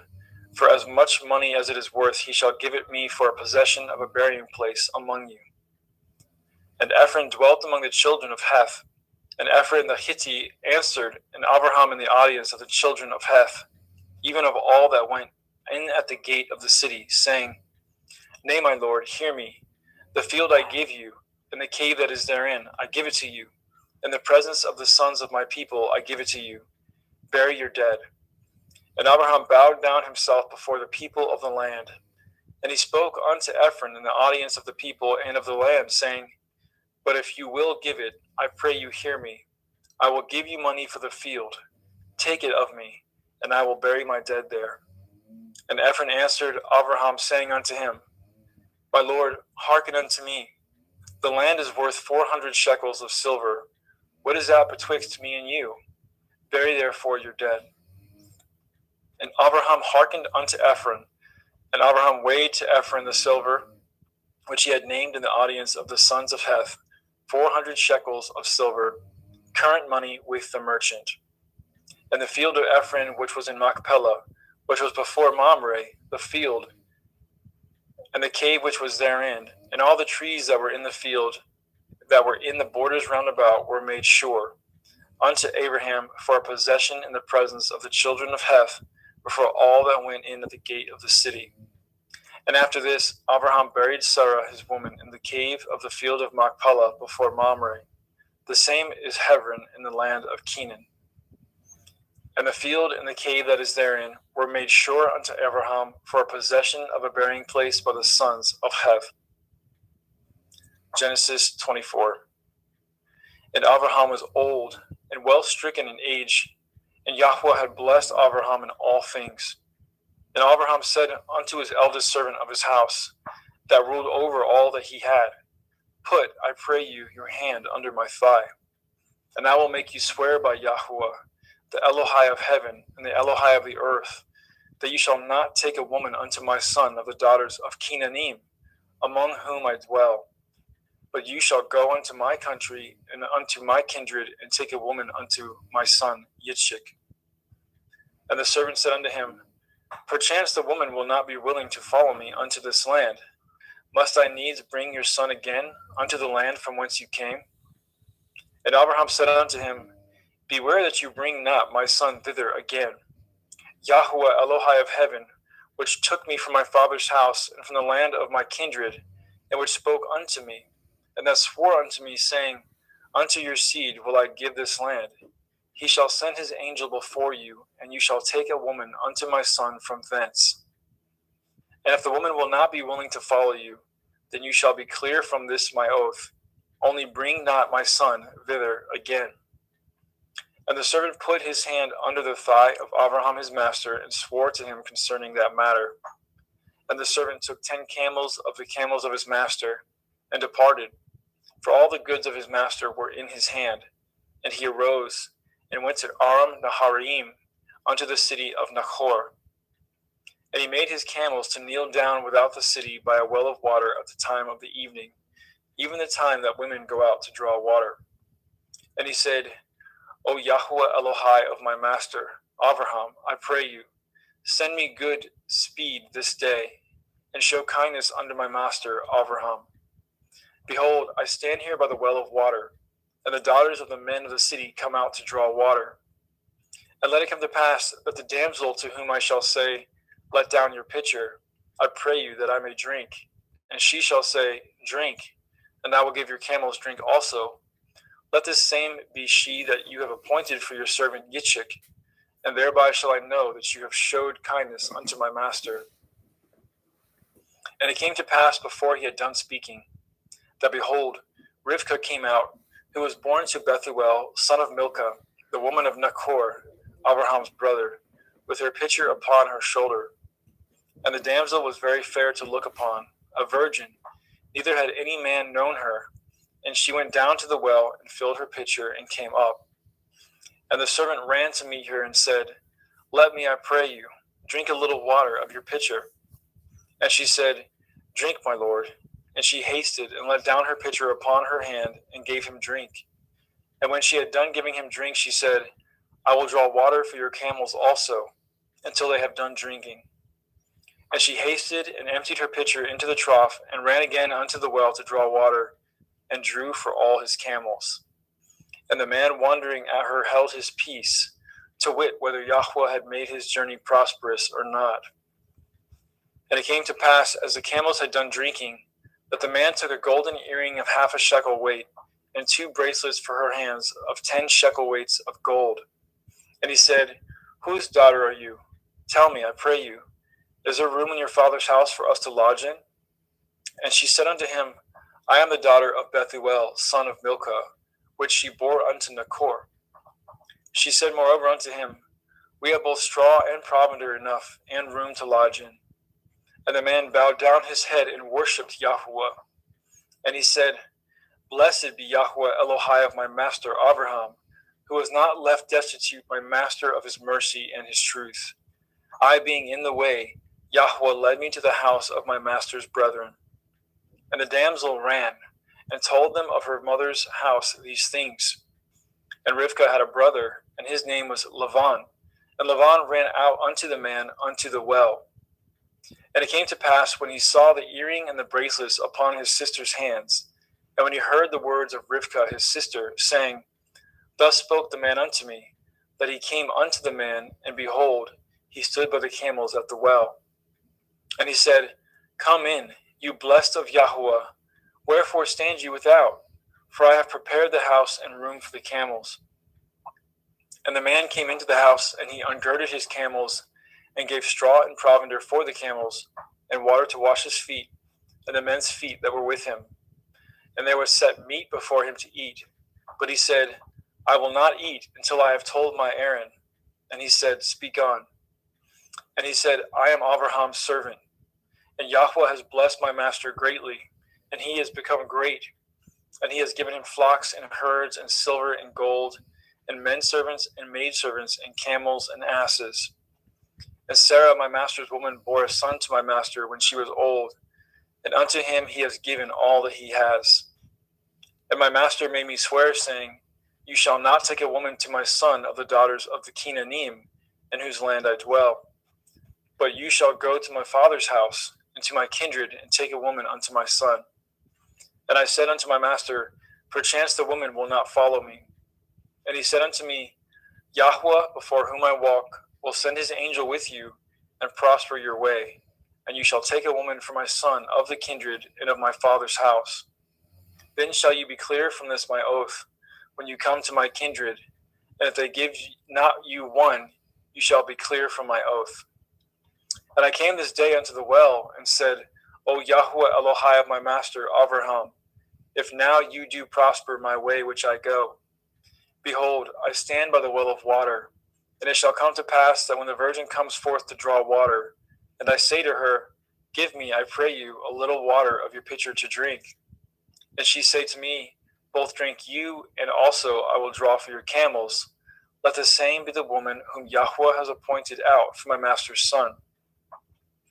And before I had done speaking in my heart, behold, Rivkah came forth with her pitcher on her shoulder, and she went down unto the well and drew water. And I said unto her, Let me drink, I pray you. And she made haste and let down her pitcher from her shoulder, and said, Drink, and I will give your camels drink also. So I drank, and she made the camels to drink also.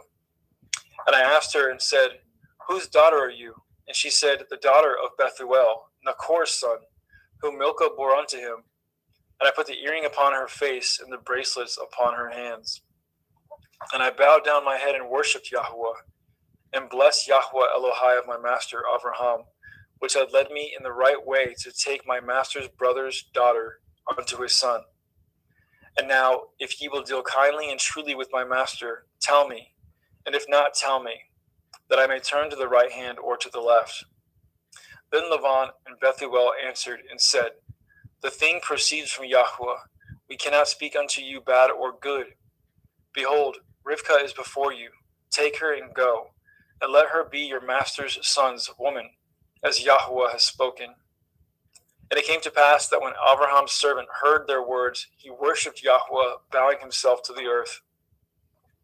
And the servant brought forth jewels of silver and jewels of gold, and raiment, and gave them to Rivkah. And he also gave to her brother and to her mother precious things. And they did eat and drink, he and the men that were with him, and tarried all night. And they rose up in the morning, and he said, Send me away unto my master. And her brother and her mother said, Let the damsel abide with us a few days, at the least 10. After that she shall go. And he said unto them, Hinder me not, seeing Yahweh has prospered my way. Send me away that I may go to my master. And they said, We will call the damsel and inquire at her mouth. And they called Rivkah and said unto her, Will you go with this man? And she said, I will go. And they sent away Rivkah their sister, and her nurse, and Abraham's servant, and his men. And they blessed Rivkah and said unto her, You are our sister. Be the mother of thousands of millions, and let your seed possess the gate of those which hate them. And Rivkah arose, and her damsels, and they rode upon the camels and followed the man. And the servant took Rivkah and went his way. And Yitzchak came from the way of the well of Beer Lachoiroi, for he dwelt in the country of the Negev. And Yitzchak went out to meditate in the field in the evening, and he lifted up his eyes and saw, and behold, the camels were coming. And Rivkah lifted up her eyes, and when she saw Yitzchak, she lighted off the camel. For she had said unto the servant, What man is this that walks in the field to meet us? And the servant had said, It is my master. Therefore she took a veil and covered herself. And the servant told Yitzchak all things that he had done. And Yitzchak brought her into his mother Sarai's tent, and took Rivkah, and she became his woman, and he loved her. And Yitzchak was comforted after his mother's death.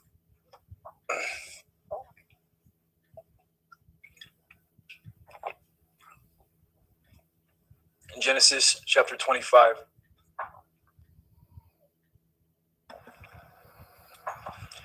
And again Abraham took a woman, and her name was Keturah. And she bore him Zimran, and Yokshan, and Medan, and Midian, and Yishbak, and Shuach. And Yokshan begot Shiva, and Dedan, and the sons of Dedan were Ashurim, Letushim, and Leumim. And the sons of Midian, Ephah, and Epher, and Hanok, and Avida, and Eldaah, and these were the children of Keturah. And Abraham gave all that he had unto Yitzchak. But unto the sons of the concubines which Abraham had, Abraham gave gifts, and sent them away from Yitzchak his son, while he yet lived, eastward unto the east country. And these are the days of the years of Abraham's life which he lived, 160 years. Then Abraham gave up his ruach, and died in a good old age, an old man and full of years, and was gathered to his people. And his sons Yitzchak and Yishmael buried him in the cave of Machpelah, in the field of Ephron, the son of Sochar, the Hittite, which is before Mamre. The field which Abraham purchased of the sons of Heth, there was Abraham buried, and Sarah his woman. And it came to pass after the death of Abraham, that Elohim blessed his son Yitzchak, and Yitzchak dwelt by the well of Be'er Lachai-roi. Now these are the generations of Yishmael, Abraham's son, whom Hagar the Mitzrayim, Sarah's handmaid, bore unto Abraham. And these are the names of the sons of Yishmael, by their names according to their generations: the firstborn of Yishmael, Nevayoth, and Kedar, and Adbeel, and Mibsam, and Mishma, and Duma, and Massa, Hadar, and Tema, Yetur, Naphish, and Kedama. These are the sons of Yishmael, and these are their names, by their towns and by their castles, 12 princes according to their nations. And these are the years of the life of Yishmael, 137 years. And he gave up his ruach and died, and was gathered unto his people. And they dwelt from Havilah unto Shur, that is before Mitzrayim, as you go towards Asherah. And he died in the presence of all his brethren. And these are the generations of Yitzchak, Abraham's son. Abraham begot Yitzchak, and Yitzchak was 40 years old when he took Rivkah to be his woman, the daughter of Bethuel, the Arami of Paddan Aram, the sister to Lavan, the Arami. And Yitzchak entreated Yahweh for his woman, because she was barren. And Yahweh was entreated of him, and Rivkah his woman conceived. And the children struggled together within her. And she said, If it be so, why am I thus? And she went to inquire of Yahweh. And Yahweh said unto her, 2 nations are in your womb, and 2 manner of people shall be separated from your generation. And the one people shall be stronger than the other people, and the elder shall serve the younger. And when her days to be delivered were fulfilled, behold, there were twins in her womb. And the first came out red, all over like a hairy garment, and they called his name Esau. And after that came his brother out, and his hand took hold on Esau's heel, and his name was called Yaakov. And Yitzchak was 80 years old when she bore them. And the boys grew, and Esau was a cunning hunter, a man of the field, and Yaakov was an upright man, dwelling in tents. And Yitzchak loved Esau because he did eat of his venison, but Rivkah loved Yaakov. And Yaakov sowed pottage, and Esau came from the field, and he was faint. And Esau said to Yaakov, Feed me, I pray you. with that same red pottage, for I am faint. Therefore his name was called Edom. And Yaakov said, Sell me this day your birthright. And Esau said, Behold, I am at the point to die, and what profit shall this birthright do to me? And Yaakov said, Swear to me this day. And he swore unto him, and he sold his birthright unto Yaakov. Then Yaakov gave Esau bread and pottage of lentils, and he did eat and drink, and rose up and went his way. Thus Esau despised his birthright.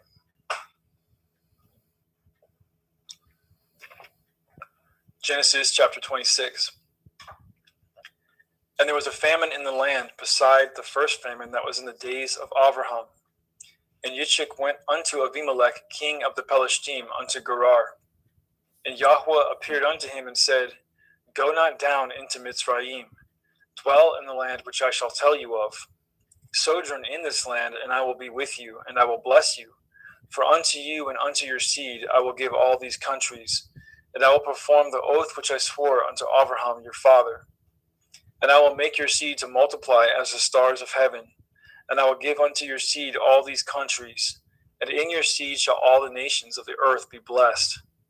Because that Abraham obeyed my voice and did guard my watch, my commandments, my statutes, and my Torah. And Yitzchak dwelt in Gerar. And the men of the place asked him of his woman, and he said, She is my sister.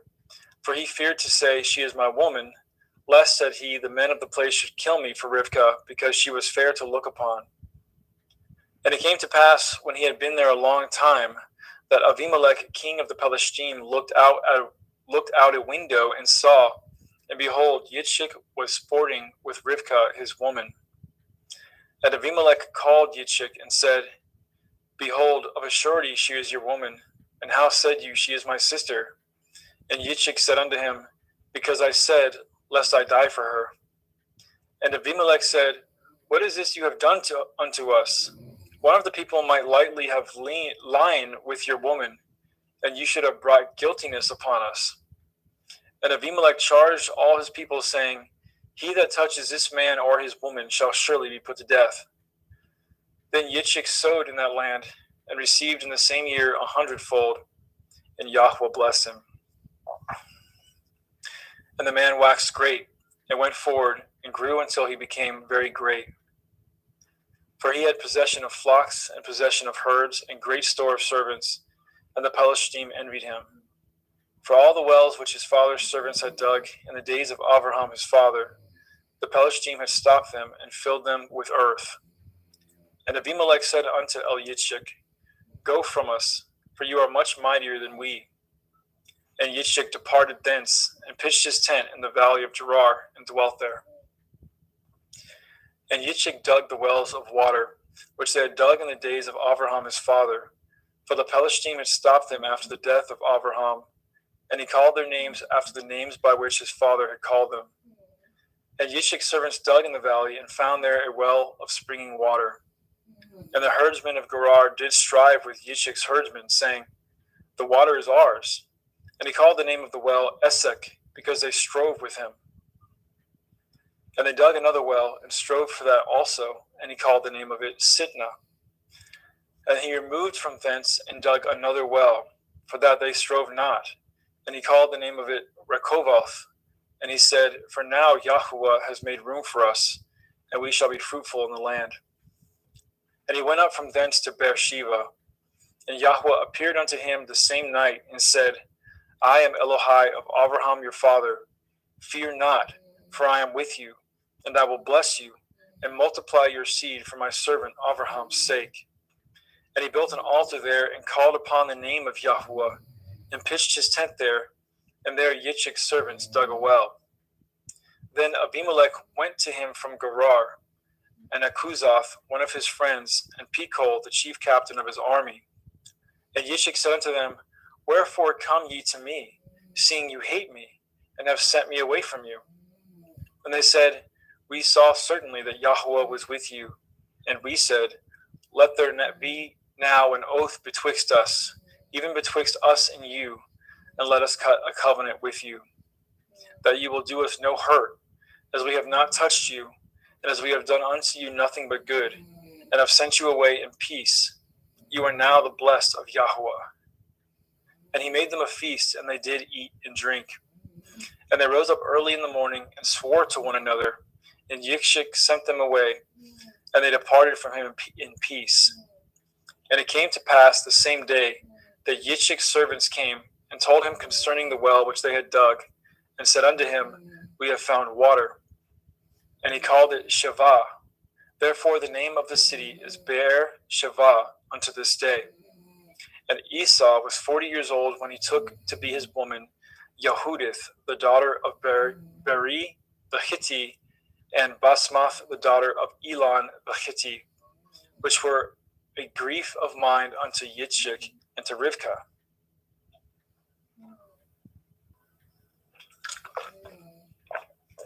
Genesis 27.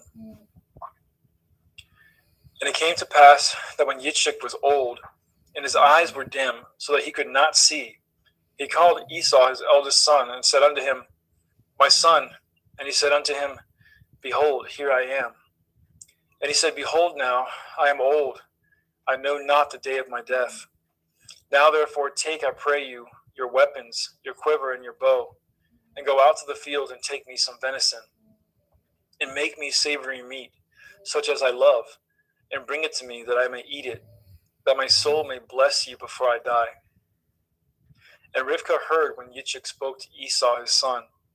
And Esau went to the field to hunt for venison and to bring it. And Rivkah spoke unto Yaakov her son, saying, Behold, I heard your father speak unto Esau your brother, saying, Bring me some venison, and make me savory meat, that I may eat and bless you before Yahweh, before my death. Now therefore, my son, obey my voice according to that which I command you. Go now to the flock, and fetch me from thence 2 good kids of the goats, and I will make them savory meat for your father, such as he loves. And you shall bring it to your father, that he may eat, and that he may bless you before his death. And Yaakov said to Rivkah his mother, Behold, Esau my brother is a hairy man, and I am a smooth man. My father perchance will feel me, and I shall seem to him as a deceiver, and I shall bring a curse upon me, and not a blessing.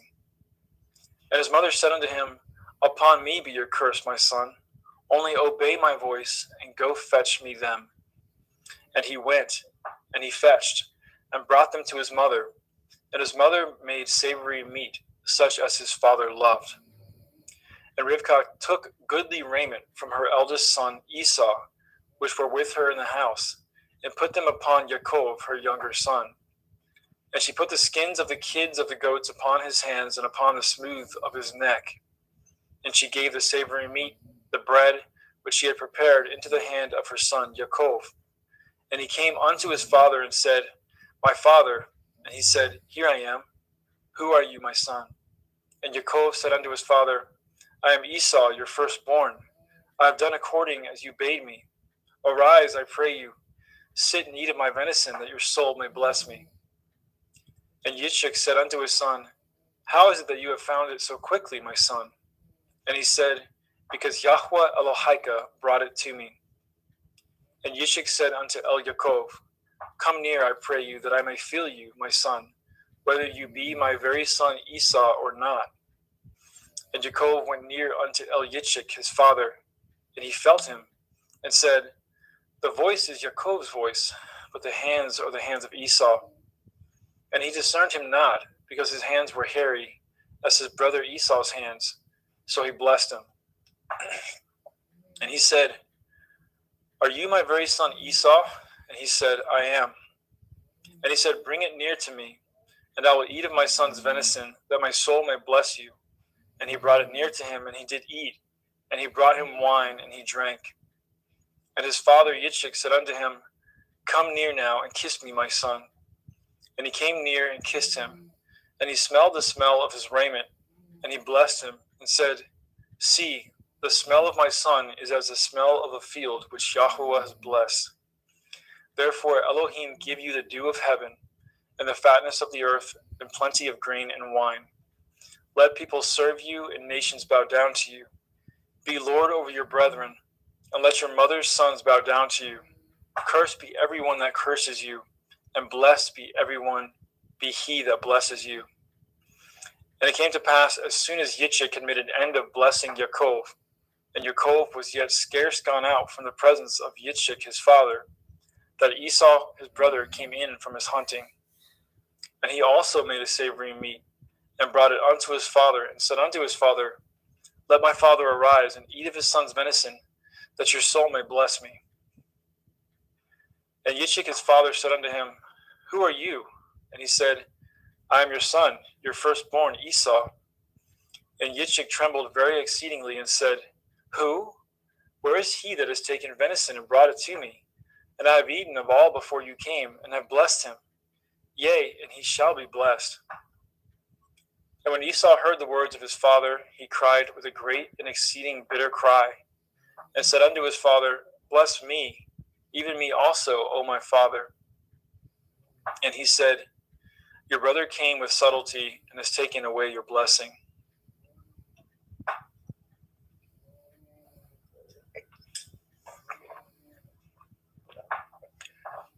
And he said, Is not he rightly named Yaakov?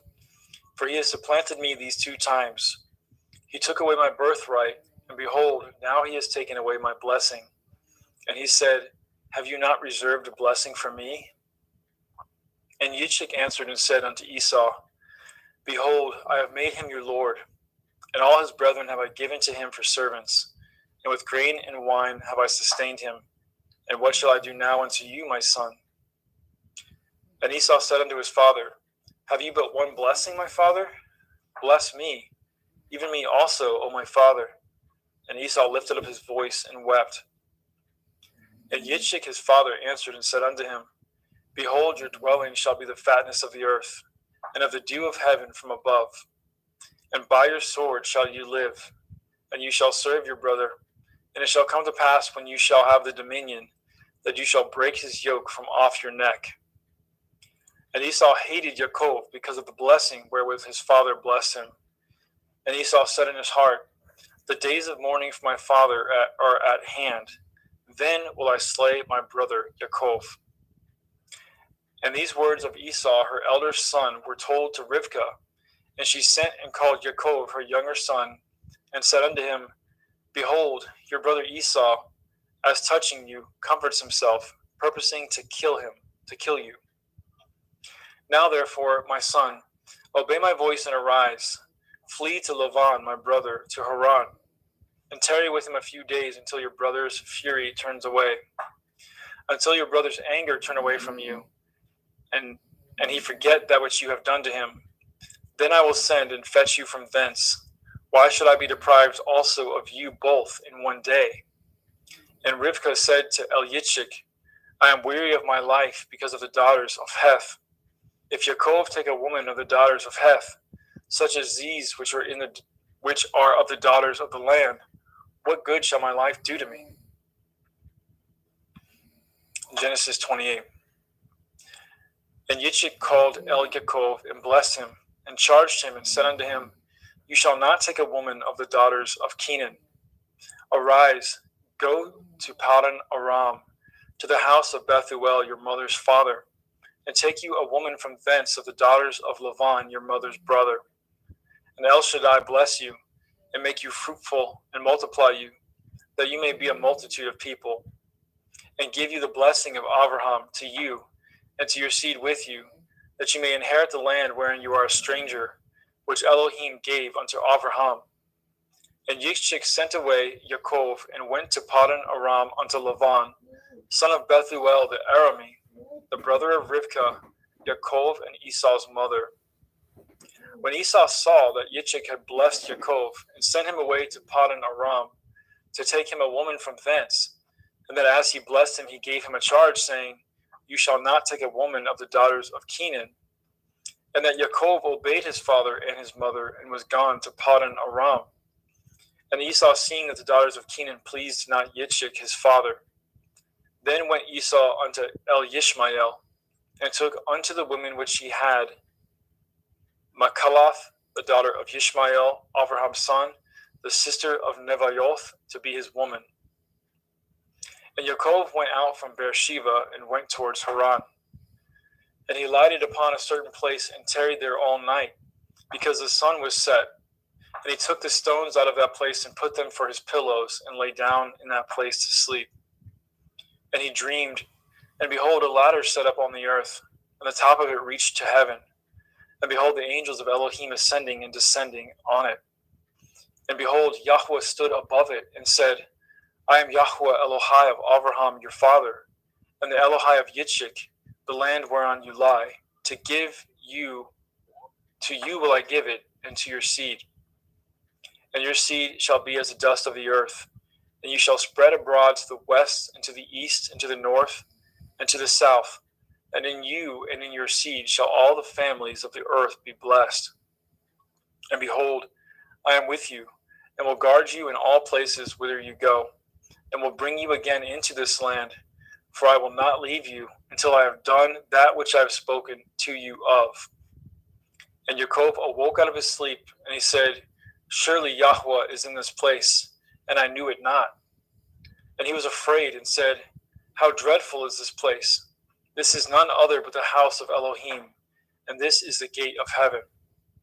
And Yaakov rose up early in the morning, and took the stone that he had put for his pillows, and set it up for a pillar, and poured oil upon the top of it. And he called the name of that place Beit El, but the name of that city was called Luz at the first. And Yaakov vowed a vow, saying, If Elohim will be with me, and will guard me in this way that I go, and will give me bread to eat and raiment to put on, so that I come again to my father's house in peace, then shall Yahweh be my Elohim. And this stone, which I have set for a pillar, shall be Elohim's house. And of all that you shall give me, I will surely give the 10th unto you. Genesis 29.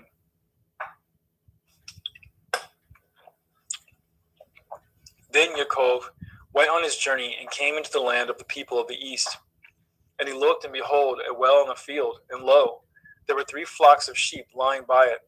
For out of that well they watered the flocks, and a great stone was upon the well's mouth. And thither there were all the flocks gathered.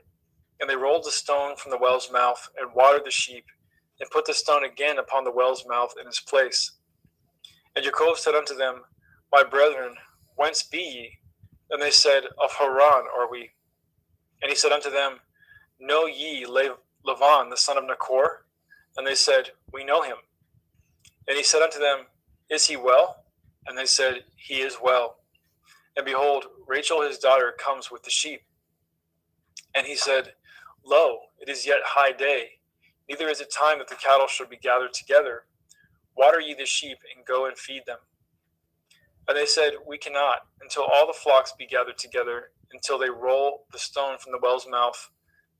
Then we water the sheep. And while he yet spoke with them, Rachel came with her father's sheep, for she kept them.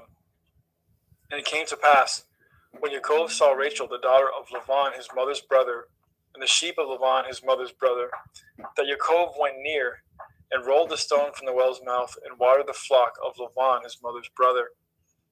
And Yaakov kissed Rachel, and lifted up his voice, and wept. And Yaakov told Rachel that he was her father's brother, and that he was Rivka's son. And she ran and told her father. And it came to pass, when Lavan heard the tidings of Yaakov his sister's son, that he ran to meet him, and embraced him, and kissed him, and brought him to his house. And he told Lavan all these things.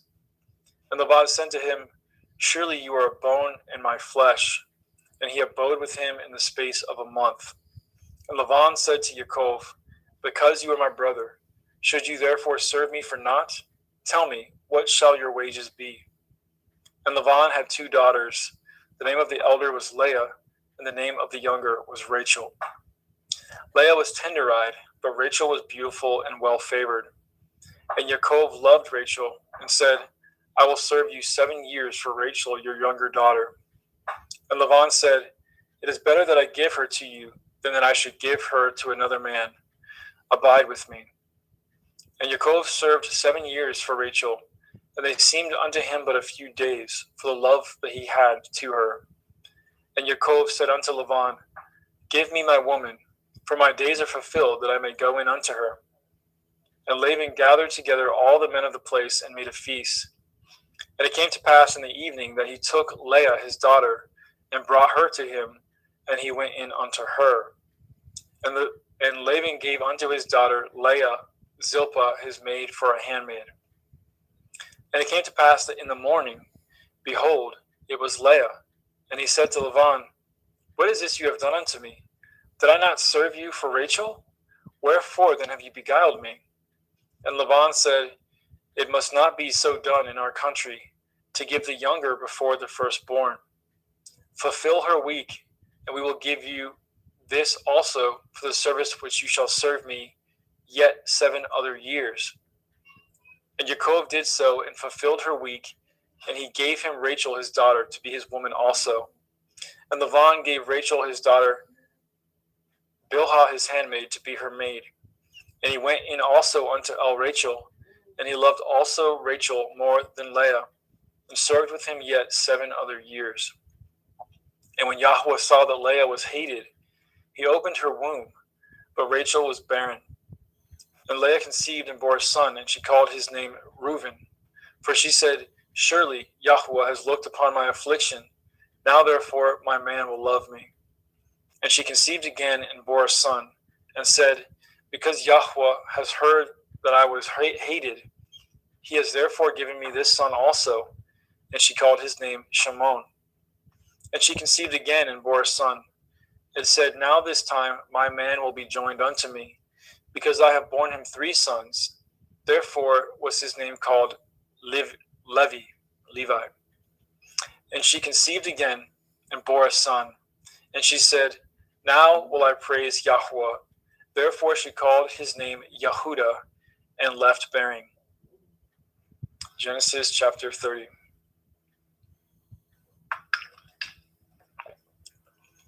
And when Rachel saw that she bore Yaakov no children, Rachel envied her sister, and said unto Yaakov, Give me children, or else I die. And Yaakov's anger was kindled against Rachel, and he said, Am I in Elohim's stead, who has withheld from you the fruit of the womb? And she said, Behold, my maid Bilhah, go in unto her, and she shall bear upon my knees, that I may also have children by her. And she gave him Bilhah her handmaid to be his woman, and Yaakov went in unto her. And Bilhah conceived and bore Yaakov a son.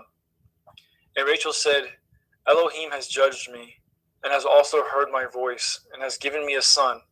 Therefore called she his name Dan. And Bilhah, Rachel's maid, conceived again, and bore Yaakov a second son. And Rachel said, With great wrestlings have I wrestled with my sister, and I have prevailed. And she called his name Naphtali. And when Leah saw that she had left bearing, she took Zilpah, her maid, and gave her to Yaakov to be his woman. And Zilpah, Leah's maid, bore Yaakov a son.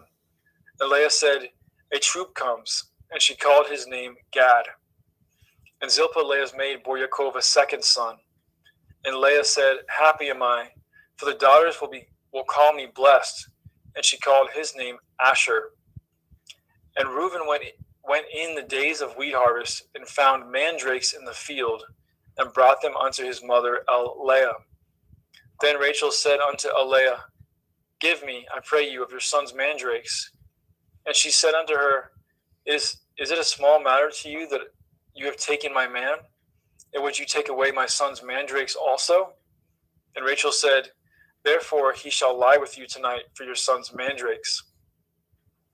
And Yaakov came out of the field in the evening, and Leah went out to meet him, and said, You must come in unto me, for surely I have hired you with my son's mandrakes. And he lay with her that night. And Elohim hearkened unto Leah, and she conceived and bore Yaakov the 5th son.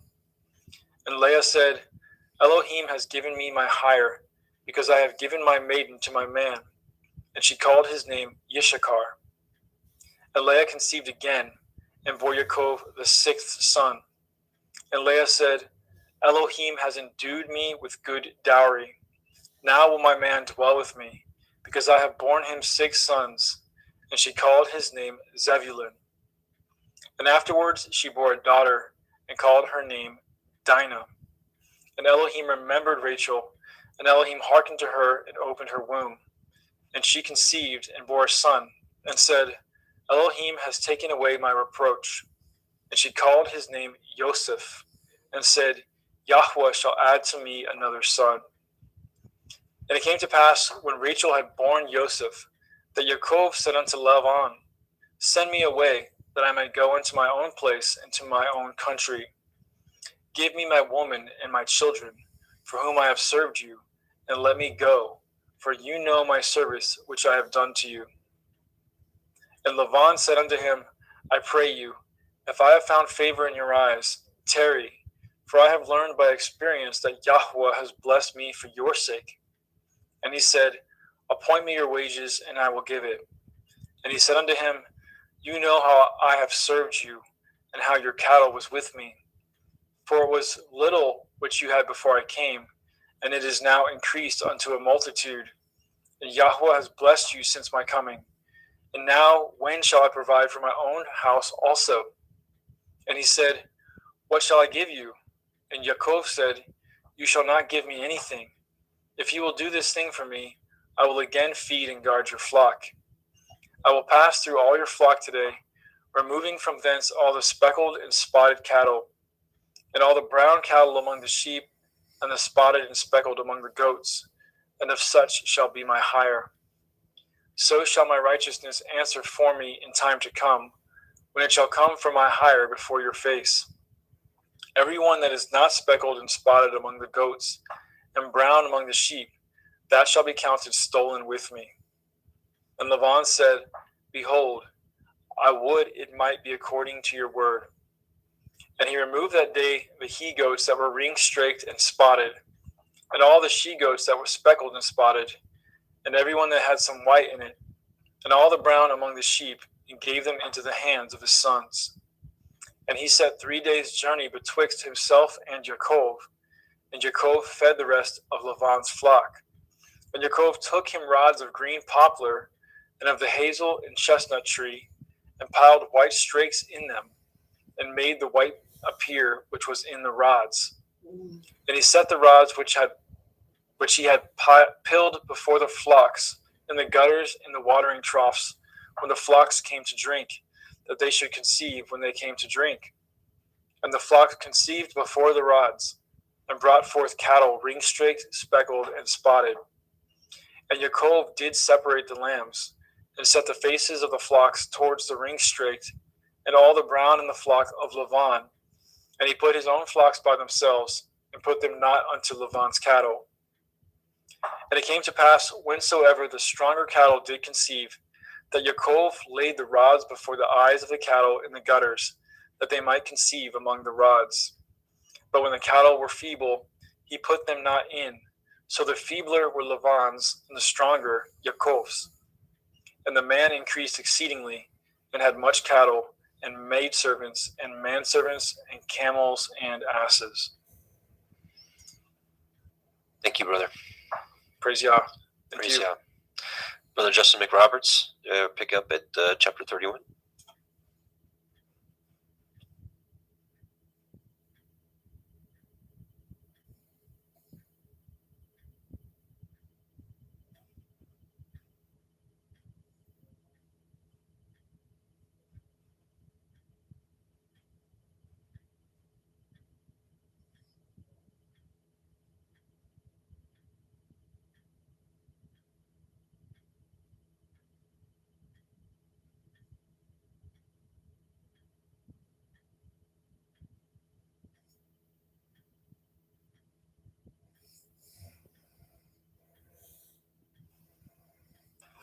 I apologize for that. Genesis 31. And he heard the words of Laban's son, saying, Yaakov has taken away all was our father's, and of that which was our father's has he gotten, and of all his glory. And Yaakov beheld the countenance of Laban, and behold, it was not toward him as before. And Yahweh said unto Yaakov, Return unto the land of your fathers, and to your kindred, and will be with you. And Yaakov sent and called Rachel and Leah to the field unto his flock, and said unto them, I seeth your father's countenance, that it is not toward me as before, but the Elohim of my father has been with me. And you know that with all my power I have served your father, and your father has deceived me and changeth my wages 10 times, but Elohim suffered him not to hurt me. And if he said thus, the speckle shall be your wages, then all the cattle bore speckled. And if he said thus, the ring straked shall be your hire, then bore all the cattle ring straked. Thus Elohim has taken away the cattle of your father and given them to me. And it came to pass at the time that the cattle conceived, that I lifted up my eyes, and I saw in a dream. And behold, the rams which leaped upon the cattle were ring-straked, speckled, and grizzled. And the angel of Elohim spoke unto me in a dream, saying, Yaakov. And I said, Here am I. And he said, Lift up now your eyes and see. All the rams which leap upon the cattle are ring-straked, speckled, and grizzled. For I have seen it all that Laban does unto you. And he said, And I am the Elohim of Bedel, which you anointed the pillar and were vowed a vow unto me. Now arise, get you out from this land, and return unto the land of your kindred. And Rachel and Leah answered and said unto him, Is there yet any portion or inheritance for us in your father's house? Are we not counted of him strangers? For he has told us, and has quite devoured us also our money. For all the riches which Elohim has taken from our father, that is ours, and our children's. Now then, whatsoever Elohim has said unto you, do. Then Yaakov rose up and said at his sons, at his women's upon camels, and he carried away with all his cattle and with all his goods which he had gotten, the cattle of his getting, which he had gotten in Paddan Aram, for to go to Yitzhak his father in the land of Canaan. And Laban went to shear at the sheep, and Rachel had stolen at the teraphim that were her father's. And Yaakov stole away at unawares to Laban the Arami, in that he had told him not that he fled. So he fled with all that he had, and he rose up and passed over at the river, and setteth his face toward Mount Gilead. And it was told Laban on the third day that Yaakov was fled. And he tooketh his brethren with him, and pursued after him 7 days' journey, and they overtook him in Mount Gilead. And Elohim came to Laban the Arami in the dream by night, and said unto him, Take heed that you speak not to Yaakov, neither good or bad. Then Laban overtooketh Yaakov. Now Yaakov had pitched his tent in the mount, and Laban with his brethren pitched the mount of Gilead. And Laban said to Yaakov, What have you done that you have stolen away as unawares to me, and carried away my daughters and captives, taken with the sword? Wherefore did you flee away secretly and steal away from me, and did not tell me, that I might have sent you away with mirth and with songs, with tabret and harp, and have not suffered me to kiss my sons and my daughters? You have now done foolishly in so doing. Is it in the power of my hand to do you hurt? But the Elohim of your father spoke unto me yesternight, saying, Take heed that you speak not to Yaakov, either good or bad. And now, though you would needs be gone, because you sore longed after your father's house, yet wherefore have you stolen my Elohim? And Yaakov answered and said to Laban, Because I was afraid, for I said, Perchance you would take by force your daughters from me. With whomsoever you findeth your Elohim, let him not live. Before our brethren discern what is yours with me, and take it to you. For Yaakov knew not that Rachel had stolen them. And Laban went into Yaakov's tent, and into Leah's tent, and into the two maiden servants' tents, but he found them not. Then went he out of Laban's tent, and entered into Rachel's tent. Now Rachel had taken at the teraphim, and put them in the camel's furniture, and sat upon them. And Laban searched all the tent, but he found them not. And she said to her father, Let it not displease my lord, that I cannot rise up before you, for the custom of women is upon me. And he searched, but found not the teraphim. And Yaakov was wroth, and showed with Laban. And Yaakov answered and said to Laban, What is my transgression? What is my sin, that you have hotly pursued after me? Whereas you have searched with all my stuff, what have you found of all your household stuff? Set it here before my brethren and your brethren, that they may be judged betwixt us both.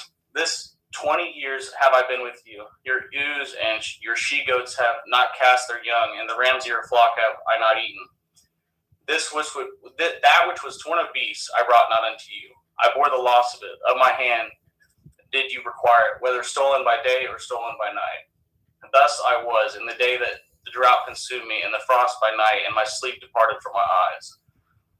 Thus have I been 20 years in your house. I served you 14 years for your 2 daughters, and 6 years for your cattle, and you have changed my wages 10 times. Except the Elohai of my father, the Elohai of Abraham, and the fear of Yitzhak had been with me, surely you had sent me away now empty. Elohim has seen of my affliction, at the labor of my hands, and rebuked you yesternight. And Laban answered and said unto Yaakov, These daughters are my daughters, and these children are my children, and these cattle are my cattle, and all that you see is mine. And what can I do this day unto these my daughters, or unto these children which they have borne? Now therefore, let us cut a covenant, I and you, and let it be for a witness between me and you. And Yaakov took a stone and set it up for a pillar, and Yaakov set it unto his brethren, Gasher stones, and they took stones and made a heap, and they did eat there upon the heap. And Laban called it Yegar Sakudotha, but Yaakov called it Gal-Aid. And Laban said, This heap is a witness between me and you this day. Therefore was the name of it called Galeed. And Mitzpah, for he said, Yahweh watch between me and you when we are absent one from another. If you shall afflicteth my daughters, or if you shall take other women besides my daughters, no man is with us. See Elohim is witness betwixt me and you. And Laban said to Yaakov, Behold this heap, and behold this pillar which I have cast betwixt me and you. This heap be witness, and this pillar be witness, that I will not pass over at this heap to you, and you shall not pass over at this heap and at this pillar unto me for harm. The Elohai of Abraham and Elohai of Nachor and the Elohai of their father judged betwixt us. And Yaakov swore by the fear of his father Yitzhak. Then Yaakov offered sacrifice upon the mount and called his brethren to eat bread, and they did eat bread and tarried all night in the mount. And early in the morning Laban rose up and kissed his sons and his daughters and blessed them, and Laban departed and returned unto his place. Genesis chapter 32. And Yaakov went on his way, and the angels of Elohim met him. And when Yaakov saw them, he said, This is Elohim's host. And he called the name of that place Machanaim. And Yaakov sent messengers before him to Esau his brother unto the land of Seir in the country of Edom. And he commanded them, saying, Thus shall you speak unto my lord Esau, your servant Yaakov, says thus, I have sojourned with Laban and stayed there until now. And I have oxen and asses, flocks and men servants and women servants. And I have sent to tell my lord that I may find grace in your sight. And the messengers returned to Yaakov, saying, We came to your brother Esau, and also he comes to you, and 400 men with him. Then Yaakov was greatly afraid and distressed, and he divided his people that was with him, and his flocks, and his herds, and his camels in 2 bands, and said, If Esau come to the one company and smite it, then the other company which is left shall escape. And Yaakov said, O Elohai of my father Abraham, and Elohai of my father Yitzhak, Yahweh, which said unto me, Return unto your country and to your kindred, and I will deal with you. I am not worthy of the least of all the mercies and of all the truth which you have showed unto your servant. For with my staff I passed over this Yarden, and now I am become 2 bands. Deliver me, I pray you, from the hand of my brother, from the hand of Esau, for I fear him, lest he will come and smite me and the mother with the children. And you said, I will surely do you good, and maketh your seed as the sand of the sea, which cannot be numbered for multitude. And he lodged there that same night, and took of that which came to his hand a present for Esau his brother, 200 she-goats and 20 he-goats, 200 ewes and 20 rams, 30 milch camels with their colts, 40 kine and 10 bulls, 20 she-asses and 10 foals. And he delivered them into the hand of his servants, every drove by themselves, and said unto his servants, Pass over before me, and put a space betwixt drove and drove. And he commanded at the foremost, saying, When Esau my brother meets you and asks you, saying, Whose are you, and where go you, and whose are these before you? Then you shall say, They be your servant Yaakov's. It is a present sent unto my lord Esau, and behold, also he is behind us. And so command he at the second and the third, and of all that follow the drove, saying, On this manner shall you speak unto Esau when you find him. And say ye moreover, Behold, your servant Yaakov is behind us. For he said, I will appease him with the present that goes before me, and afterward I will see his face. Perchance he will accept of me. So went the present over before him, and himself lodged that night in the company. And he rose up that night, and took his 2 women, and his 2 women servants, and his 11 sons, and passed over the ford Yabok. And he took them and sent them over at the brook, and sent over as he had, and Yaakov was left alone. And there wrestled a man with him until the breaking of day. And when he had saw that he prevailed not against him, he touched the hollow of his thigh, and the hollow of Yaakov's thigh was out of joint as he wrestled with him. And he said, Let me go, for the day breaks. And he said, I will not let you go, except you bless me. And he said unto him, What is your name? And he said, Yaakov. And he said, Your name shall be called no more Yaakov, but Yashrael. For as a prince have you power with Elohim and with men, and have prevailed. And Yaakov asked him and said, Tell me, I pray you, your name. And he said, Wherefore is it that you do ask after my name? And he blessed him there. And Yaakov called the name of that place Penuel, for I have seen Elohim face to face, and my life is preserved. And as he passed over Penuel, the sun rose upon him, and he halted upon his thigh. Therefore the children of Yashrael eat not of the sinew which shrank, which is upon the hollow of the thigh unto this day, but because he touched the hollow of Yaakov's thigh and the sinew that shrank. Genesis 33. And Yaakov lifted up his eyes and looked, and behold, Esau came, and with him 400 men. And he divided the children unto Leah, and unto Rachel, and unto the two handmaids. And he putteth the handmaids and if their children foremost, and if Leah and her children after, and if Rachel and if Joseph hindermost. And he passed over before them and bowed himself to the ground 7 times until he came near to his brother. And Esau ran to meet him and embraced him and fell on his neck and kissed him, and they wept. And he lifted up his eyes and saw at the woman and at the children, and said, Who are those with you? And he said, The children which Elohim has graciously given to your servant. Then the handmaidens came near, they and their children, and they bowed themselves. And Leah also with her children came near and bowed themselves. After came Joseph near and Rachel, and they bowed themselves. And he said, What do you mean by all this drove which I met? And he said, These are to find grace in the sight of my Lord. And Esau said, I have enough, my brother. Keep that you have unto yourself. And Yaakov said, Nay, I pray you, if now I have found grace in your sight, then receive my present at my hand, for therefore I have seen your face, as though I had seen the face of Elohim, and you are pleased with me. Take, I pray you, with my blessing that is brought to you, because Elohim has dealt graciously with me, and because I have enough. And he urged him, and he took it, and let us take our journey, and let us go, and I will go before you. And he said, Let us take our journey, and let us go, and I will go before you. And he said unto him, My Lord knows that the children are tender, and the flocks and herds with young are with me.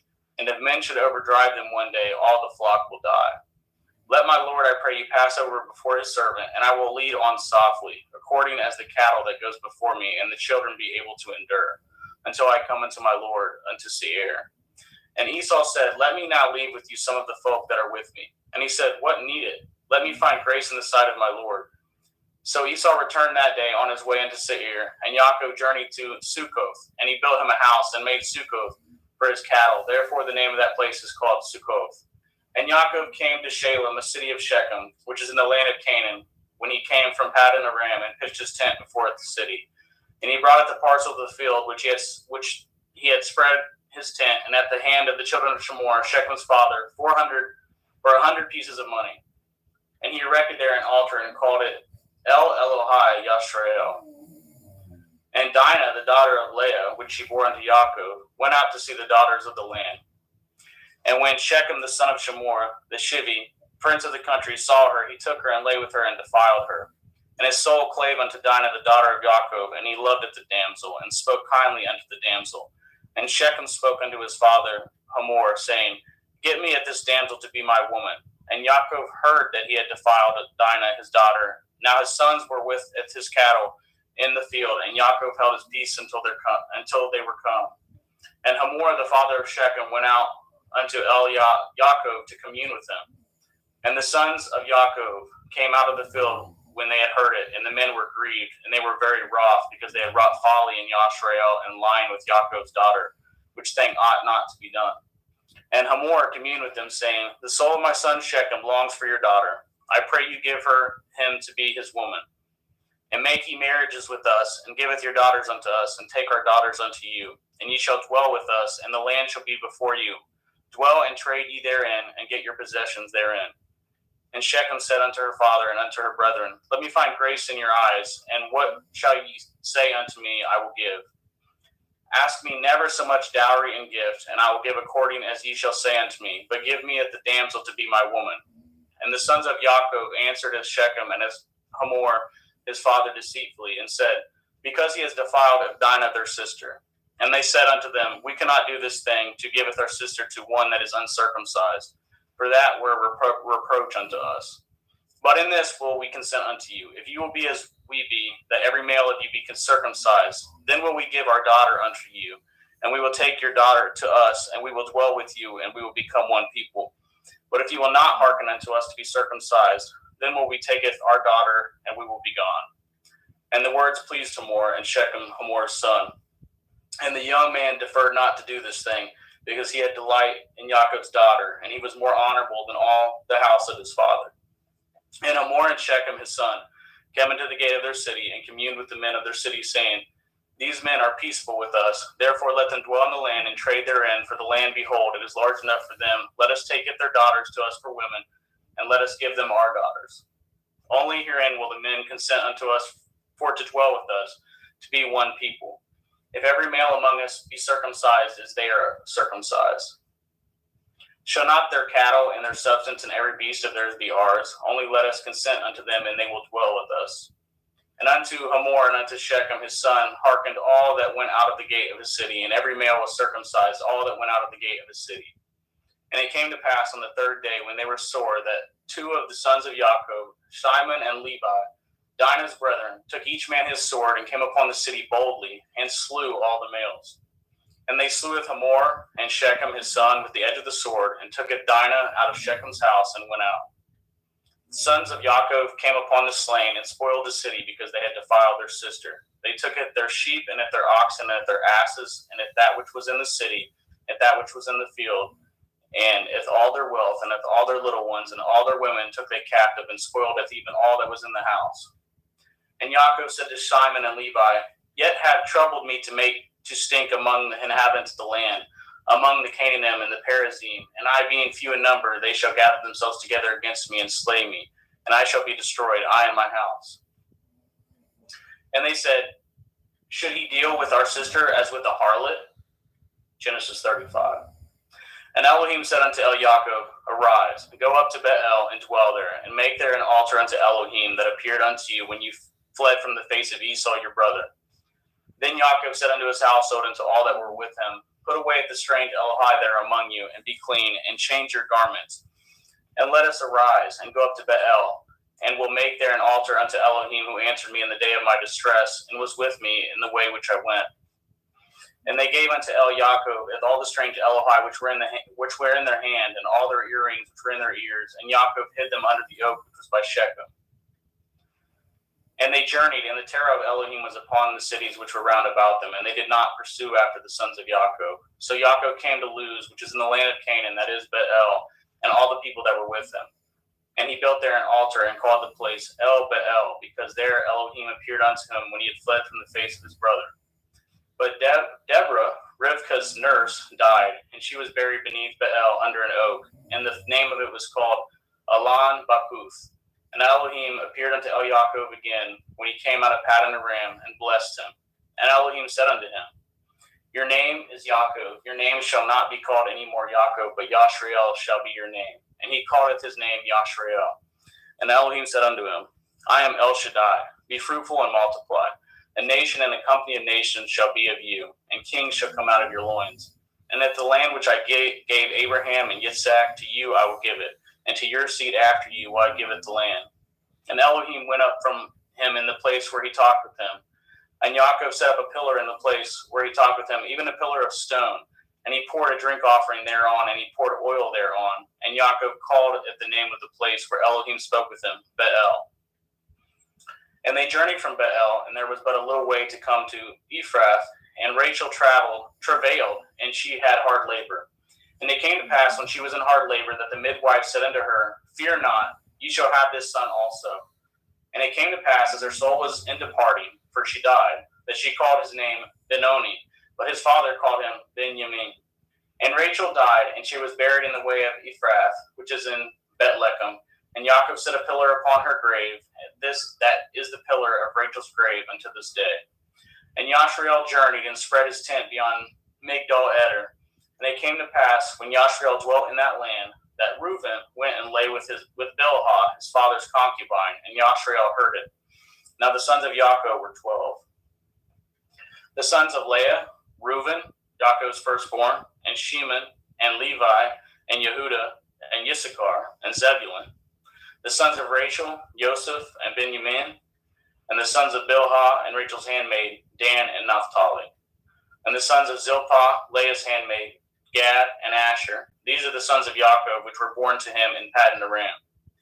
And Yaakov came unto Yitzhak his father, unto Mamre, unto Kiart Arba, which is Chevron, where Abraham and Yitzhak sojourned. And the days of Yitzhak were 180 years. And Yitzhak gave up his ruach and died, and was gathered unto his people, being old and full of days. And his sons Esau and Yaakov buried him. Genesis 36. Now these are the generations of Esau, who is Edom. Esau tooketh his woman of the daughters of Canaan, Eth Adah, the daughter of Elon the Hittite, and Eth Oholibamah, the daughter of Anah, the daughter of Tiz on the Hivi, and Eth Basmath, Ishmael's daughter, sister of Naboth. And Adah bore to Esau Eth Eliphaz, and Basmath bore Eth Reuel, and Oholibamah bore Eth Yeish, and Eth Ya'alam, and Eth Korah. These are the sons of Esau, which were born unto him in the land of Canaan. And Esau tooketh his woman, and his sons, and his daughters, and all the persons of his house, and his cattle, and all his beasts, and all his substance which he had got in the land of Canaan, and went into the country from the face of his brothers Jacob. For the riches were more than that they might dwell together, and the land wherein they were strangers could not bear them both because of their cattle. Thus dwelt Esau in Mount Seir, and Esau is Edom.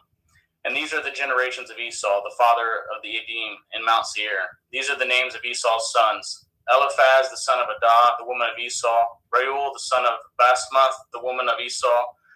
And the sons of Eliphaz were Taman, Omar, Sapho, and Gatam, and Kenaz. And Timnah was concubine to Eliphaz, Esau's son, and she bore to Eliphaz Amalek. And these were the sons of Adah, Esau's woman. And these are the sons of Reuel, Nakath, and Zerach, Shema, and Mizah. These were the sons of Basmath, Esau's woman. And these were the sons of Oholibamah, the daughter of Anah, the daughter of Tizivon, Esau's woman. And she bore to Esau Eth Yeish, and Eth Ya'alam, and Eth Korah. And these were dukes of the sons of Esau, the sons of Eliphaz, the firstborn son of Esau: Duke Taman, Duke Omar, Duke Sapho, Duke Kenaz, Duke Korah, Duke Gatam, and Duke Amalek. These are the dukes that come of Eliphaz in the land of Edom. These were the sons of Adah. And these are the sons of Reuel, Esau's son: Duke Nakath, Duke Zerach, Duke Shema, Duke Mizah. These are the dukes that came of Reuel in the land of Edom. These are the sons of Basmath, Esau's woman. And these are the sons of Oholibamah, Esau's woman: Duke Yeish, Duke Ya'alam, Duke Korah. These were the dukes that came of Oholibamah, daughter of Anah, Esau's woman. These are the sons of Esau, who is Edom, and these are their dukes. These are the sons of Seir, the Hori, who inhabited the land: Lotan, and Shoval, and Tizibon, and Anah, and Dishon, and Etzer, and Dishon. These are the dukes of Horium, and the children of Seir in the land of Edom. And the children of Lotan were Harai and Haman, and Lotan's sister was Timnah. And the children of Shoval were these: Elion, Menakath, and Ebal, Shephi, and Onam. And these are the children of Tevion, both Ayah and Anah. And this was Anah that founded the mules in the wilderness, and he fed the asses of Tiziv on his father. And the children of Anah were these: Dishon and Oholibamah, the daughter of Anah. And these are the children of Dishon: Himdan, and Eshban, and Yithran, and Haran. The children of Etzer are these: Bilhan, and Zabon, and Akon. The children of Dishon are these: Uts and Aran. These are the dukes that came of the Chorim: Duke Lotan, Duke Shoval, Duke Sivan, Duke Anah, Duke Dishon, Duke Etzer, Duke Dishon. These are the dukes that came of Hori among their dukes in the land of Seir. And these are the kings that reigned in the land of Edom, before they reigned any king over the children of Yashrael. And Bela, the son of Beor, reigned in Edom, and the name of his city was Dinhabah. And Bela died, and Jovab, the son of Zerach of Botzrah, reigned in his stead. And Jovab died, and Shusham of the land of Taimani reigned in his stead. And Husham died, and Hadad, son of Bedad, who smoteth Midian in the field of Moab, reigned in his stead, and the name of his city was Aviath.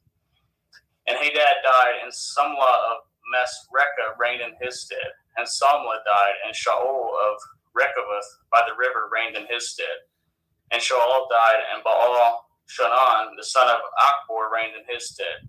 And Baal-Hanan, the son of Akbor, died, and Hadar reigned in his stead. And the name of his city was Pau, and his woman's name was Mehetabel, and the daughter of Metred, the daughter of Mezahav. And these are the names of the dukes that came of Esau, according to their families, after their places, by their names: Dukes Timnah, Duke Eliah, Duke Yetheth, Duke Olihavamah, Duke Elah, Duke Peon, Duke Kenaz, Duke Taman, Duke Mithitzer, Duke Magdiel, Duke Eram. These be the dukes of Edom, according to their habitations in the land of their possessions. He is Esau, the father of the Edomim. Genesis chapter 37. And Yaakov dwelt in the land wherein his father was a stranger, in the land of Canaan. These are the generations of Yaakov. Joseph, being 17 years old, was feeding a flock with his brethren, and the lad was with his sons of Bilhah, and with the sons of Zilpah, his father's woman. And Joseph broughteth unto his father their evil report. Now Yasharal loved Joseph more than all his children, because he was the son of his old age, and made him a coat of many colors. And when his brethren saw that their father loved him more than all his brethren, they hated him, and could not speak peaceably unto him. And Joseph dreamed a dream, and he told it his brethren, and they hated him yet the more. And he said unto them, Hear, I pray you, this dream which I have dreamed. For behold, we were binding sheaves in the field, and lo, my sheaf arose, and also stood upright. And behold, your sheaf stood round about, and made obeisance to my sheaf. And his brethren said to him, Shall you indeed reign over us, or shall you indeed have dominion over us? And they hated him yet the more for his dreams and for his words. And they dreamed yet another dream, and told it his brethren, and said, Behold, I have dreamed a dream more, and behold, the sun and the moon and 11 stars made obeisance to me. And he told it to his father and to his brethren, and his father rebuked him, and said unto him, What is this dream that you have dreamed? Shall I and your mother and your brethren indeed come bow down ourselves to you, to the earth? And his brethren envied him, but his father observed this saying. And his brethren went to feed their father's flock in Shechem. And Yashrael said unto Elioseph, Do not your brethren feed the flock in Shechem? Come, and I will send you unto them. And he said to him, Here am I. And he said unto him, Go, I pray you, seeth whether it will be well with your brethren, and if well with your flocks, and bring me word again. So he sent him out of the valley of Chevron, and he came to Shechem. And a certain man found him, and behold, he was wandering in the field. And the man asked him, saying, What do you seek? And he said, I seeketh my brethren. Tell me, I pray you, where they feed their flocks. And the man said, They departed hence, for I heard them say, Let us go to Dothan. And Joseph went after his brethren, and found them in Dothan. And when they saw him afar off, even before he came near unto them, they conspired against him to slay him. And they said one to another, Behold, this dreamer comes. Come now, therefore, and let us slay him, and cast him into some pit. And we will say, Some evil beast has devoured him, and we shall see what will become of his dreams. And Reuben heard it, and delivered him out of their hands, and said, Let us not kill him. And Reuben said unto them, Shed no blood, but cast him into this pit that is in the wilderness, and lay no hand upon him, that he might rid him out of their hands, to deliver him to his father again. And it came to pass, when Joseph was come unto his brethren, that they stripped Joseph out of his coat, and the coat of many colors that was on him. And they took him and cast him into a pit, and the pit was empty. There was no water in it. And they sat down to eat bread, and they lifted up their eyes and looked, and behold, a company of Ishmaelim came from Gilead with their camels, bearing spicery and balm and myrrh, going to carry it down to Mizraim. And Yehudah said unto his brethren, What profit is it if we slayeth our brother and concealeth his blood? Come and let us sell him to the Ishmaelim, and let not our hand be upon him, for he is our brother and our flesh. And his brethren were content. Then there passed by Midianim merchantmen, and they drew and lifted up Joseph out of the pit, and soldeth Joseph to the Ishmaelim for 20 pieces of silver, and they broughteth Joseph into Mizraim. And Reuben returned into the pit, and beheld Joseph was not in the pit, and he returneth his clothes, and he returned unto his brethren, and said, The child is not, and I, whither shall I go? And they took Joseph's coat, and killed a kid of the goats, and dipped the coat in the blood. And they sent the coat of many colors, and they brought it to their father, and said, This have we found. Know now whether it be your son's coat or no. And he knew it, and said, It is my son's coat. An evil beast has devoured him. Joseph is without doubt rent in pieces. And Yaakov rent his clothes and put sackcloth upon his loins and mourned for his son many days. And all his sons and all his daughters rose up to comfort him, but he refused to be comforted. And he said, For I will go down into Sheol unto my son mourning. Thus his father wept for him. And the Midianim sold him into Mitzrayim unto Potiphar, an officer of Pharaoh's and captain of the guard. Genesis 38. And it came to pass at that time that Yehuda went down from his brethren and turned into a certain Adulami, whose name was Hiriah. And Yehuda saweth their daughter of a certain Canaanite, whose name was Shuach, and he tooketh her and went in unto her, and she conceived and bore a son. And he called his name And she conceived again and bore a son, and she called his name Onan. And yet she again conceived and bore a son, and called his name Shelach. And he was at Keziv, and when she bore him.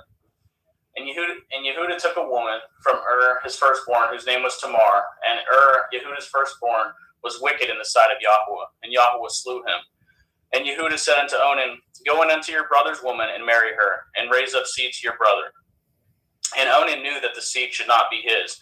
And it came to pass, when he went in unto his brother's woman, that he spilled it on the ground, lest that he should give seed to his brother.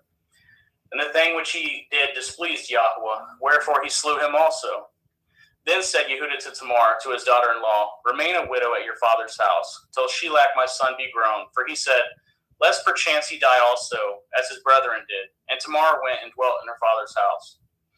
And in the process of time, the daughter of Shuach, Yehuda's woman, died, and Yehuda was comforted, and went up into his sheep shears to Timnath, and he and his friend Hiriah the Adullamite. And it was told Tamar, saying, Behold, your father-in-law goes up to Timnah to shear his sheep. And she put her widow's garments off from her, and covered her with a veil, and wrapped herself, and sat in an open place, which is by the way to Timnah. For she saw that Shelach was grown, and she was not given unto him to be his woman.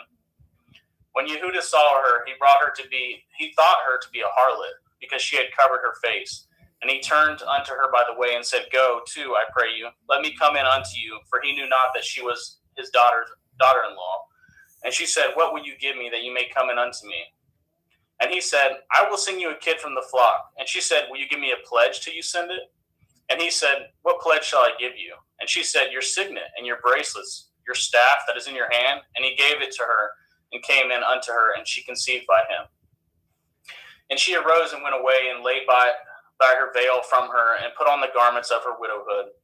And Yehuda senteth the kid by the hand of his friend, the Adullamite, to receive his pledge from the woman's hand, but he found her not. Then he asketh the men of the place, saying, Where is the harlot that was openly by the wayside? And they said, There was no harlot in this place.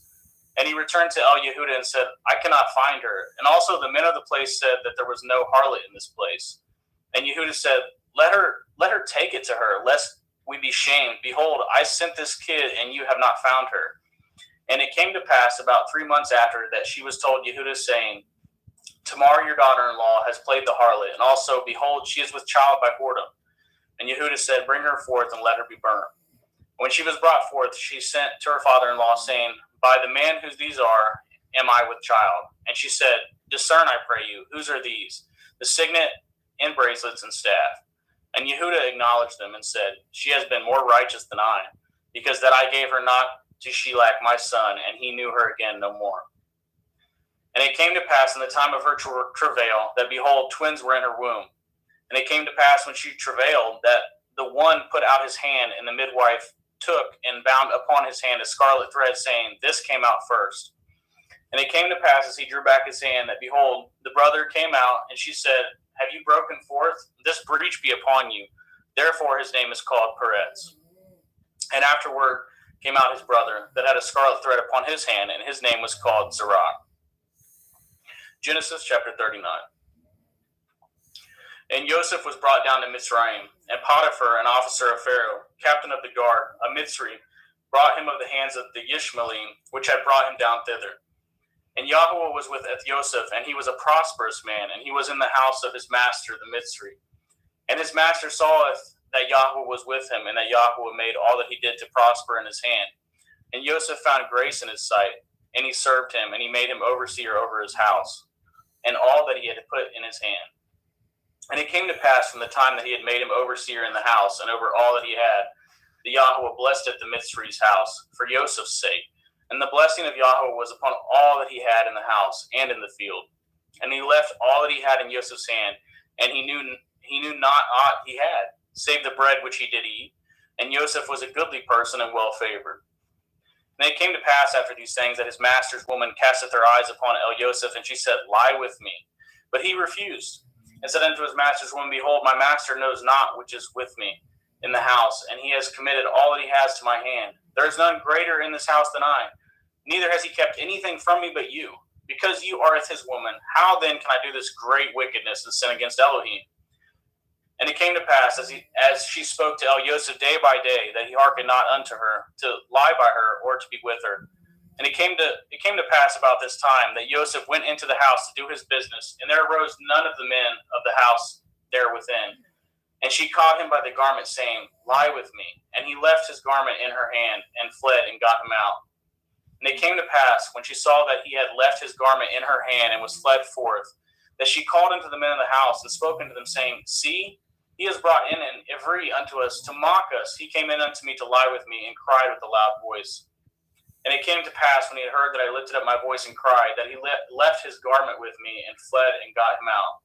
And she laid up his garment by her, until his Lord came home. And she spoke unto him according to these words, saying, The Ivri servant which you have brought unto us came in unto me to mock me. And it came to pass, as I lifted up my voice and cried, that he left his garment with me, and fled out. And it came to pass, when his master heard the words of his woman, which she spoke unto him, saying, After this manner did your servant to me, that his wrath was kindled. And Joseph's master took him, and put him in the prison, a place where the king's prisoners were bound. And he was there in prison. But Yahweh was with Joseph, and showed him mercy, and gave him favor in the sight of the keeper of the prison. And the keeper of the prison committed to Joseph's hand all the prisoners that were in the prison, and that whatsoever they did there, he was the doer of it. The keeper of the prison looked as not to anything that was under his hand, because Yahweh was with him, and that which he did, Yahweh made him to prosper. Genesis chapter 40. And it came to pass after these things, that the butler of the king of Mitzrayim and his baker had offended the Lord, the king of Mitzrayim. And Pharaoh was wroth against two of his officers, against the chief of his butlers, and against the chief of his bakers. And he put them in ward in the house of the captain of the guard, into the prison, the place where Joseph was bound. And the captain of the guard was charged at Joseph with him, and he served them, and they continued a season in a ward. And they dreamed a dream, both of them, each man his dream in one night, each man according to the interpretation of his dream, the butler and the baker of the king of Mitzrayim, which were bound in the prison. And Joseph came in unto them in the morning, and looked upon them, and behold, they were sad. And he asked of Pharaoh's officers that were with him in the ward of the Lord's house, saying, Wherefore look ye so sadly today? And they said unto him, We have dreamed a dream, and there is no interpreter of it. And Joseph said unto them, Do not interpretations belong to Elohim? Tell me them, I pray you. And the chief butler tooketh his dream to Joseph, and said to him, In my dream, behold, a vine was before me. And in the vine were 3 branches, and it was as though it budded. And her blossoms shot forth, and the clusters thereof brought forth ripe grapes. And Pharaoh's cup was in my hand, and I took it the grapes, and pressed them into Pharaoh's cup, and gave it the cup into Pharaoh's hand. And Joseph said unto him, This is the interpretation of it. The 3 branches are 3 days. Yet within 3 days shall Pharaoh lift up your head, and restore unto your place, and you shall deliver Pharaoh's cup into his hand, after the former manner when you were his butler. But think on me when it shall be well with you, and show kindness, I pray you, unto me, and make mention of me unto Pharaoh, and bring me out of this house.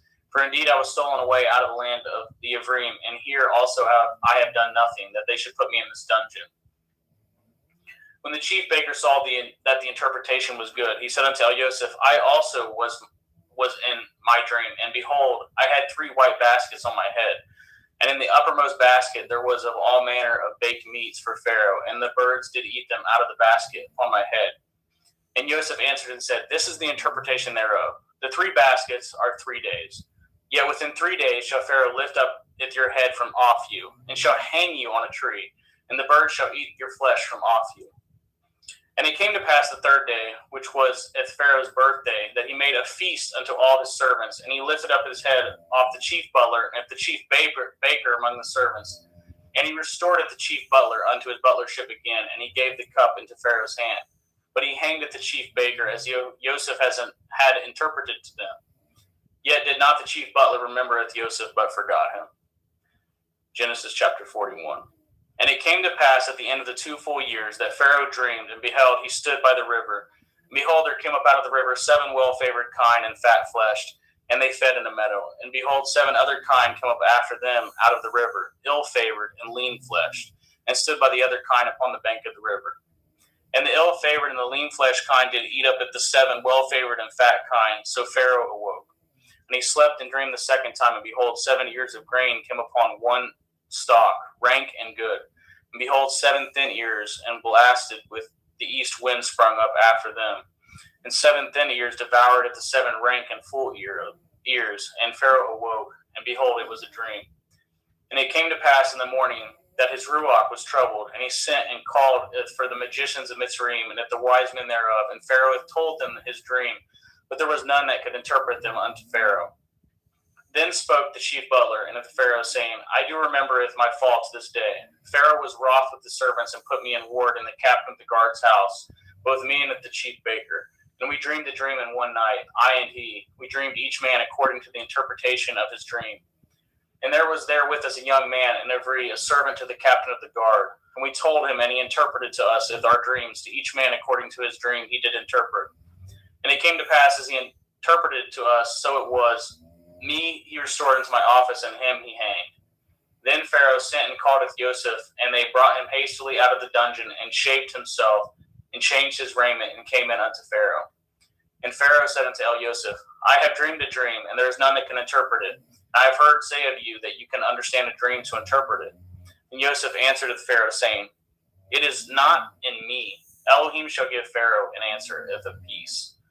And Pharaoh said unto Joseph, In my dream, behold, I stood upon the bank of the river, and behold, there came up out of the river 7 kine fat-fleshed and well-favored, and they fed in a meadow.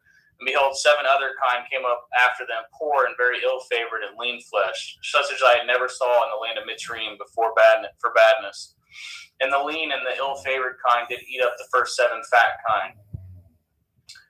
And when they had eaten them up, it could not be known that they had eaten them, but they were still ill-favored as at the beginning. So I awoke. And I saw in my dream, and behold, 7 ears came up in one stalk, full and good. And behold, 7 ears withered thin, and blasted with the east wind sprung up after them. And the thin ears devoured at the 7 good ears. And I told this unto the magicians, but there was none that could declare it unto me. And Joseph said unto Pharaoh, The dream of Pharaoh it is one. Elohim has showed Pharaoh what he is about to do. The 7 kine are 7 years, and the 7 good ears are 7 years. The dream is one. And the 7 thin and ill-favored kine that come up after them are 7 years, and the 7 empty ears blasted with the east wind shall be 7 years of famine. This is the thing which I have spoken unto Pharaoh. Oh, what Elohim is about to do, he shows it unto Pharaoh. Behold, there come 7 years of great plenty throughout all the land of Mitzrayim, and there shall rise after them 7 years of famine, and all the plenty shall be forgotten in the land of Mitzrayim. And the famine shall consume the land. And the plenty shall not be known in the land by the reason of the famine following, for it shall be very grievous. And for that the dream was doubled unto Pharaoh twice. It is because the thing is established by Elohim, and Elohim will shortly bring it to pass. Now therefore let Pharaoh look out a man discreet and wise, and set him over the land of Mitzrayim. Let Pharaoh do this, and let him appoint officers over the land to take up a 5th part of the land of Mitzrayim in the 7 plenteous years. And let them gather all the food of those good years that come, and lay up grain under the hand of Pharaoh, and let them guard food in the cities. And that food shall be for store to the land against the 7 years of famine, which shall be in the land of Mitzrayim, that the land perish not through the famine. And the thing was good in the eyes of Pharaoh and in the eyes of his servants. And Pharaoh said unto his servants, Can we find such a one as this, a man in whom the Ruach Elohim is? And Pharaoh said unto Joseph, For as much as Elohim has showed you with all this, there is none so discreet and wise as you are. You shall be over my house, and according to your word shall all my people be ruled. Only in the throne will I be greater than you. And Pharaoh said unto Joseph, See, I have set over you all the land of Mitzrayim. And Pharaoh took off his ring from his hand, and put it upon Joseph's hand, and arrayed him in vestures of fine linen, and put a gold chain about his neck. And he made him to ride in the second chariot which he had, and they cried before him, bowed the knee, and he made him ruler over all the land of Mitzrayim. And Pharaoh said unto Joseph, I am Pharaoh, and without you shall no man lift up this hand, at this foot in all the land of Mitzrayim. And Pharaoh called Joseph's name Sopheth-Panah, and he gave him to be his woman, Asenath, the daughter of Potiphar's priest of On. And Joseph went out over all the land of Mitzrayim. And Joseph was 30 years old when he stood before Pharaoh, king of Mitzrayim. And Joseph went out from the presence of Pharaoh and went throughout all the land of Mitzrayim. And in the 7 plenteous years the earth brought forth by handfuls. And he gathered up all the food of the 7 years which were in the land of Mitzrayim, and laid up the food in the cities, and the food of the field which was round about every city laid he up in the same. And Joseph gathered grain as the sand of the sea, very much, until he left numbering, for it was without number. And unto Joseph were born 2 sons before the years of famine came, which Asenath, the daughter of Potiphar, priest of On, bore unto him. And Joseph called it the name of the firstborn Manasseh, for Elohim said, He has made me forget my toil in all my father's house. And at the name of the second he called Ephraim, for Elohim has called me to be fruitful in the land of my affliction. And the 7 years of plenteous that was in the land of Mitzrayim were ended, and the 7 years of famine began to come, according as Joseph had said. And the famine was in all the lands, but in all the land of Mitzrayim there was bread. And when all the land of Mitzrayim was famished, the people cried to Pharaoh for bread. And Pharaoh said unto all the Mitzrayim, Go unto Joseph, what he says to you, do. And the famine was over all the face of the earth. And Joseph opened all the storehouses and sold unto the Mitzrayim. And the famine was waxed sore in the land of Mitzrayim. And all the countries came into Mitzrayim to Joseph to buy grain, because that the famine was so sore in all the lands. Genesis 42. Now when Yaakov saw that there was grain in Mitzrayim, Yaakov said unto his sons, Why do you look one upon another? And he said, Behold, I have heard that there is grain in Mitzrayim. Get you down thither, and buy for us from thence, that we may live and not die. And Joseph's 10 brethren went down to buy grain in Mitzrayim. But if Benjamin, Joseph's brother, Yaakov sent not with his brethren, for he said, Lest perchance mischief befall him. And the sons of Yashriel came to buy grain among those that came, for the famine was in the land of Canaan. And Joseph was the governor over the land, and he it was that sold all the people of the land.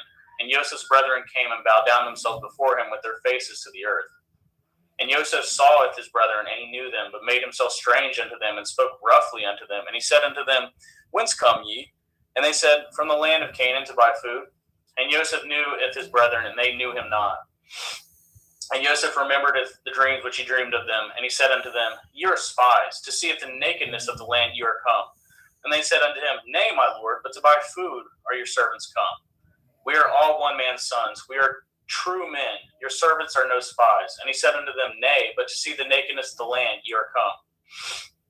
And they said, Your servants are 12 brethren, the sons of one man in the land of Canaan. And behold, the youngest is this day with our father, and one is not. And Joseph said unto them, This is that I spoke unto you, saying, Ye are spies. Hereby ye shall be proved. By the life of Pharaoh ye shall not go forth hence, except your youngest brother come hither. Send one of you, and let him fetcheth your brother, and ye shall be kept in prison, that your words may be proved, whether there be any truth in you, or else by the life of Pharaoh surely ye are spies. And he put them all together into 3 days. And Joseph said unto them the 3rd day, This do and live, for I feareth Elohim. If ye be true men, let one of your brethren be found in the house of your prison. Go ye carry grain for the famine of your houses. But bringeth your youngest brother unto me, so shall your words be verified, and ye shall not die. And they did so. And they said one to another, We are truly guilty concerning our brother, in that we saw the anguish of his soul when he besought us, and we could not hear. Therefore is this distress come upon us. And Reuben answered them, saying, Spoke I not unto you, saying, Do not sin against the child, and you would not hear? Therefore, behold, all this blood is required. And they knew not that Joseph understood them, for he spoke unto them by an interpreter.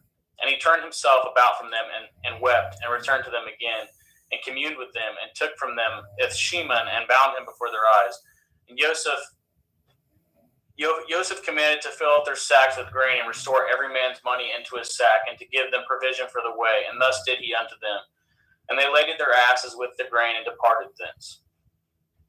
And as one of them opened his sack to give his ass provender in the inn, he espied his money, for behold, it was in his sack's mouth. And he said unto his brethren, My money is restored, and lo, it is even in my sack. And their heart failed them, and they were afraid, saying one to another, What is this that Elohim has done unto us? And they came unto Jacob their father unto the land of Canaan, and told him all that befall unto them, saying, The man who is the Lord of the land spoke roughly unto us, and took us for spies at the country. And we said unto him, We are true men, we are no spies. We be 12 brethren, the sons of our father. One is not, and the youngest is this day witheth our father in the land of Canaan. And the man, the Lord of the country, said unto us, Hereby shall I know that ye are true men. Leave one of your brethren here with me, and taketh food for the famine of your households, and be gone. And bringeth your youngest brother unto me. Then I shall know that ye are no spies, but that ye are true men. And so will I deliver you with your brother, and ye shall traffic in the land. And it came to pass, as they emptied their sacks, that behold, every man's bundle of money was in his sack. And when both they and their father saw the bundles of money, they were afraid. And Jacob saw their father, and said unto them, Me have ye bereaved of my children. Joseph is not, and Shimon is not, and you will take Benjamin away. All these things are against me.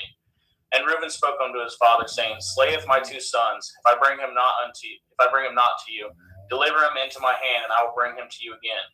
And he said, My son shall not go down with you, for his brother is dead, and he is left alone. If mischief shall befall him by the way in which ye go, then shall you bring down my gray hairs with sorrow to Sheol. Genesis chapter 43. And the famine was sore in the land. And it came to pass, when they had eaten up the grain which they had brought out of Mitzrayim, their father said unto them, Go again, buy us a little food. And Yehudah spoke unto him, saying, The man did solemnly protest unto us, saying, Ye shall not see my face, except your brother be with you. If you will sendeth our brother with us, we will go down and buy you food. But if you will not send him, we will not go down. For the man said unto us, Ye shall not see my face, except your brother be with you. And Yashrael said, Wherefore dealt ye so ill with me, as to tell the man whether ye had yet a brother? And they said, The man asked us strangely of our state and of our kindred, saying, Is your father yet alive? Have ye another brother? And we told him according to the tenor of these words. Do we certainly know that he would say, Bringeth your brother down? And Yehudah said unto Yashrael his father, Send the lad with me, and we will arise and go, that we may live and not die, both we and you, and also our little ones. I will be surety for him. Of my hand shall you require him, if I bring him not unto you, and set him before you, then let me bear the blame forever. For example, we had lingered, surely now we had returned the second time. And their father Yashrael said unto them, If it must be so now, do this. Take of the best fruits in the land in your vessels, and carry down the man a present, a little balm, a little honey, spices and myrrh, nuts and almonds. And take a double money in your hand, and the money that was brought again in the mouth of your sacks. Carry it again in your hand, and perchance it was an oversight. Taketh your brother, and arise, go again unto the man. And El Shaddai give you mercy before the man, that he may send away with your other brother, and of Benjamin, if I be bereaved of my children, I am bereaved. And the men took that present, and they took double money in their hand, and Benjamin and rose up and went down to Mitzrayim and stood before Joseph. And when Joseph saw Benjamin with them, he said to the ruler of the house, Bring these men home and slay, and make ready, for these men shall dine with me at noon. And the men did as Joseph bade, and the man brought the men into Joseph's house. And the men were afraid, because they were brought into Joseph's house. And they said, Because of the money that was returned in our sacks at the first time are we brought in, that he may seek occasion against us, and fall upon us, and take us for bondmen and with our asses. And they came near to the steward of Joseph's house, and they communed with him at the door of the house, and said, O sir, we came indeed down at the first time to buy food. And it came to pass, when we came to the inn, that we opened our sacks, and behold, every man's money was in the mouth of his sack, and our money is full weight, and we have brought it again in our hand. And other money have we brought down in our hand to buy food. We cannot tell who put our money in our sacks. And he said, Peace be to you. Fear not. Your Elohim and the Elohim of your father has given you the treasure in your sacks. I had your money, and he brought it Shimon out unto them. And the man brought the men into Joseph's house, and gave them water, and they washed their feet, and he gave their asses provender. And they made ready at the present against Joseph, came at noon, for they had heard that they should eat bread there. And when Joseph came home, they brought him the present which was in their hand into the house, and bowed themselves to him in the earth. And he asked them of their welfare and said, Is your father well? The old man of whom you spoke, is he yet alive? And they answered, Your servant our father is in good health. He is yet alive. And they bowed down their heads and made obeisance. And he lifted up his eyes and saw his brother, Benjamin, and his mother, and said, Is this your younger brother of whom you spoke unto me? And he said, Elohim be gracious unto you, my son. And Joseph made haste, for his heart did yearn upon his brother, and he sought where to weep. And he entered into his chamber and wept there. And he washed his face and went out and refrained himself and said, Set on bread. And they set on for him by himself, and for them by themselves, and for the Mitzrayim which did eat with him by themselves, because the Mitzrayim might not eat bread with the Ephraim, for that is an abomination unto the Mitzrayim. And they sat before him, the firstborn according to his birthright, and the youngest according to his youth, and the men marveled one at another. And he took and sent messes unto them from before him, but Benjamin's mess was 5 times so much as any of theirs, and they drank and were merry with them. Genesis 44. And he commanded at the steward of the house, saying, Fill up the men's sacks with food, and as much as they can carry, and put every man's money in his sack's mouth. And putteth my cup, the silver cup, in the sack's mouth of the youngest, and his grain money, and he did according to the word that Joseph had spoken. As soon as the morning was light, the men were sent away, they and their asses. And when they were gone out of the city, and not yet afar off, Joseph said unto his stewards, Follow after the men, and when you do overtake them, say unto them, Wherefore have you rewarded evil for good? Is not this it which my Lord drinks, and whereby indeed he divines? Ye have done evil in so doing. And he overtook them, and he spoke unto them at these same words. And they said unto him, Wherefore says my Lord these words? Far be it that your servants should do according to this thing. Behold the money which we found in our sacks' mouths, we brought again unto you out of the land of Canaan. How then should we steal out of your Lord's house silver or gold? With whomsoever of your servants it be found, both let him die, and we also will be my Lord's bondmen. And he said, Now also let it be according to your words. He with whom it is found shall be my servant, and ye shall be blameless. Then they speedily took down every man at his sack to the ground, and opened every man his sack. And he searched and began at the eldest, and left at the youngest. And the cup was found in Benjamin's sack. Then they rent their clothes, and laded every man his asses, and returned to the city. And Yehuda and his brethren came to Joseph's house, for he was yet there, and they fell before him on the ground. And Joseph said unto them, What deed is this that ye have done? Know ye not that such a man as I can certainly divine? And Yehuda said, What shall we say unto my Lord? What shall we speak? Or how shall we clear ourselves? Elohim has found out that the iniquity of your servants. Behold, we are my Lord's servants, both we and he also with whom the cup is found. And he said, Far be it that I should do so. But the man in whose hand the cup is found, he shall be my servant. And as for you, get up in peace unto your father. Then Yehuda came near unto him and said, O my Lord, let your servant, I pray you, speak a word in my Lord's ears, and let not your anger burn against your servant, for you are even as Pharaoh. My Lord asked his servant, saying, Have ye a father or a brother? And we said unto my Lord, We have a father, and an old man, and a child of his old age, a little one, and his brother is dead, and he is alone, left of his mother, and his father loves him. And you said unto your servants, Bring down unto me, that I may set my eyes upon him. And we said unto my Lord, The lad cannot leave with his father, for if he should leave with his father would die. And you said unto your servants, Except your youngest brother come down with you, ye shall see my face no more. And it came to pass, when we came up unto your servant my father, we told him the words of my Lord. And our father said, Go again, and buy us a little food. And we said, We cannot go down. If our youngest brother be with us, then we will go down, for we may not see the man's face, except our youngest brother be with us. And your servant my father said unto us, Ye know that my woman bore me 2 sons, and the one went out from me, and I said, Surely he is torn in pieces, and I saw him not since. And if ye take this also from me, and mischief befall him, ye shall bring down with my gray hairs with sorrow to Sheol. Now therefore, when I come to your servant my father, and the lad be not with us, seeing that his life is bound up in the lad's life, it shall come to pass, when he sees that the lad is not with us, he will die. And your servant shall bring down at the gray hairs of your servant our father with sorrow to Sheol. For your servant became surety for the lad unto my father, saying, If I bring him not unto you, then I shall bear the blame to my father forever. Now therefore I pray you, let your servant abide instead of the lad a bondman to my lord, and let the lad go up with his brethren. For how shall I go up to my father, and the lad be not with me, lest perchance I see the evil that should come on my father? Genesis 45. Then Joseph could not refrain himself before all them that stood by him, and he cried, because every man caused every man to go out from me. And there stood no man with him, while Joseph made himself known unto his brethren. And he wept at the loud, and the Mitzrayim in the house of Pharaoh heard. And Joseph said unto his brethren, I am Joseph. Does my father yet live? And his brethren could not answer him, for they were troubled at his presence. And Joseph said unto his brethren, Come near to me, I pray you. And they came near. And he said, I am Joseph your brother, whom you sold into Mitzrayim. Now therefore be not grieved nor angry with yourselves that ye sold me hither, for Elohim did send me before you to preserve life. For these 2 years has the famine been in the land, and yet there are 5 years in the which that there shall neither be earing nor harvest. And Elohim sent me before you to preserve you a posterity in the earth, and to save your life by a great deliverance.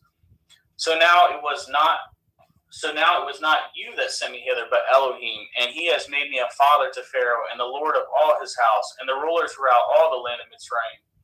Haste ye, and go up to my father, and say unto him, Thus says your son Joseph, Elohim has made me the lord of Mitzrayim. Come down unto me, tarry not. And ye shall dwell in the land of Goshen, and ye shall be near unto me, you and your children, and your children's children, and your flocks, and your herds, and all that you have. And there will I nourish you, for yet there are 5 years of famine, lest you and your household and all that you have come to poverty. And behold, your eyes see, and the eyes of my brother Benjamin that is in my mouth that speaks unto you. And ye shall tell my father all my glory in Mitzrayim, and all that ye have seen, and ye shall haste and bring down my father hither. And he fell upon his brother Benjamin's neck and wept, and Benjamin wept upon his neck. Moreover, he kissed all his brethren and wept upon them. And after that, his brethren talked with him. And the fame thereof was heard in Pharaoh's house, saying, Joseph's brethren are come, and it pleased Pharaoh well and his servants. And Pharaoh said unto Joseph, Say unto your brethren, This do ye, ladeth your beasts, and go get you unto the land of Canaan, and taketh your father and your households, and come unto me, and I will give you the good of the land of Mitzrayim, and ye shall eat the fat of the land. Now you are commanded, this do ye, take your wagons out of the land of Mitzrayim for your little ones and for your women, and bringeth your father, and come. Also regard not your stuff, for the good of all the land of Mitzrayim is yours. And the children of Yashriel did so, and Joseph gave them wagons according to the commandment of Pharaoh, and gave them provision for the way. To all of them he gave each man changes of raiment, but to Benjamin he gave 300 pieces of silver and 5 changes of raiment. And to his father he sent after this manner 10 asses laden with good things of Mitzrayim, and 10 she-asses laden with grain and bread and meat for his father by the way. So he sent his brethren away, and they departed, and he said unto them, See that ye fall not out by the way. And they went up out of Mitzrayim, and came into the land of Canaan, unto Yaakov their father, and told him, saying, Joseph is yet alive, and he is governor over all the land of Mitzrayim. And Yaakov's heart fainted, for he believed them not. And they told him all the words of Joseph, which he had said unto them. And when he had saw the wagons which Joseph had sent to carry him, the ruach of Yaakov their father revived. And Yashriel said, It is enough. Joseph my son is yet alive. I will go and see him before I die. Thank you, brother.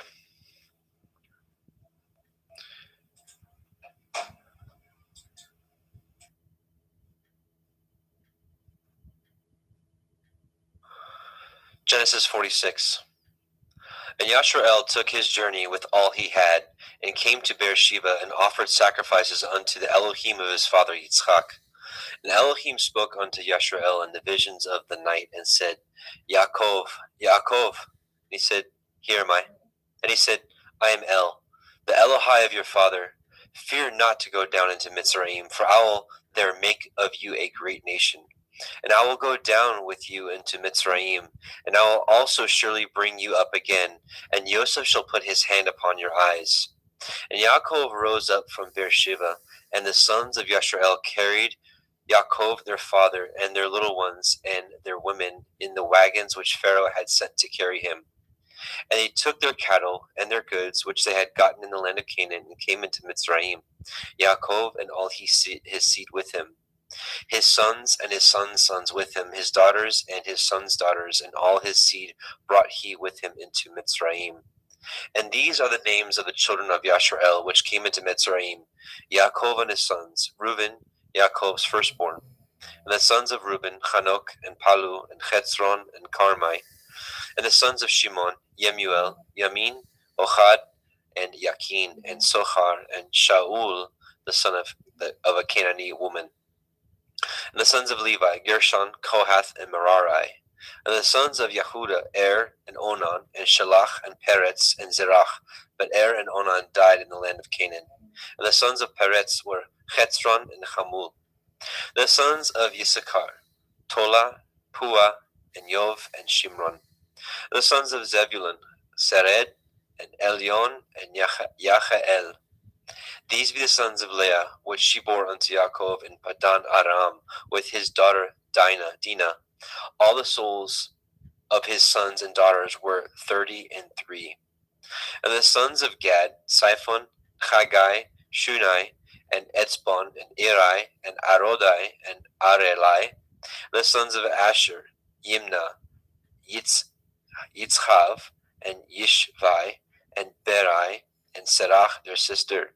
The sons of Beriah, Hever, and Malkiel. These are the sons of Zilpah, whom Laban to Leah his daughter, who gave to Leah his daughter. And these she bore unto Yaakov, even 16 souls. The sons of Rachel, Yaakov's woman, Joseph and Benjamin. And unto Joseph in the land of Mitzrayim were born Manasseh and Ephraim, with Asenath, the daughter of Potipharah, priest of On, bore unto him. And the sons of Benjamin were Bela, Becher, Ashbel, Gera, Naaman, Echai, Rosh, Mupim, and Shupim, and Ard. These are the sons of Rachel, which were born unto Yaakov. All the souls were 14. And the sons of Dan, Cushim. And the sons of Naphtali, Yachzeel, and Gunai, and Yetzer, and Shilem. These are the sons of Bilhah, which Laban gave unto Rachel his daughter, and she bore these unto Yaakov. All the souls were 7. All the souls that came with Yaakov into Mitzrayim were, which came out of his loins, besides Yaakov's women, all the souls were 66. And the sons of Joseph, which were born him in Mitzrayim, were 2 souls. All the souls of the house of Yaakov, which came into Mitzrayim, were 70. And he sent Yehuda before him unto El Yosef to direct his face unto Goshen. And they came into the land of Goshen. And Yosef made ready his chariot, and went up to meet Yashrael his father to Goshen, and presented himself unto him. And he fell on his neck, and he wept on his neck a good while. And Yashrael said unto El Yosef, Now let me die, since I have seen your face, because you are yet alive. And Yosef said unto his brethren and unto his father's house, I will go up and show Pharaoh, and say unto him, My brethren and my father's house, which were in the land of Canaan, are come unto me.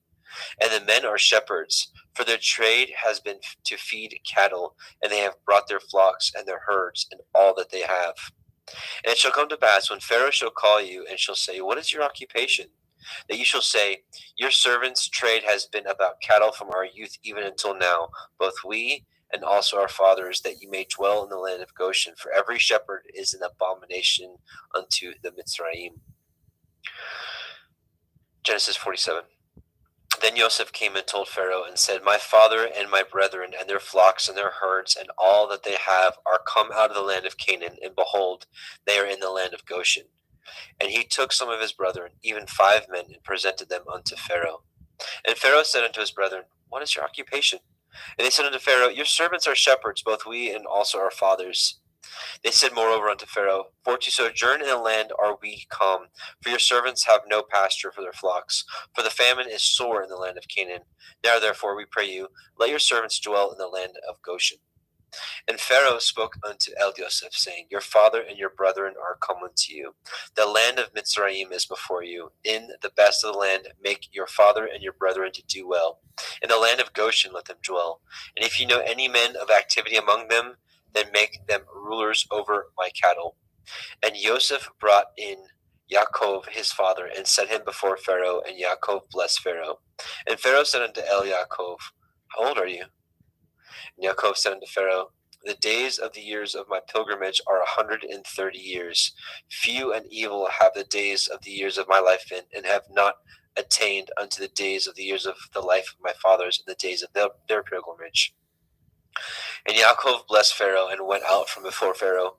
And Joseph placed his father and his brethren, and gave them a possession in the land of Mitzrayim, and the best of the land, in the land of Ramesses, as Pharaoh had commanded. And Joseph nourished his father and his brethren, and all his father's household, with bread according to their families. And there was no bread in all the land, for the famine was very sore, so that the land of Mitzrayim and all the land of Canaan fainted by reason of the famine. And Joseph gathered all the money that was found in the land of Mitzrayim and in the land of Canaan for the grain which they bought. And Joseph brought the money into Pharaoh's house. And when money failed in the land of Mitzrayim and in the land of Canaan, all the Mitzrayim came unto Joseph and said, give us bread, for why should we die in your presence? For the money fails. And Joseph said, give your cattle, and I will give you for your cattle if money fail. And they brought their cattle unto Joseph, and Joseph gave them bread in exchange for horses, and for the flocks, and for the cattle of the herds, and for asses. And he fed them with bread for all their cattle for that year. When that year was ended, they came unto him a second year, and said unto him, we will not hide it from my lord, how that our money is spent. My lord also has our herds of cattle. There is not aught left in the sight of my lord but our bodies and our lands. Wherefore shall we die before your eyes, both we and our land? Buy us and our land for bread, and we and our land will be servants to Pharaoh, and give us seed that we may live and not die, that the land be not desolate. And Joseph bought all the land of Mitzrayim for Pharaoh, and the Mitzrayim sold every man his field, because of the famine prevailed over them. So the land became Pharaoh's. And as for the people, he removed them to cities from one end of the borders of Mitzrayim, even to the other end thereof. Only the land of the priests bought he not, for the priests had a portion assigned them of Pharaoh, and did eat their portion which Pharaoh gave them, wherefore they sold not their lands. Then Joseph said unto the people, behold, I have bought you this day and your land for Pharaoh. Lo, here is seed for you, and ye shall sow the land. And it shall come to pass in the increase that you will give the fifth part unto Pharaoh, and 4 parts shall be your own, for seed of the field, and for your food, and for them of your household, and for food for your little ones. And they said, you have saved our lives. Let us find grace in the sight of my Lord, and we will be Pharaoh's servants. And Joseph made it a law over the land of Mitzrayim unto this day, that Pharaoh should have a 5th part, except the land of the priests only, which became not Pharaoh's. And Yashrael dwelt in the land of Mitzrayim, in the country of Goshen, and they had possessions therein, and grew and multiplied exceedingly. And Yaakov lived in the land of Mitzrayim 17 years. So the whole age of Yaakov was 147 years. And the time drew nigh that Yashrael must die. And he called his son Joseph, and said unto him, if now I have found grace in your sight, put, I pray you, your hand under my thigh, and deal kindly and truly with me. Bury me not, I pray you, in Mitzrayim. But I will lie with my fathers, and ye shall carry me out of Mitzrayim, and bury me in their burying place. And he said, I will do as you have said. And he said, swear unto me. And he swore unto him. And Yashrael bowed himself upon the bed's head. Genesis 48. And it came to pass after these things, that one told Joseph, behold, your father is sick. And he took him with him his 2 sons, Manasseh and Ephraim. And one told Yaakov, and said, behold, your son Joseph comes unto you. And Yashrael strengthened himself, and sat upon the bed. And Yaakov said unto Joseph, El Shaddai appeared unto me at Luz in the land of Canaan, and blessed me, and said unto me, behold, I will make you fruitful, and multiply you, and I will make of you a multitude of people, and will give this land to your seed after you for an everlasting possession. And now your 2 sons, Ephraim and Manasseh, which were born unto you in the land of Mitzrayim, before I came unto you in Mitzrayim, are mine. As Reuben and Shimeon, they shall be mine. And your issue, which you beget after them, shall be yours, and shall be called after the name of their brethren in their inheritance. And as for me, when I came from Padan Aram, Rachel died by me in the land of Canaan in the way, when yet there was but a little way to come unto Ephratah. And I buried her there in the way of Ephratah, the same as Bethlehem. And Yashrael beheld Joseph's sons, and said, Who are these? And Joseph said unto his father, These are my sons, whom Elohim has given me in this place. And he said, Bring them, I pray you, unto me, and I will bless them. Now the eyes of Yashrael were dim for age, so that he could not see. And he brought them near unto him, and he kissed them, and embraced them. And Yashrael said unto Elioseph, I had not thought to see your face, and lo, Elohim has showed me also your seed. And Joseph brought them out from between his knees, and he bowed himself with his face to the earth. And Joseph took them both, Ephraim in his right hand toward Yashrael's left hand, and Manasseh in his left hand toward Yashrael's right hand, and brought them near unto him. And Yashrael stretched out his right hand and laid it upon Ephraim's head, who was the younger, and his left hand on Manasseh's head, guiding his hands wittingly, for Manasseh was the firstborn. And he blessed Joseph and said, Elohim, before whom my fathers Abraham and Yitzchak did walk, the Elohim which fed me all my life long until this day, the angel which redeemed me from all evil, bless the lads, and let my name be named on them, and the name of my fathers Abraham and Yitzchak, and let them grow into a multitude in the midst of the earth. And when Joseph saw that his father had laid his right hand upon the head of Ephraim, it displeased him. And he held up his father's hand to remove it from Ephraim's head unto Manasseh's head. And Joseph said unto his father, Not so, my father, for this is the firstborn. Put your right hand upon his head. And his father refused and said, I know it, my son, I know it. He shall also become a people, and he also shall be great. But truly his younger brother shall be greater than he, and his seed shall become a multitude of nations. And he blessed them that day, saying, In you shall Yashrael bless, saying, Elohim make you as Ephraim and as Manasseh. And he set Ephraim before Manasseh. And Yashrael said unto Elioseph, Behold, I die, but Elohim shall be with you, and bring you again into the land of your fathers. Moreover, I have given to you one portion above your brethren, which I took out of the hand of the Emori with my sword and with my bow. Genesis 49. And Yaakov called unto his sons, and said, Gather yourselves together, that I may tell you that which shall befall you in the last days. Gather yourselves together, and hear, ye sons of Yaakov, and hearken unto Yashrael your father. Reuben, you are my firstborn, my might, in the beginning of my strength, the excellency of dignity, and the excellency of power. Unstable as water, you shall not excel, because you went up to your father's bed, then defiled it.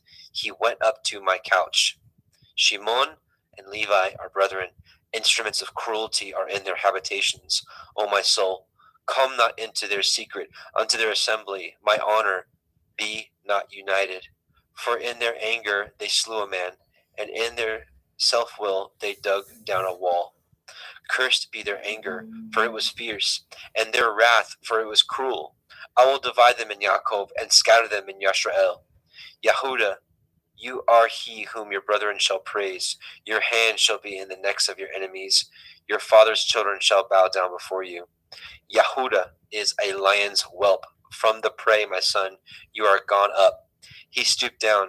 He couched as a lion, and as an old lion, who shall rouse him up? The scepter shall not depart from Yehuda, nor a Torah giver from between his feet, until Shiloh come, and unto him shall the gathering of the people be. Binding his foal unto the vine, and his ass's colt unto the choice vine, he washed his garments in wine, and his clothes in the blood of grapes. His eyes shall be red with wine, and his teeth white with milk.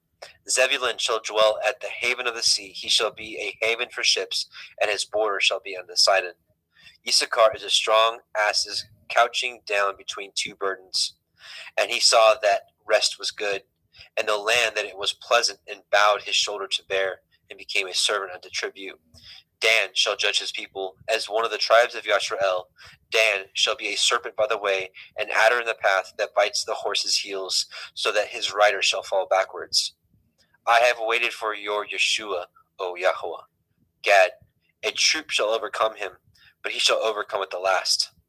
Out of Asher his bread shall be fat. He shall yield royal dainties.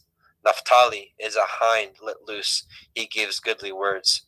Joseph is a fruitful bough, even a fruitful bough by a well, whose branches run over the wall. The archers have sorely grieved him, and shot at him, and hated him. But his bow abode in strength, and the arms of his hands were made strong by the hands of the mighty Elohim of Yaakov. From thence the shepherd, the stone of Yashrael. Even by the Elohim of your father, who shall help you, and by El Shaddai, who shall bless you with blessings of heaven above, blessings of the deep that lies under, blessings of the breasts and the womb. The blessings of your father have prevailed above the blessings of my progenitors unto the utmost bound of the everlasting hills. They shall be on the head of Joseph, and on the crown of the head of him that was separate from his brethren. Benjamin shall raven as a wolf. In the morning he shall devour the prey, and at night he shall divide the spoil. All these are the 12 tribes of Yashrael, and this is it that their father spoke unto them and blessed them, every one according to his blessing he blessed them. And he charged them and said unto them, I am to be gathered unto my people. Bury me with my fathers in the cave that is in the field of Ephron the Hittite, in the cave that is in the field of Machpelah, which is before Mamre in the land of Canaan, which Abraham bought with the field of Ephron the Hittite for possession of a burying place. There they buried Abraham and Sarah his woman. There they buried Yitzchak and Rivka his woman, and there I buried Leah. The purchase of the field and of the cave that is therein was from the children of Heth. And when Yaakov had made an end of commanding his sons, he gathered up his feet into the bed and yielded up his ruach and was gathered unto his people. Genesis 50. And Joseph fell upon his father's face and wept upon him and kissed him. And Joseph commanded his servants, the physicians, to embalm his father, and the physicians embalmed Yashrael. And 40 days were fulfilled for him. For so are fulfilled the days of those which are embalmed, and the Mitzrayim mourned for him 60 days. And when the days of his mourning were past, Joseph spoke unto the house of Pharaoh, saying, If now I have found grace in your eyes, speak, I pray you, in the ears of Pharaoh, saying, My father made me swear, saying, Lo, I die. In my grave which I have dug for me in the land of Canaan, there shall you bury me. Now therefore, let me go up, I pray you, and bury my father, and I will come again. And Pharaoh said, Go up, bury your father, according as he made you swear. And Joseph went up to bury his father, and with him went all the servants of Pharaoh, the elders of his house, and all the elders of the land of Mitzrayim. And all the house of Joseph and his brethren and his father's house, only their little ones and their flocks and their herds they left in the land of Goshen. And there went up with him both chariots and horsemen, and it was a very great company. And they came to the threshing floor of Atad, which is beyond the Yarden, and there they mourned with a great and very sore lamentation. And he made a mourning for his father 7 days. And when the inhabitants of the land, the Canaanim, saw the mourning in the floor of Atad, they said, This is a grievous mourning to the Mitzrayim. Wherefore the name of it was called Avel Mitzrayim, which is beyond the Yarden. And his sons did unto him according as he commanded them. For his sons carried him into the land of Canaan, and buried him in the cave of the field of Machpelah, which Abraham bought with the field for a possession of a burying place of Ephron the Hittite before Mamre.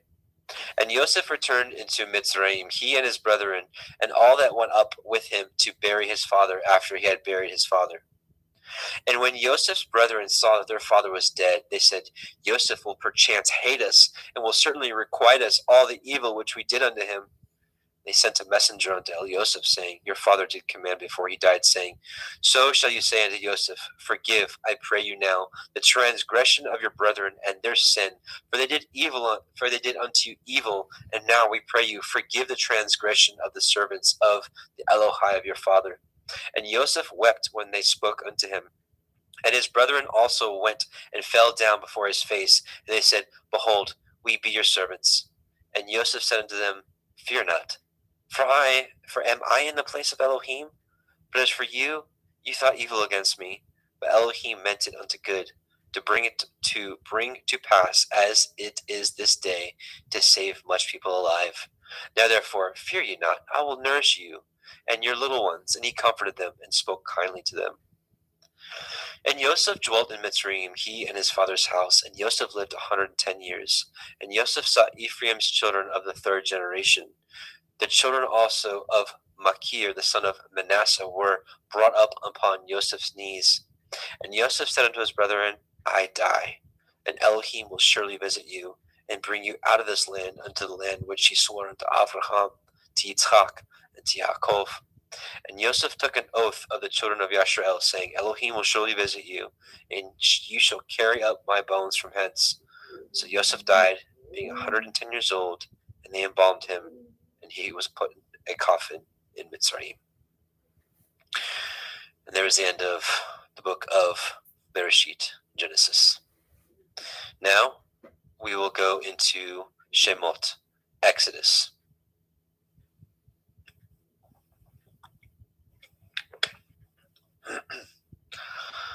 Exodus 1:1. Now these are the names of the children of Yashrael, which came into Mitzrayim. Every man in his household came with Yaakov: Reuben, Shimon, Levi, Yehuda, Issachar, Zebulun, and Benjamin, Dan, Naphtali, Gad, and Asher. And all the souls that came out of the loins of Yaakov were 70 souls. For Joseph was in Mitzrayim already. And Joseph died, and all his brethren, and all that generation. And the children of Yashrael were fruitful and increased abundantly and multiplied and waxed exceedingly mighty, and the land was filled with them. Now there arose up a new king over Mitzrayim, which knew not Joseph. And he said unto his people, Behold, the people of the children of Yashrael are more and mightier than we. Come on, let us deal wisely with them, and lest they multiply. And it come to pass that when there falls out any war, they join also unto our enemies and fight against us, and so get them up out of the land. Therefore they did set over them taskmasters to afflict them with their burdens, and they built for Pharaoh treasure cities, Pithom and Ramesses. But the more they afflicted them, the more they multiplied and grew, and they were grieved because of the children of Yashrael.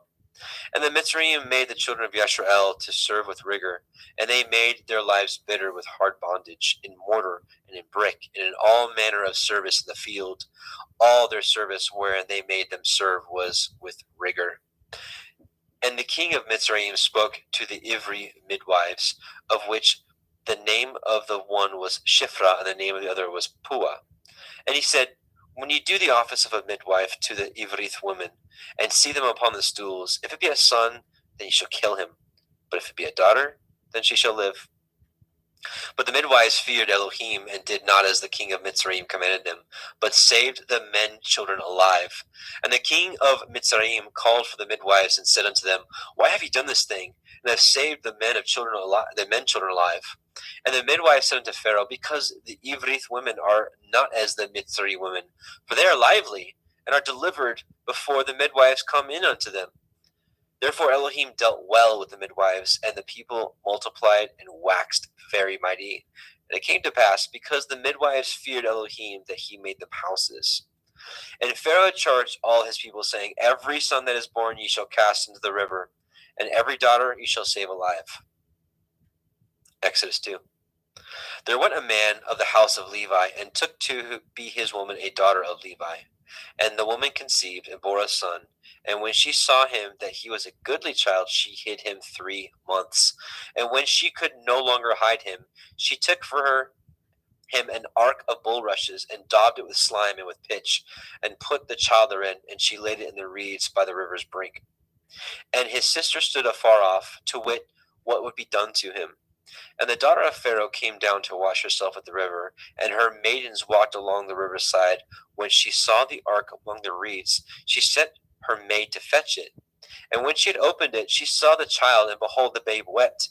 And she had compassion on him, and said, This is one of the Ephraim children. Then said his sister to Pharaoh's daughter, Shall I go and call to you a nurse of the Evrith woman, that she may nurse the child for you? And Pharaoh's daughter said to her, Go. And the maid went and called the child's mother. And Pharaoh's daughter said unto her, Take this child away, and nurse it for me, and I will give you your wages. And the woman took the child, and nursed it. And the child grew, and she brought him unto Pharaoh's daughter, and became her son. And she called his name Moshe. And she said, Because I drew him out of the water. And it came to pass in those days, when Moshe was grown, that he went out unto his brethren, and looked on their burdens. And he spied a Mitzri smiting an Ivri, one of his brethren. And he looked this way and that way. And when he saw that there was no man, he slew the Mitzri, and hid him in the sand. And when he went out the second day, behold, 2 men of the Ivrim strove together. And he said unto him that did wrong, Wherefore smite you your fellow? And he said, Who made you a prince and a judge over us? Intend you to kill me as you did the Mitzri? And Moshe feared and said, Surely this thing is known. Now when Pharaoh heard this thing, he sought to slay Moshe. But Moshe fled from the face of Pharaoh, and dwelt in the land of Midian. And he sat down by a well. Now the priest of Midian had 7 daughters, and they came and drew water, and filled the troughs to water their father's flock. And the shepherds came and drove them away, but Moshe stood up and helped them, and watered the flock. And when they came to Reuel, their father, he said, How is it that you are come so soon today? And they said, A Mitzri delivered us out of the hand of the shepherds, and also drew water enough for us, and watered the flock. And he said to his daughters, Where is he? Why is it that ye have left the man? Call him, that he may eat bread. And Moshe was content to dwell with the man. And he gave Moshe Zipporah his daughter. And she bore him a son, and he called his name Gershom, for he said, I have been a stranger in a strange land. And it came to pass in the process of time that the king of Mitzrayim died, and the children of Yashrael sighed by reason of the bondage, and they cried, and their cry came up unto Elohim by reason of the bondage. And Elohim heard their groaning, and Elohim remembered his covenant with Avraham, and with Yitzchak, and with Yaakov. And Elohim looked upon the children of Yashrael, and Elohim had respect unto them. Exodus chapter 3. Now, Moshe kept the flock of Yithro, his father-in-law, the priest of Midian, and he led the flock to the backside of the desert, and came to the mountains of Elohim, even to Horeb. And the angel of Yahweh appeared unto him in a flame of fire out of the midst of a thorn bush. And he looked, and behold, the thorn bush burned with fire, and the thorn bush was not consumed. And Moshe said, I will now turn aside and see this great sight, for why the thorn bush is not burnt? And Yahweh saw that he had turned aside to see. Elohim called to him out of the midst of the thorn bush and said, Moshe, Moshe. He said, Here am I. He said, Draw not nigh hither, put off your shoes from off your feet, for the place whereon you stand is holy ground. Moreover, he said, I am the Elohai of your father, the Elohai of Avraham, the Elohai of Yitzchak, the Elohai of Yaakov. And Moshe hid his face, for he was afraid to look upon Elohim. And Yahweh said, I have surely seen the affliction of my people, which are in Mitzrayim, and I have heard their cry by reason of their taskmasters, for I know their sorrows. And I come down to deliver them out of the hand of the Mitzrayim, and to bring them up out of the land unto a good land, and a large, and unto a land flowing with milk and honey, unto the place of the Kenanim, and the Chittim, and the Amorim, and the Perizim, and the Chivim, and the Yebusim. Now therefore, behold, the cry of the children of Yashrael is come unto me, and I have also seen the oppression wherewith the Mitzrayim oppress them. Come now therefore, and I will send you unto Pharaoh, that you may bring forth my people, the children of Yashrael, out of Mitzrayim. And Moshe said unto Elohim, Who am I that I should go unto Pharaoh, that I should bring forth the children of Yashrael out of Mitzrayim? He said, Certainly, I will be with you, and this shall be a sign unto you that I have sent you. When you have brought forth the people out of Mitzrayim, you shall serve Elohim upon this mountain. And Moshe said unto Elohim, Behold, when I come unto the children of Yashrael, and shall say unto them, The Elohai of your fathers has sent me unto you, and they shall say to me, What is his name? What shall I say unto them? And Elohim said unto Moshe, Echaya, Asher Echaya, I am that I am. And he said, Thus shall you say unto the children of Yashrael, Ahaya, I am, has sent me unto you. And Elohim said moreover unto Moshe, Thus shall you say unto the children of Yashrael, Yahuwah Elohai of your fathers, the Elohai of Avraham, the Elohai of Yitzchak, and the Elohai of Yaakov, has sent me unto you. This is my name forever, and this is my mention unto all generations. Go and gather the elders of Yashrael together, and say unto them, Yahweh Elohai of your fathers, the Elohai of Abraham, of Yitzchak, and Yaakov appeared unto me, saying, I have surely visited you, and seen that which is done unto you in Mitzrayim. And I have said, I will bring you up out of the affliction of the Mitzrayim unto the land of the Canaanim, and the Hittim, and the Amorim, and the Perizim, and the Chavim, and the Yebusim, unto a land flowing with milk and honey. And they shall hearken to your voice, and ye shall come, you and the elders of Yisrael, unto the king of Mitzrayim, and ye shall say unto him, Yahuwah Elohai of the Ivrim has met with us. And now let us go, we beseech you, 3 days' journey into the wilderness.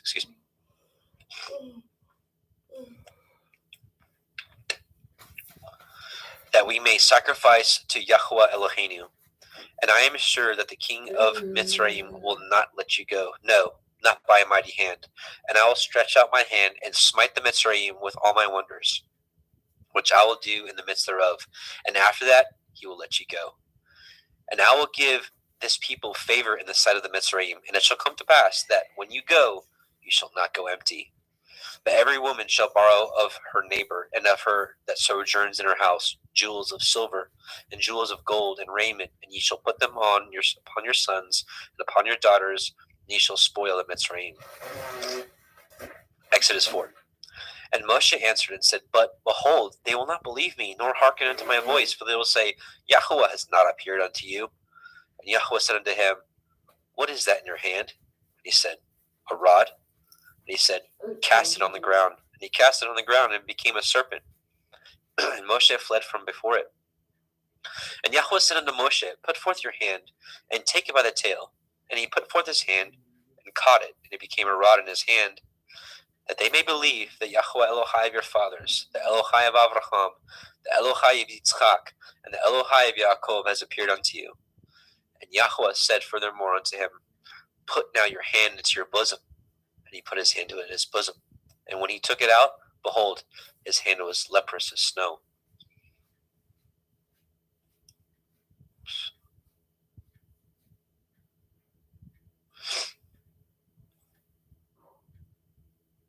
And he said, Put your hand into your bosom again. And he put his hand into his bosom again, and plucked it out of his bosom. And behold, it was turned again after his other flesh. And it shall come to pass, if they will not believe you, neither hearken to the voice of the first sign, that they will believe the voice of the latter sign. And it shall come to pass, if they will not believe also these two signs, neither hearken unto your voice, that you should take of the water of the river, and pour it upon the dry land, and the water which you take out of the river shall become blood upon the dry land. And Moshe said unto El Yahweh, O my Adonai, I am not eloquent, neither heretofore, nor since you have spoken unto your servant, but I am of slow speech, and of a slow tongue. And Yahweh said unto him, Who has made man's mouth? Or who makes the dumb, or the deaf, or the seeing, or the blind? Have not I, Yahweh? Now therefore go, and I will be with your mouth, and teach you what to say, what you shall say. And he said, O my Adonai, send, I pray you, by the hand of him whom you will send. And the anger of Yahweh was kindled against Moshe, and he said, Is not Aharon the Levi your brother? I know that he can speak well. And also, behold, he comes forth to meet you, and when he sees you, he will be glad in his heart. And ye shall speak unto him, and put the words in his mouth, and I will be with your mouth, and with his mouth, and I will teach you what you shall do. And he shall be your spokesman unto the people, and he shall be even as he shall be to you instead of a mouth, and ye shall be to him instead of Elohim. And ye shall take this rod in your hand, wherewith you shall do signs. And Moshe went and returned to Yithro his father-in-law, and said unto him, Let me go, I pray you, and return unto my brethren which are in Mitzrayim, and see whether they yet be alive. And Yithro said to Moshe, Go in peace. And Yahweh said unto Moshe in Midian, Go, return into Mitzrayim, for all the men are dead which sought your life. And Moshe took his woman and his sons, and set them upon an ass, and returned to the land of Mitzrayim. And Moshe took the rod of Elohim in his hand. And Yahweh said unto Moshe, When you go to return into Mitzrayim, say that you do all those wonders before Pharaoh, which I have put in your hand. But I will harden his heart, that he shall not let the people go. And you shall say unto Pharaoh, Thus says Yahweh, Yashrael is my son, even my firstborn. And I say unto you, let my son go, that he may serve me. And if you refuse to let him go, behold, I will slay your son, even your firstborn. And it came to pass by the way in the inn, that Yahweh met him and sought to kill him. Then Zipporah took a sharp stone and cut off the foreskin of her son, and cast it at his feet, and said, surely a bloody man you are to me. So he let him go. Then she said, a bloody man you are, because of the circumcision. And Yahweh said unto Aharon, go into the wilderness to meet Moshe. And he went, and he met him in the mount of Elohim, and kissed him. And Moshe told Aharon all the words of Yahweh who had sent him, and all the signs which he had commanded him. And Moshe and Aharon went and gathered together all the elders of the children of Yisrael. And Aharon spoke all the words which Yahweh had spoken unto Moshe, and did the signs in the sight of the people. And the people believed. And when they heard that Yahweh had visited the children of Yisrael, and that he had looked upon their affliction, then they bowed their heads and worshipped. Exodus 5. And afterward Moshe and Aharon went in and told Pharaoh, thus says Yahweh Elohai of Yisrael, let my people go, that they may hold a feast unto me in the wilderness. And Pharaoh said, who is Yahweh, that I should obey his voice and let Yisrael go? I know not Yahweh, neither will I let Yisrael go. And they said, the Elohai of the Ivrim has met with us. Let us go, we pray you, 3 days' journey into the desert, and sacrifice unto Yahweh Eloheinu, lest he fall upon us with pestilence, or with the sword.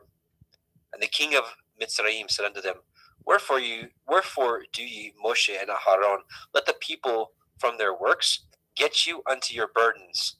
And Pharaoh said, behold, the people of the land now are many, and ye make them rest from their burdens. And Pharaoh commanded this same day the taskmasters of the people and their officers, saying, ye shall no more give the people straw to make brick, as heretofore. Let them go and gather straw for themselves. And the tale of the bricks which they did make heretofore ye shall lay upon them. Ye shall not diminish aught thereof, for they be idle. Therefore they cry, saying, let us go and sacrifice to our Elohim. Let there more work be laid upon the men, that they may labor therein, and let them not regard vain words. And their taskmasters of the people went out, and their officers, and they spoke to the people, saying, thus says Pharaoh, I will not give you straw. Go you, get you straw where you can find it, yet not aught of your work shall be diminished. So the people were scattered abroad throughout all the land of Mitzrayim to gather stubble instead of straw. And the taskmasters hasted them, saying, fulfill your works, your daily tasks, as when there was straw. And the officers of the children of Yisrael, which Pharaoh's taskmasters had set over them, were beaten and demanded, wherefore have ye not fulfilled your task in making brick both yesterday and today as heretofore? Then the officers of the children of Yisrael came and cried unto Pharaoh, saying, wherefore deal you thus with your servants? There is no straw given unto your servants. And they say to us, make brick, and behold, your servants are beaten, but the fault is in your own people. And he said, ye are idle. Therefore ye say, let us go and do sacrifice to Yahweh. Go therefore now and work, for there shall no straw be given you, yet ye shall deliver the tale of bricks. And the officers of the children of Yisrael did see that they were in evil case, after it was said, ye shall not diminish aught from your bricks of your daily tasks. And they met Moshe and Aharon, who stood in the way, as they came forth from Pharaoh. And they said unto him, Yahweh look upon you and judge, because you have made our savor to be abhorred in the eyes of Pharaoh, and in the eyes of his servants, to put a sword in their hand to slay us. And Moshe returned unto Yahweh and said, Adonai, wherefore have you so evil entreated this people? Why is it that you have sent me? For since I came to Pharaoh to speak in your name, he has done evil to this people, neither have you delivered your people at all. Exodus chapter 6. Then Yahweh said unto Moshe, now you shall see what I will do to Pharaoh, for with a strong hand shall he let them go, and with a strong hand shall he drive them out of his land. And Elohim spoke unto Moshe and said to him, I am Yahweh, and I appeared unto Avraham, unto Yitzchak, and unto Yaakov by El Shaddai, but by the name of Yahweh was I not known to them. And I have also established my covenant with them, to give them the land of Canaan, the land of their pilgrimage, wherein they were strangers. And I have also heard the groaning of the children of Yashrael, whom the Mitzrayim keep in bondage, and I have remembered my covenant. Wherefore say unto the children of Yashrael, I am Yahweh, and I will bring you out from under the burdens of the Mitzrayim, and I will rid you out of their bondage, and I will redeem you with a stretched out arm with great judgments. And I will take you to me for a people, and I will be to you Elohim, and ye shall know that I am Yahweh Elohaikim, which brings you out from under the burdens of the Mitzrayim. And I will bring you in unto the land concerning the which I did swear to give it to Avraham, to Yitzchak, and to Yaakov, and I will give it to you for a heritage. I am Yahweh. And Moshe spoke so unto the children of Yashrael, but they hearkened not unto Moshe for anguish of the Ruach, and for cruel bondage. And Yahweh spoke unto Moshe, saying, Go in, speak unto Pharaoh, king of Mitzrayim, that he let the children of Yashrael go out of his land. And Moshe spoke before Yahweh, saying, Behold, the children of Yashrael have not hearkened unto me. How then shall Pharaoh hear me, who am of uncircumcised lips? And Yahweh spoke unto El Moshe and El Aharon, and gave them a charge unto the children of Yashrael, and unto Pharaoh, king of Mitzrayim, to bring the children of Yashrael out of the land of Mitzrayim. These be the heads of their fathers' houses. The sons of Reuben, the firstborn of Yashrael, Chanok and Palu, Chetzron and Carmi. These be the families of Reuben. And the sons of Shimon, Yemuel and Yamin, and Ohad and Yakin and Sochar and Shaul, and the son of a Canaanite woman. These are the families of Shimon. And these are the names of the sons of Levi, according to their generations: Gershon, Kohath, Merari. And the years of the life of Levi were 137 years. The sons of Gershom, Livni and Shimi, according to their families. And the sons of Kohath, Amram, Yitzhar, Hebron, and Uziel. And the years of the life of Kohath were 133 years. And the sons of Merari, Machlai, and Mushai. These are the families of Levi, according to their generations. Hang on, give me just a moment.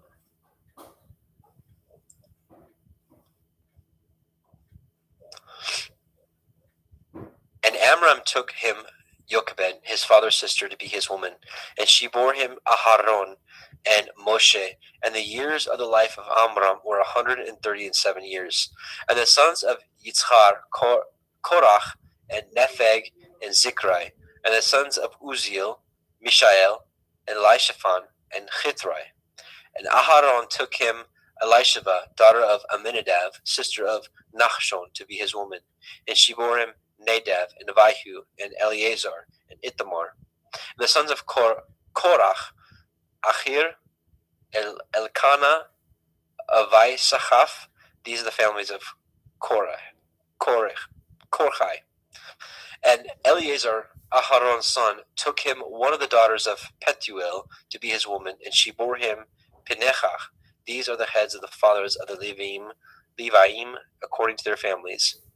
These are that Aharon and Moshe, to whom Yahweh said, Bring out the children of Yashrael from the land of Mitzrayim, according to their armies. These are they which spoke to Pharaoh, king of Mitzrayim, to bring out the children of Yashrael from Mitzrayim. These are that Moshe and Aharon. And it came to pass on that day, when Yahweh spoke unto Moshe in the land of Mitzrayim, that Yahweh spoke unto Moshe, saying, I am Yahweh. Speak you unto Pharaoh, king of Mitzrayim, all that I say unto you. And Moshe said before Yahweh, Behold, I am of uncircumcised lips. How shall Pharaoh hearken unto me?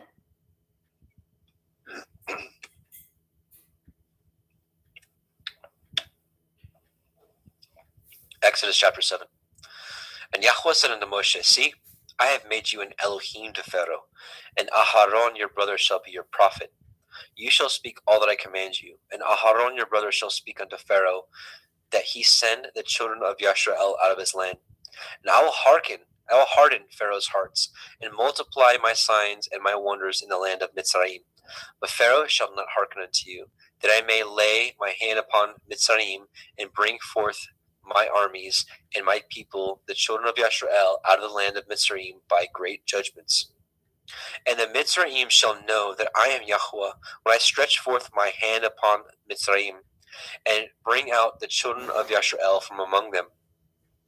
And Moshe and Aharon did as Yahweh commanded them, so did they. And Moshe was 80 years old, and Aharon 83 years old, when they spoke unto Pharaoh.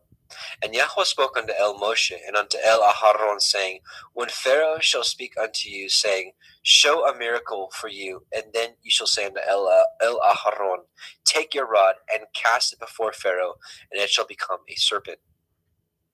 And Moshe and Aharon went unto Pharaoh, and they did so as Yahweh had commanded. And Aharon cast down his rod before Pharaoh, and before his servants, and it became a serpent. Then Pharaoh also called the wise men and the sorcerers, now the magicians of Mitzrayim. They also did in like manner with their enchantments, for they cast down every man his rod, and they became serpents. But Aharon's rod swallowed up their rods. And he hardened Pharaoh's heart, that he hearkened not unto them, as Yahweh had said. And Yahweh said unto Moshe, Pharaoh's heart is hardened. He refuses to let the people go. Get you unto Pharaoh in the morning. Lo, he goes out into the water, and you shall stand by the river's brink against he come. And the rod which was turned to a serpent shall you take in your hand. And you shall say unto him, Yahweh Elohai of the Ivrim has sent me unto you, saying, Let my people go, that they may serve me in the wilderness. And behold, hitherto you would not hear. Thus says Yahweh, and this you shall know that I am Yahweh. Behold, I will smite with the rod that is in my hand upon the waters which are in the river, and they shall be turned to blood. And the fish that is in the river shall die, and the river shall stink, and the Mitzrayim shall loathe to drink of the water of the river. And Yahweh spoke unto Moshe, saying, Moshe, say unto Aharon, Take your rod, and stretch out your hand upon the waters of Mitzrayim, upon their streams, upon their rivers, and upon their ponds, and upon all their pools of water, that they may become blood, and all that here may be blood throughout all the land of Mitzrayim, both in vessels of wood and in vessels of stone. And Moshe and Aharon did so, and Yahweh commanded, and he lifted up the rod, and smote the waters that were in the river in the sight of Pharaoh, and in the sight of his servants, and all the waters that were in the river were turned to blood. And the fish that was in the river died, and the river stank, and the Mitzrayim could not drink of the water of the river, and there was blood throughout all the land of Mitzrayim. And the magicians of Mitzrayim did so with their enchantments, and Pharaoh's heart was hardened, neither did he hearken unto them, as Yahweh had said. And Pharaoh turned and went into his house, neither did he set his heart to this also. And all the Mitzrayim dug round about the river for water to drink, for they could not drink of the water. And 7 days were fulfilled after that Yahweh had smitten the river. Exodus chapter 8. And Yahweh spoke unto Moshe, Go unto Pharaoh, and say unto him, Thus says Yahweh, Let my people go, that they may serve me. And if you refuse to let them go, behold, I will smite all your borders with frogs. And the river shall bring forth frogs abundantly, which shall go up and come into your house, and into your bedchamber, and upon your bed, and into the house of your servants, and upon your people, and into your ovens, and in your kneading troughs. And the frogs shall come up both on you, and upon your people, and upon all your servants. And Yahweh spoke unto El Moshe, Say unto El Aharon, Stretch forth your hand with your rod over the streams, over the rivers, and over the ponds, and cause frogs to come up upon the land of Mitzrayim. And Aharon stretched out his hand over the waters of Mitzrayim, and the frogs came up and covered the land of Mitzrayim. And the magicians did so with their enchantments, and brought up the frogs upon the land of Mitzrayim. Then Pharaoh called for Moshe and Aharon, and said, Entreat El Yahweh, that he may take away the frogs from me and my people, and I will let the people go, that they may do sacrifice unto